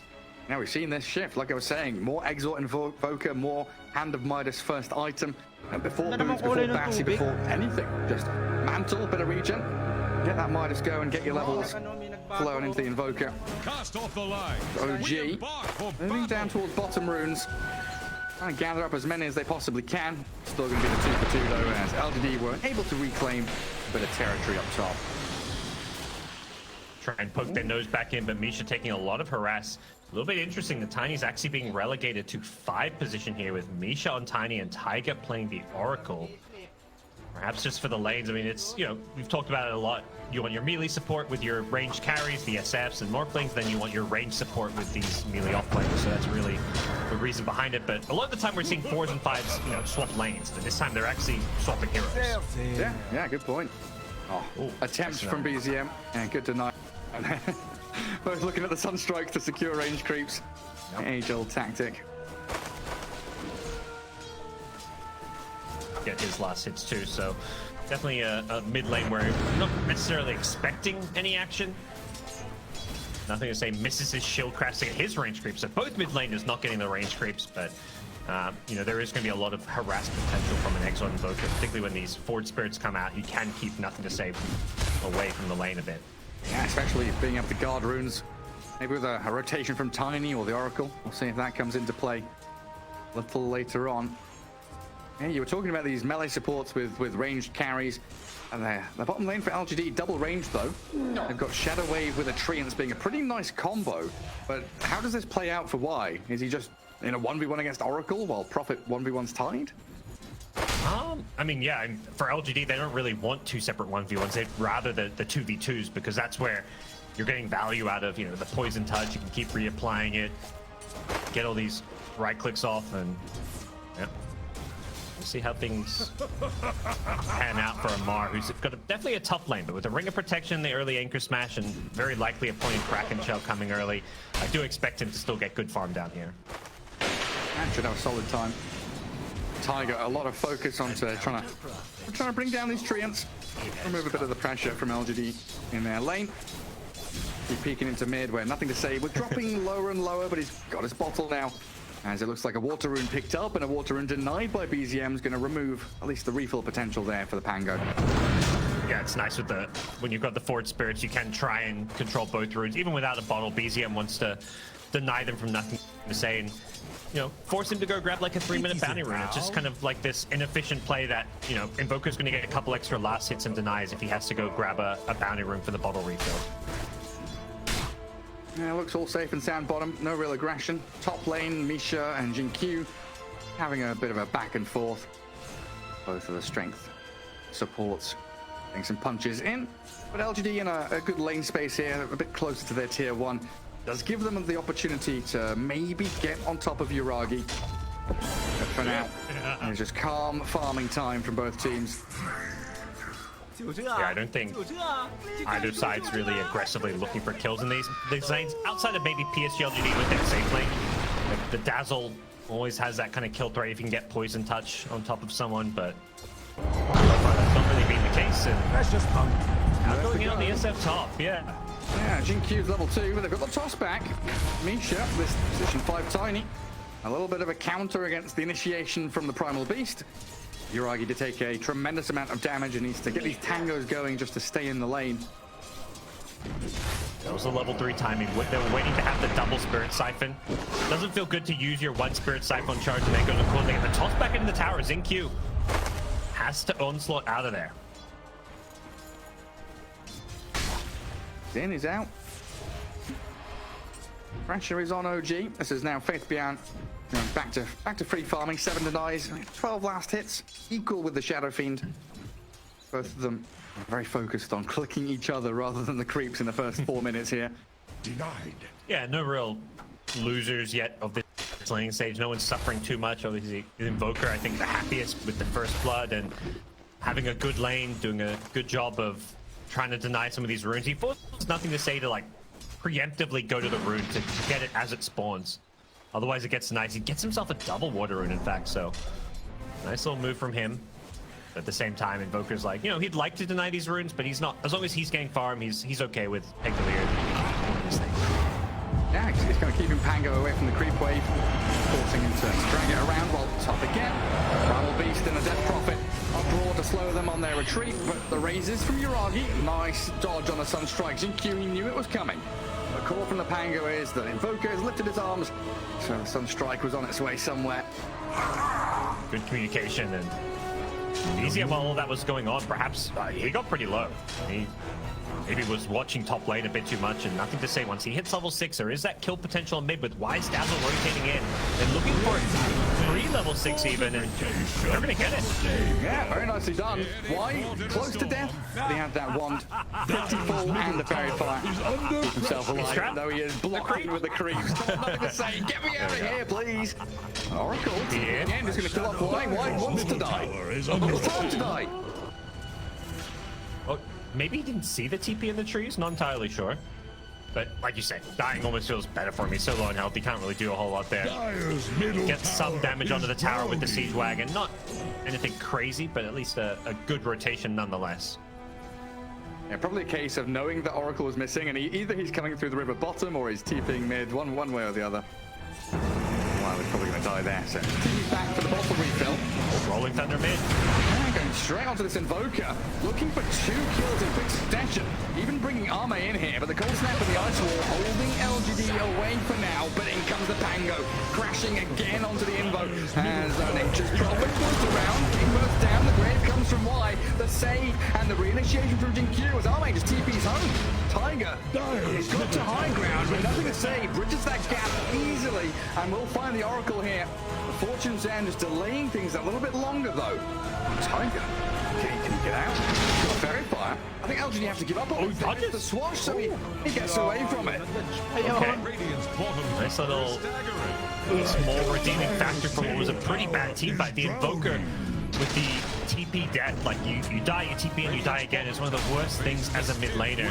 And that's what PSG LGD know. That's why they're willing to rotate in Nature's Prophet. There's no guarantee Ame lives there. He gets a really nice grave from Y to keep him alive and get his TP out, but he's willing to die to kill the Invoker because he knows Invoker's life is worth more than his when he's just been brought down a few seconds previously.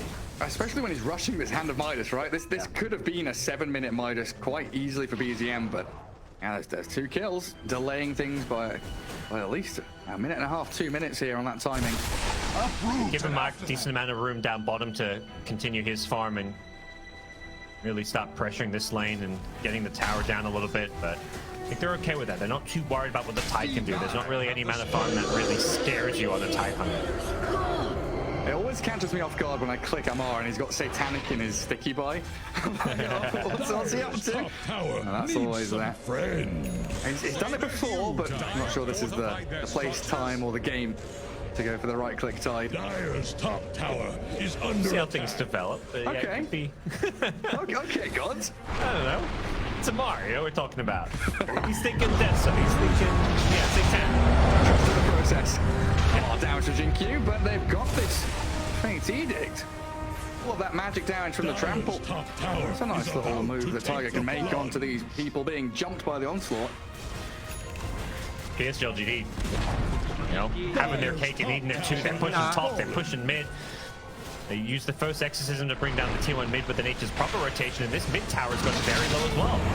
Jinkyu may have stepped a little too far forward. Tiger there again, saving himself with the Edict, but Tiny caught out along with the Shadow Fiend. Faithbound has herded Yuragi back into LGD, trying to pin down the SF with a swashbuckle. Nothing to say, shuts him down. The Grave would have saved him from the Sunstrike if it had landed. And LGD, they keep themselves sustained for that continual aggression. And they clear out the creep wave here with their own creep wave coming. They're going to get some more poke damage on this T1 mid, but it doesn't look like they want to prioritize it just yet. Faithbound will stick around. The rest of the team venturing into this dire jungle, seeing what they can find. On Misha, he might be able to scout them here. Yeah, the high ground ward, I think, caught a glimpse of nothing to say. So BZM back behind his tier 2 at the top lane. Misha still edging around the trees, trying to scout people out. Well, back into mid. Faith Beyond, 40 seconds more for the Exo to come off cooldown. They've still got a pretty low tier 1 tower here to focus in on. I think they'd love to get this without Exorcism. They should be able to do so. Maybe just needing Rolling Thunder, which is still in cooldown as well. So OG do have a couple of cooldowns that they could play around with LGD, not maybe being ready for a team fight, but they just don't have the farm or the items yet to take a fight. Invoker just with Midas, SF just with Treads. Tidehunter is a bit of a slow hero when it comes to offlane play as well. He's just trying to pressure his lane. Things are not online yet for the OG side. Yeah, nothing Mars to is say. dying bottom. Oh, you're right, yeah. I'm not dying to Faith Beyond. I was looking at Uragi. Uragi dies to Ancients! We're gonna get a catch here with a Sunstrike, but the Grave again from Y. It's all coming. And he's gonna regen rune too, so he's gonna stick around. That was just so well kind of anticipated from LGD, and they're coming scouting out the ancient sack. They're gonna now get to farm this one. Bottom tower is about to flounder. Depending what your perspective is, oh yes for LGD. come on, Gareth, buy us Casa. What's this? Yeah. My apologies. I just really feel for Uragi. Farming ancients dying like that, and everything being stolen. LGD with some really, really nice movements here into the enemy ancient area. Yeah, they went back in. He's gonna pay for this though, looks like. He does have a Grave and a heal, and he's full HP again, in fact. The Shallow Grave with a heal amp, having a full wand and a level 2 Shadow Wave. It's enough. Raiding the enemy jungle alone is XinQ. Is he thinking of some kind of pulverized solo kill? Not sure. He's got the damage for the Invoker who's under tower here. What an aggressive move from him, though. I'm just thinking back on this Nature's Prophet position 1. We saw him a bit at Arlington, right? But the first couple of days of groups, he was, I don't know, he was like, I mean, XinQ's gonna get turned on. After Nature, we're ready for it. And a Pulverize, I mean, there's LGD coming in to play around him. The Sunstrike misses, so XinQ survives. And now the turnaround play with the Poison Touch and the Uproar, slowing down Misha, allowing for the Swatch to land. Somehow LGD even make the flubbed plays work and look good. like that was so bold from XinQ, going for a solo play in the enemy jungle, playing around the Nature's Prophet ultimate to try and get some, some kind of a solo kill. He gets caught on the initiation, and they still turn it into a tiny kill. Like, he sidesteps the Sunstrike. He preemptively cancels Pulverize just to dodge Sunstrike. It's just honestly so impressive. Well, yeah, this Nature's Prophet, thinking back to Arlington, this Hand of Midas build, we saw it a fair amount. I think RTZ comes to mind, where he was like 0-4, 0-5 on the hero with an item in the group stage. What's the difference here? Why did Arme feel so comfortable going back for the Prophet in the draft and then the Hand of Midas in the game? I think for LGD, it just fits their overall strategy of playing fast and punishing OG's greed. Like, again, they saw this very greedy draft with SF, Invoker, and Tidehunter. It's just like perfect case where you want to play. You've already got Death Prophet and Dazzle and Primal Beast. Like, you've got these heroes that want to run at the enemy. Pick a carry that plays around them. Yeah, that makes sense. Into Roche they go. Exo, the Treants, damaging and tanking up Roshan for Arme to click away at him. Who does this go to? I mean, giving it to the Prophet seems like the logical choice, but I could easily see arguments made for nothing to say to take it. Yeah, I think probably just the... I was going to say probably the Prophet, but you're right. There's nothing to say. There's definitely an argument for it, and he's playing more on the front lines, whereas Ame's farming some of these side lanes. Maybe he can play around his buyback teleportation as well, so it's going to be Pengo. Ame's going to farm out top, farm out in his Ancients, stay off map and hidden by the fog for a while. Yes, GLGD. Trying to connect in with XinQ down in the bottom lane. OG have made a small smoke of their own. Looks like Tiger and Misha wanting to get a bit more control of that top jungle with some vision coverage here so they can force fights around their outposts. Maybe they're thinking they can kill Nature's Prophet too with a Sunstrike. He TP's out just in time on Arme. They even ping it, so I think they caught a glimpse of how close they were to getting the kill. They'll still get the lane ward down in the top lane, but OG were hoping to hunt down a core there. They're being pretty sneaky about it, like showing all their other cores on the map, like 2 supports plus a Sunstrike can kill Arme. Yeah, true. Arme. Some stacks waiting for him. Large camp cleared. Ancients to work on. And Gleipnir not too far away anymore. To even more control. Try and catch on to these squishier targets of OG. Yeah, very, very farmed. And the entire LGD side, the 3 cores, well on top of the net worth. Similar story to last game, and just making all the right moves. Even like the supports at XinQ and his Primal Beast, getting some room to get some farm to start working towards his own BKB.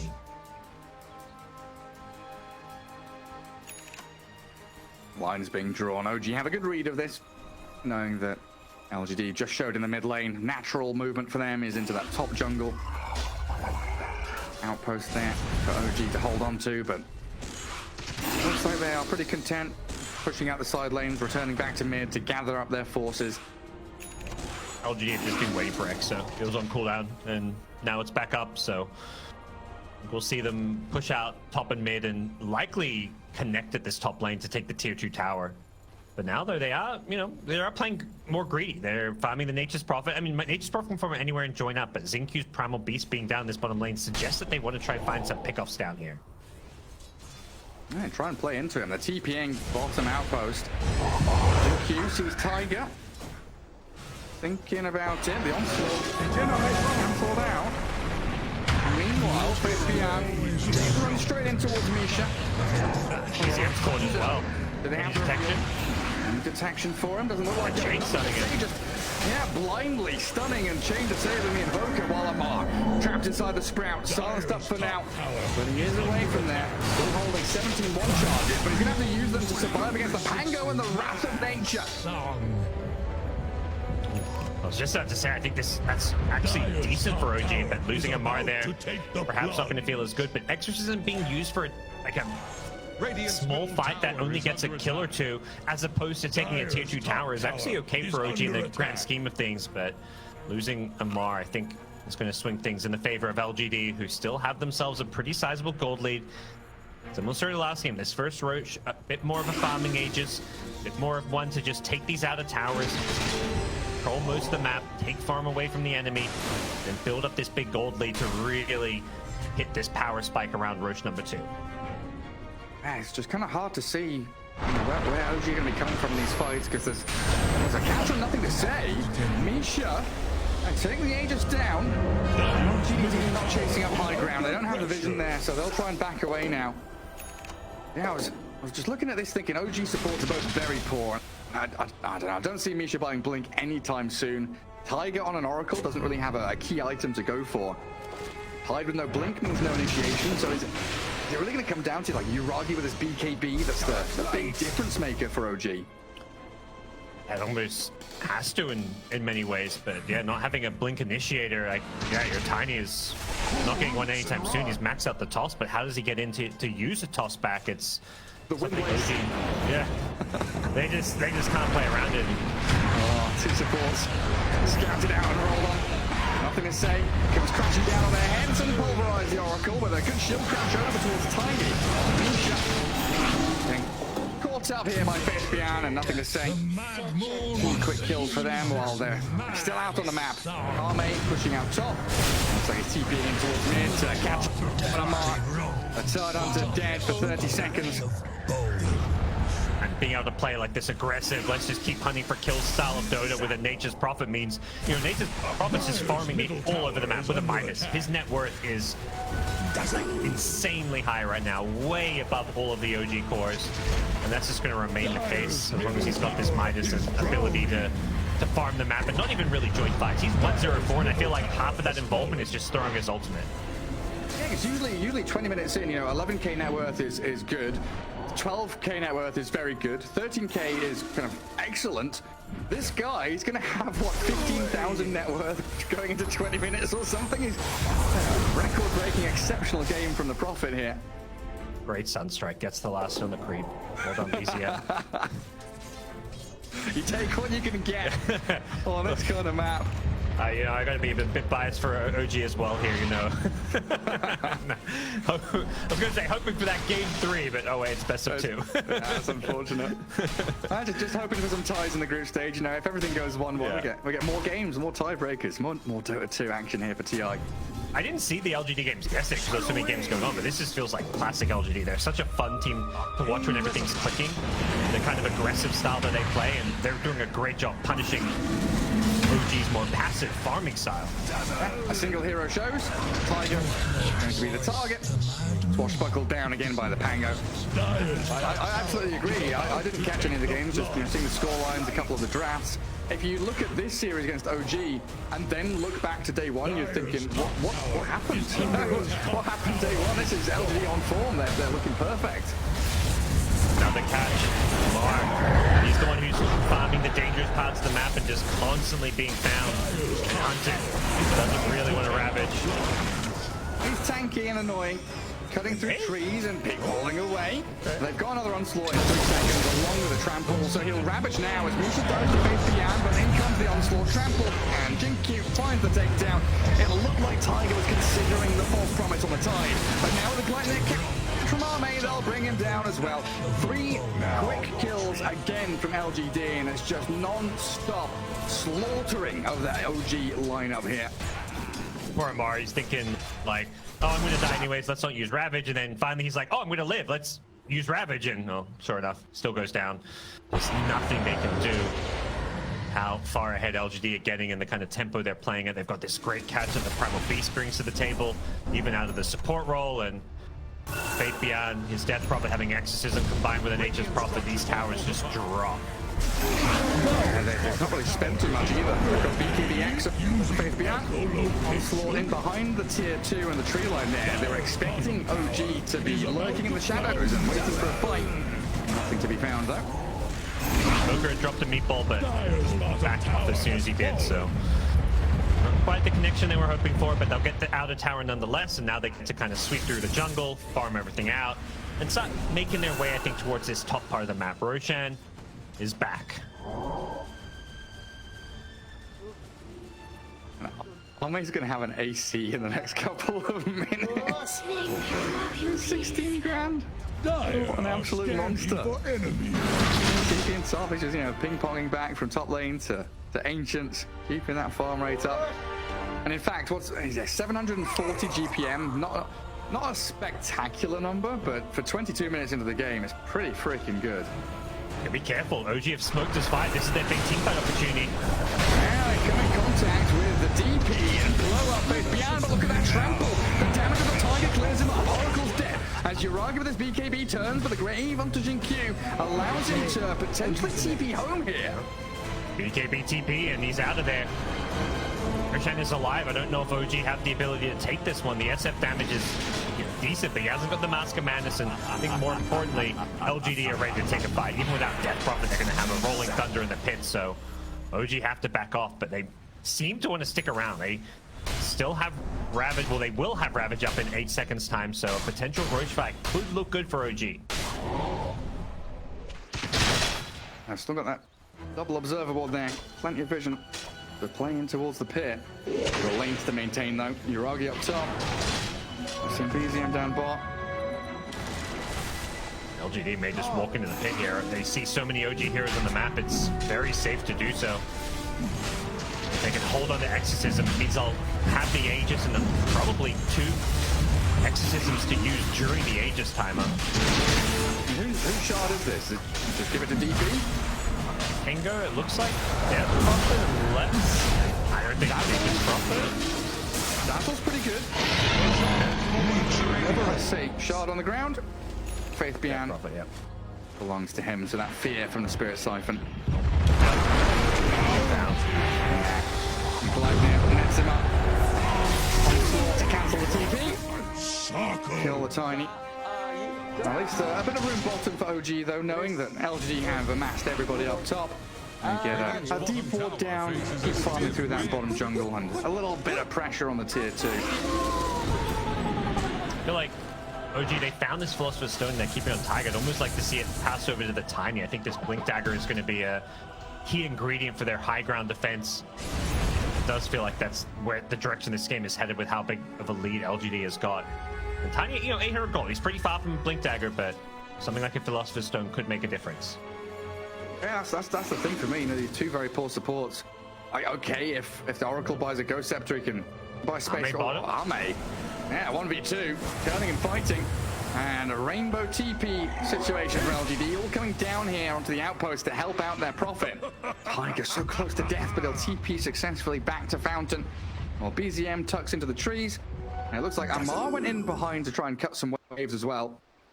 Sending the Wraith Pack TP out. I guess he's just doing some cheeky little plays. Didn't really achieve a whole lot.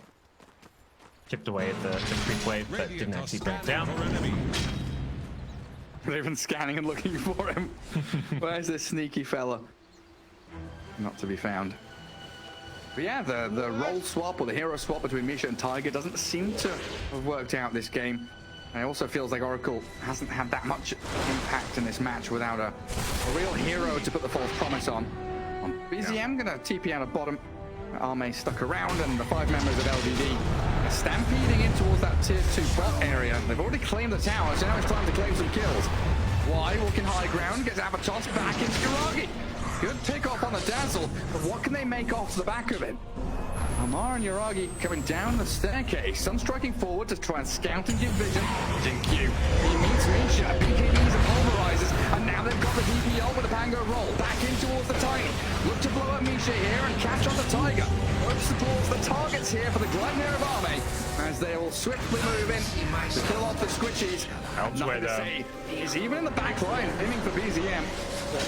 Zoning out the entire backline. Didn't have any follow-up damage, so wasn't really close to getting any kills there, but doing a good job of landing his spells to guarantee those 2 quick and easy support kills. But with Exorcism wearing off, there's no real high ground play here to be made for LGD. They're gonna have to back off, continue coming, continue building upon this lead. Like, even though OG had this kind of scary, stronger late game, if you're far enough ahead, it doesn't matter how good a late game draft your opponents have if you've got like a 30-40k gold lead. Yeah. How many? It must be devastating for the morale of OG here. I mean, game 1 was 31 to 9, 35 to 9. You know, it's 35 to 9. Massive dominating performance, and now 21 to 4. No difference in game 2. LGD coming up high ground bottom lane. Tier 3 taking a pummeling from Arme, and this defensive line is just a straight wall of heroes behind the Nature's Prophet, ready for any move of OG. Just knowing there's no Blink Dagger and Tiny makes pushing so much easier for them. They're doing this without the Exorcism and just using the Nature's Prophet with Aegis just to chip away at these buildings. You get the D-Ward here. Last ditch glyph keeps the tier 3 alive on 20 health. And Yuragi fake pumping the Requiem. Gotta be careful now, he's sprouted up though. He needs to get his BKB off. They've got 4 props behind him, so by the time they die from cooldown, they don't have the same available for Yuragi, so he's gonna die. Arme just comes in, kills off 2. Tier 3 is a little bit there, but fall back and focus objectives is the name of the game for LGD. Seth was almost playing as if he did have the false promise behind it, but it was still, 10 seconds away, and LGD getting the perfect jump, utilizing this Primal Beast initiation so well. The BKB pulverized, just there's no false promises, just no good answer to it, and it's not just one lane of Raxet looking for a second, still 30 seconds left on this Aegis. Yeah, and 30 seconds left before Shadow Fiend respawns. Doesn't want to buy back. Now we're going to have Exo too. 10 seconds, and like, how do you buy into them? That's a very good question. I don't think I've got the answer for you. If Faithbound just pops it here, or if they decide to back off and look for another good fight, it looks like backing off is going to be the call. Farm some Ancients, get those next couple of items. You just got so much out of that bottom lane, plus the kills you got from the team fight. That a lot of big items coming out for LGD. And another cycle here for LGD, doing very well, getting a pretty early first Roshan into second. Waiting for another one. Grabbing up tier 3 items on their journey through the top jungle. OG gonna have to relinquish control of the entirety of the map outside of their base. It's got solo vision, only one deep aggressive ward, which isn't really leading to any kind of plays here. I mean, with a completed Satanic and 200 gold, it's going to be a massive problem for them. And I think a big part of the Nature's Prophet pick here is the matchup against SF is pretty good. You actually kind of, you've got that range carry that can always be attacking in SF. You're not really being kited. And LGD, they want to charge in here. And nothing to say. Breaks up the high ground. Spots out Misha. Goes get the toss back, and the blink grabs from Amar. Not connecting on anything. Faith Piana's aggressively blinked in on towards Tiger. Getting the fear of the shot. Pango trying to slow down Yuragi's retreat. Needs the Bikini Requiem to fear them up. But he's been caught down. Stunned up by the Rolling Thunder and finished off.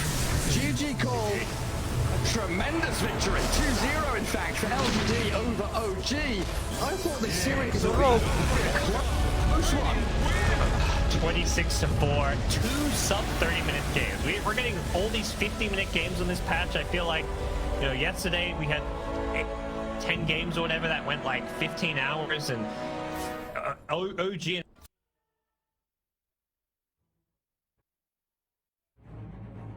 Inaboy ang OG.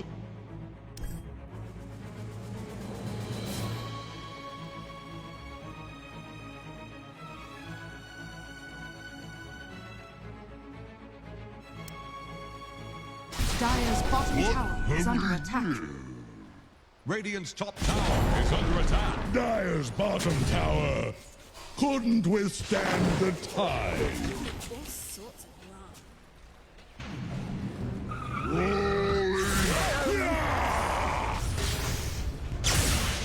Let the fun begin.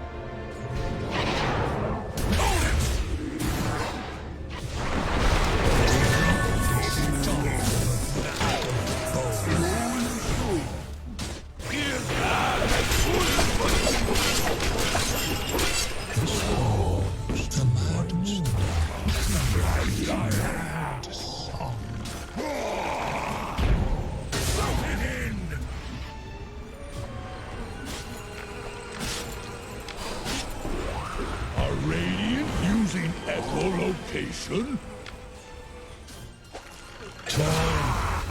They rub torn from blood and bone.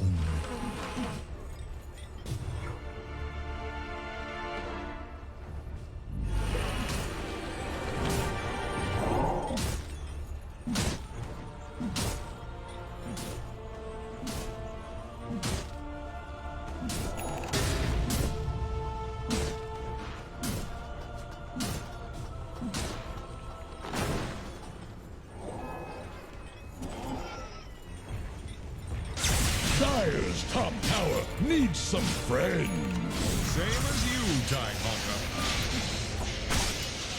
Zip! Dire's top tower is under attack. What's this? Dire fortified their structures? Radiant fortified their structures. Attack the hero. Top tower is about to take the plunge. Wait up. Dire's middle tower is under pressure.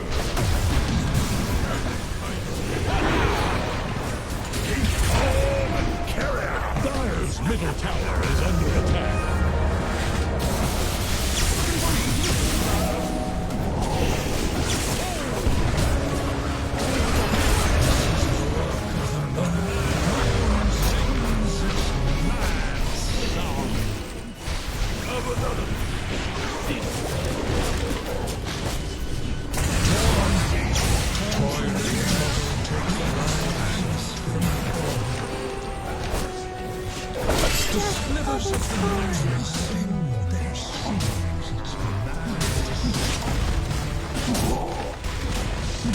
Dire's top tower has fallen. Waves are breaking against Dire's top barracks. Dire's top barracks have fallen.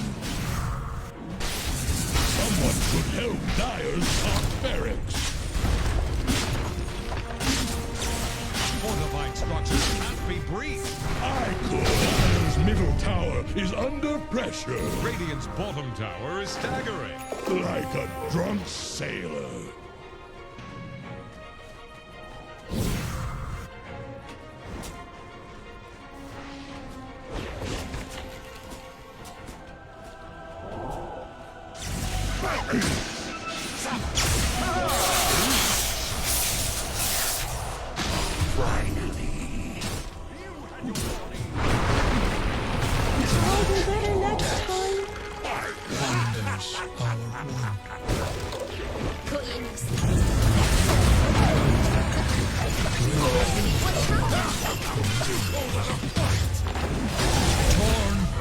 Torn from ligaments, meat hangs from the bone.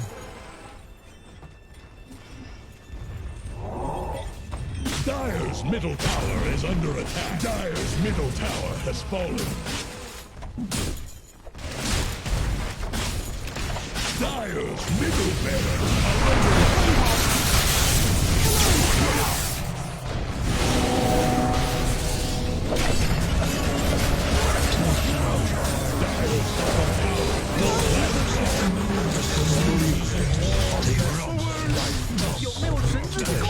Dire's middle barracks have fallen.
Push hero pala to eh. Push hero.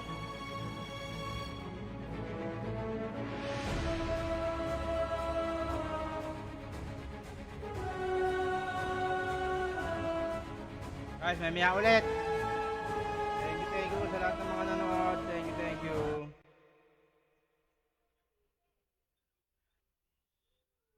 And stream without grace.